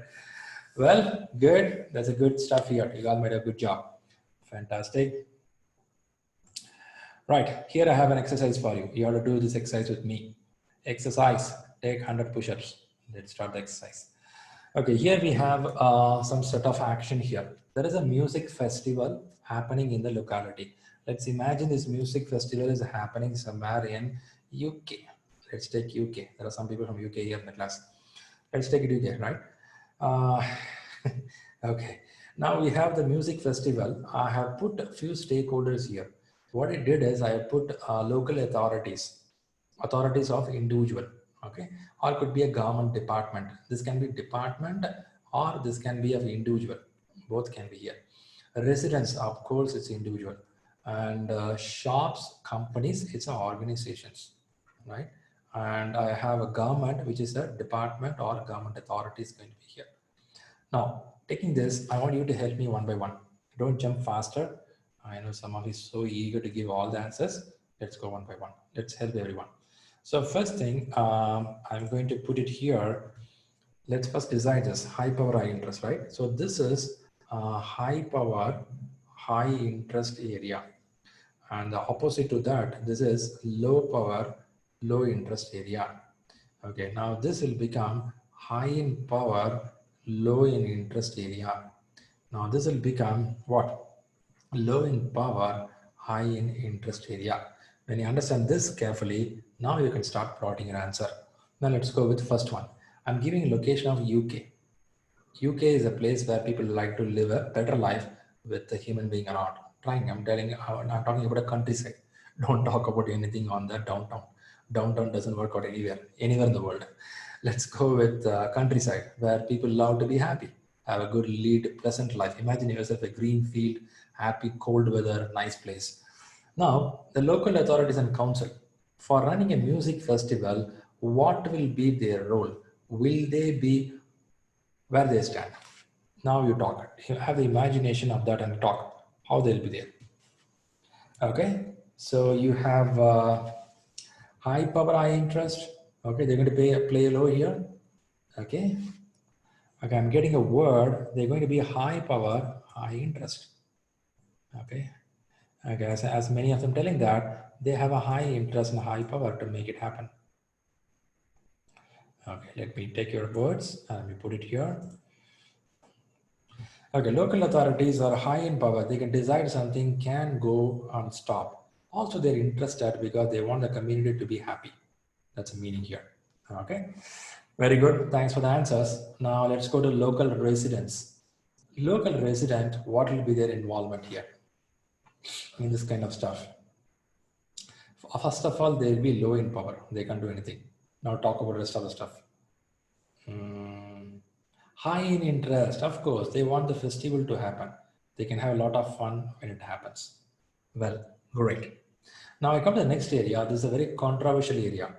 This area, I have said local companies, but I did not tell are they a sponsor or they are non-sponsor.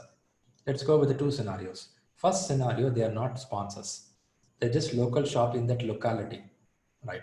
If that's the case, what will be their level? Okay, I'm getting an answer. One is low in power. They can't do any decisions there. If not sponsor, they're telling that they may have low in power, they have low in interest. They don't get any benefit out of it if it's going to happen. If they're not a sponsor, the local authorities can ask them to close their shop and companies on the day of festival. So they may show low power, low interest. I'm just throwing some idea. Now let's go to scenario 2. They're becoming a sponsor for the music festival. They can keep their companies open. They can put their banners. If that's the case, what will be their influence? What kind of influence they'll bring in? So they become high in power. They become high in power. Yeah, some of saying they're saying high in power. Also, they have a high in interest. Of course, high interest will be there. How come they become high power? Because I mentioned they become a sponsorship program. They're going to sponsor it. When they're going to sponsor it, they automatically become a guy who we have to watch them closely. Very good. So we tried two scenarios here. Let's go to government. The government, when I say it will become a central government. Why central? Because we already spoke about the local authorities. Now, when I say central government, what is their involvement? Their involvement goes like a CEO of a company who has a high power and low interest. I'm seeing some of them telling LP. Shweta, you want to go LP? I think government will be high power, right? Yeah, sure. They'll be high power because central can decide anytime they can stop this program. There's going to be a new article rule coming up. They say stop everything. Nothing should happen. Low interest. They don't bother much about the local stuff because local authority take care of it. The central government says that this should be implemented. It should be done. It goes across any part of the world. That's how it works. I may be wrong in some places, but I try to show an idea how you do this activity so that you get connected. Make sense? Better there? Are you comfortable with the learning stakeholders so far, even though we have to cover more? Fantastic. So I know we are top of the time. I'm going to play a video about stakeholder part. You have to listen to this video, have a paper pencil next to you, note down some key points, because once you come back tomorrow, I'm going to continue from this place of stakeholder. A few more are there. Then I'll go to communication management, right? So now let's watch this video and note down some key points. Take your paper pencil, get ready.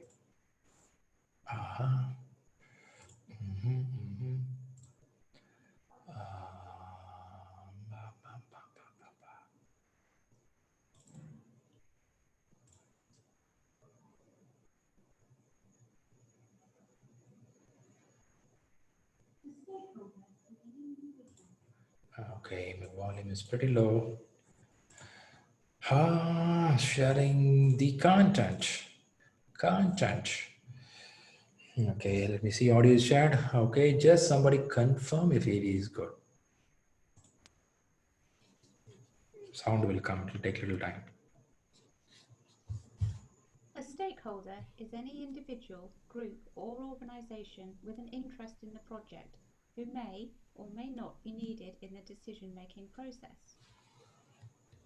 Stakeholder analysis is a process of systemically collating and analysing qualitative information to determine whose interests should be taken into account when developing and/or implementing a policy or programme.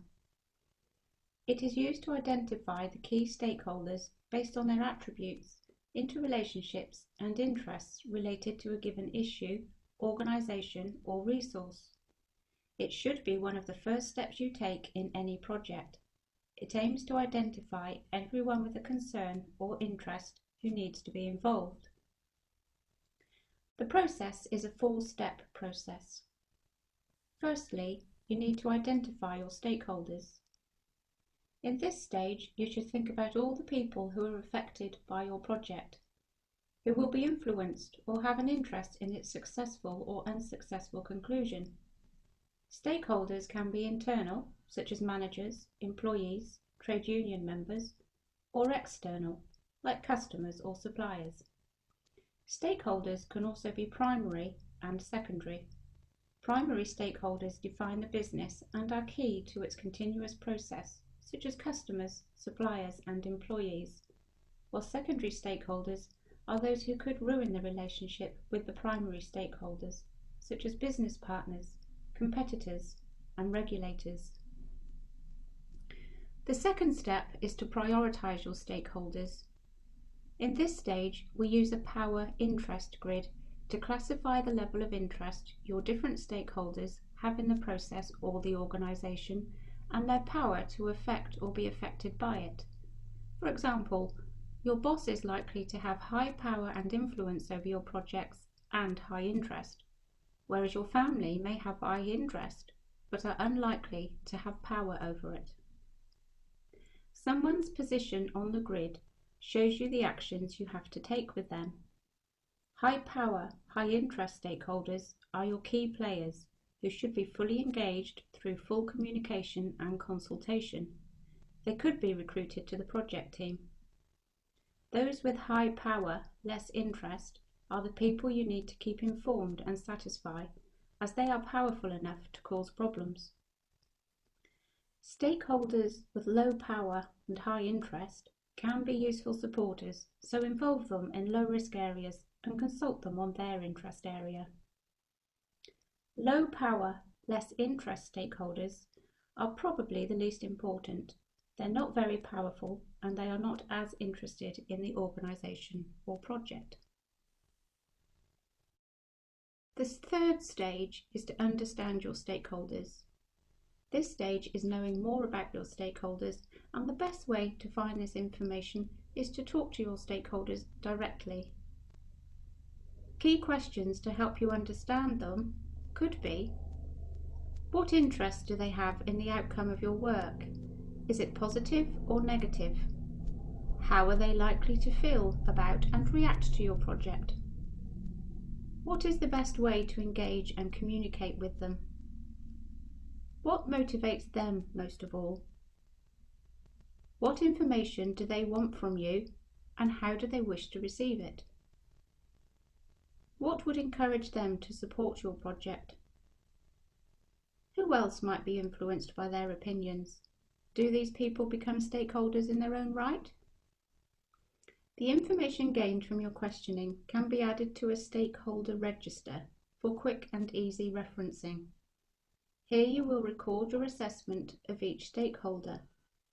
Things to include are the stakeholders' requirements, their communication needs and frequency, their expectations, their influence on the project's outcome, and their level of interest and power.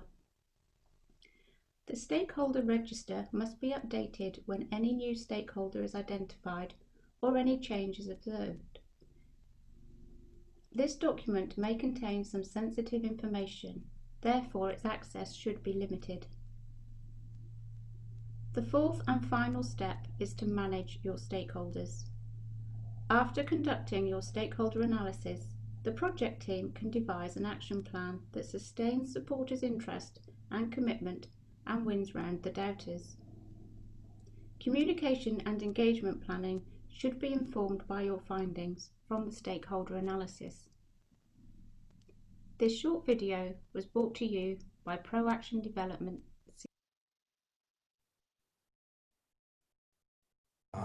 Hope that was a good one and you got some idea. Did you note down in the papers? Did you utilize your papers?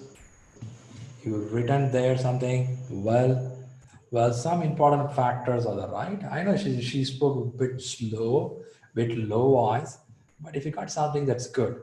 I'm seeing Ashraf puts 4 points there. Okay, well, I'm happy that you're noting down, right? Well, good. Thanks for doing that. Okay, I think we are at the top of the time. Of course, the session started well with the framework, the basics. We spoke about it. 5 process groups, 10 knowledge areas, 49 processes.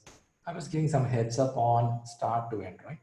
I was talking about how a SOW comes in, how the integration management works. I was just giving a highlight of integration management.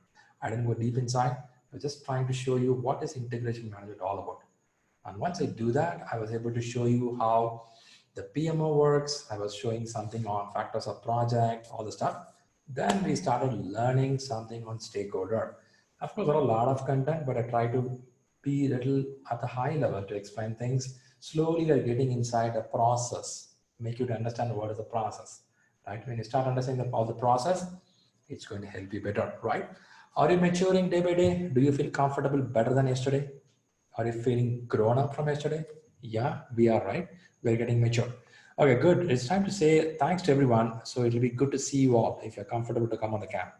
I'll be happy to see you before we say thanks to each other.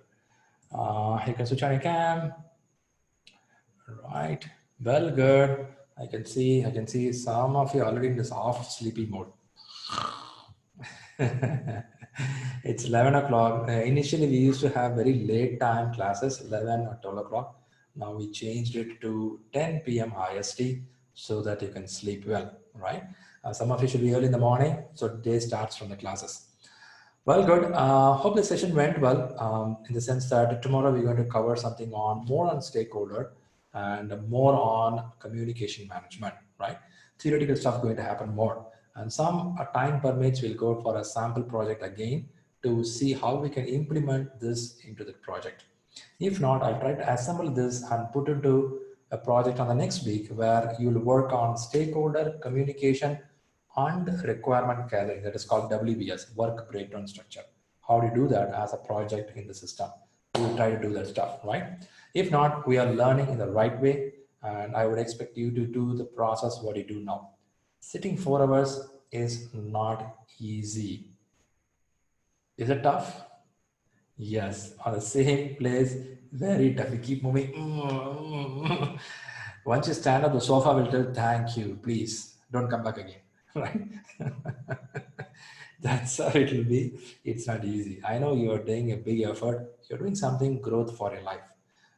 Somewhere I read saying that no pain, no gain. But pain should not be the place where you sit, right? It's something pain on the effort what you put. So let's take this effort as a growth process. Don't don't underutilize or underestimate the effort what you put here. Go back, record the points somewhere in the notes book what you have and start reading it. Tomorrow morning, when you wake up, please write the process sheets and share the screenshot of that picture of it. Make it as a habit. Do that because that habit is going to take you a long way in your life. I'll tell you, long way. Many of you just now started writing after so many years, after 20 years, after 15 years. Yesterday, you were fighting with your son and daughter for a pencil and paper, right? You did that. Some of you did that. Okay, you do it, right? So that's a good thing you started. Your kids will tell, yes, my dad is getting homework. Yes, there is a guy who's giving homework, right?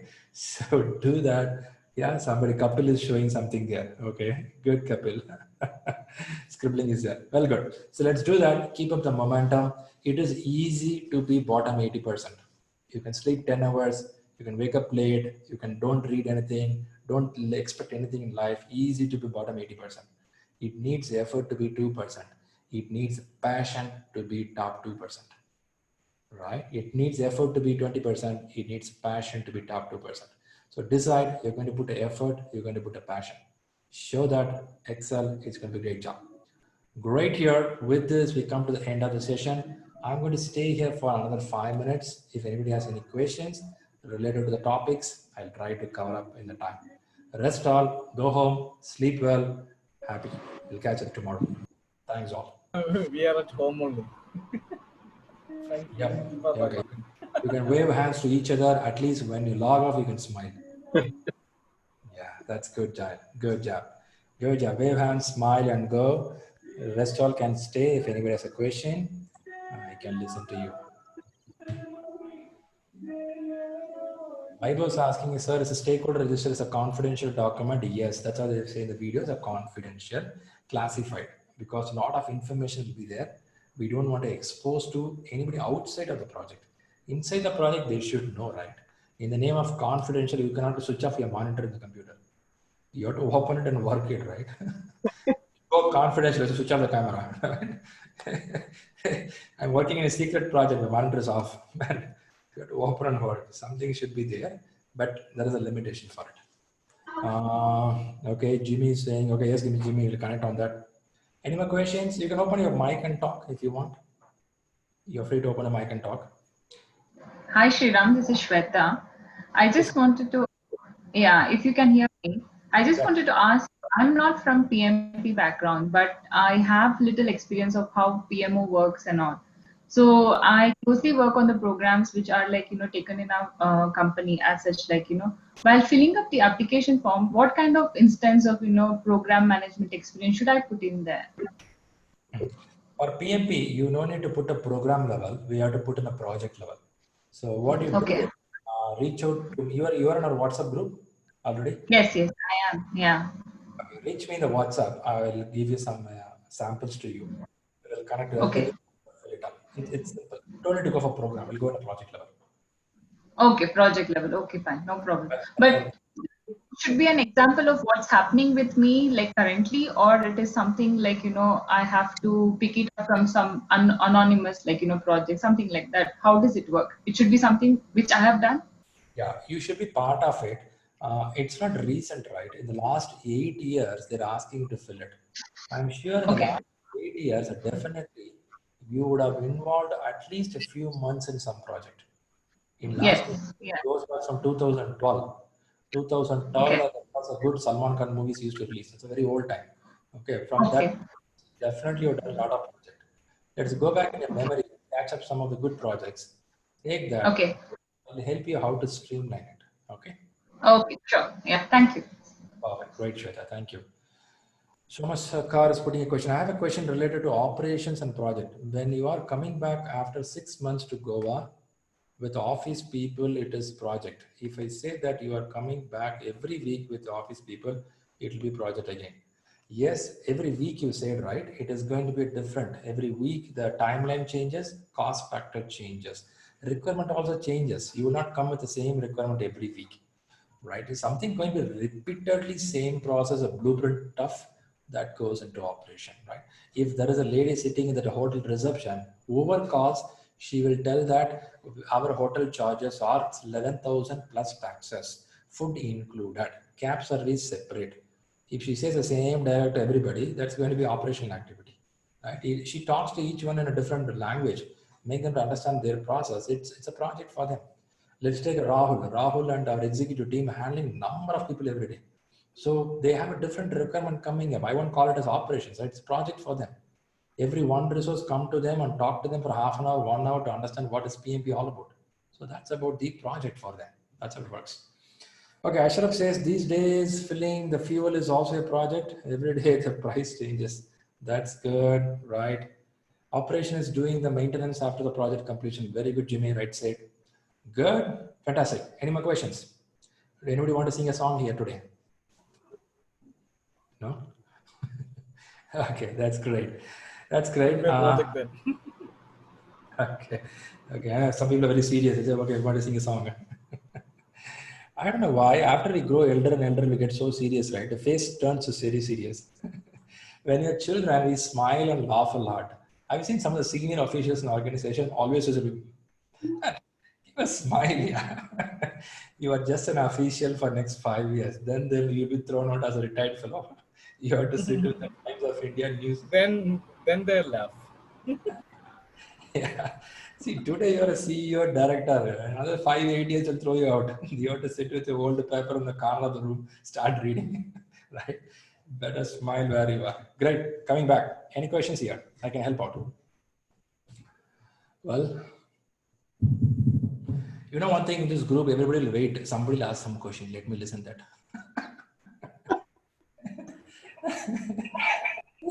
Okay. Thanks, guys. So can you hear me? Okay. Okay. Yes, Ashraf. Let's continue the assignment for now. It's sometimes somebody's echoing out. Divin, it's echoing out. Can you mute yourself? Sorry. Right. So what I will do is I will give assignments from Monday or Tuesday so that I'll give something new stuff.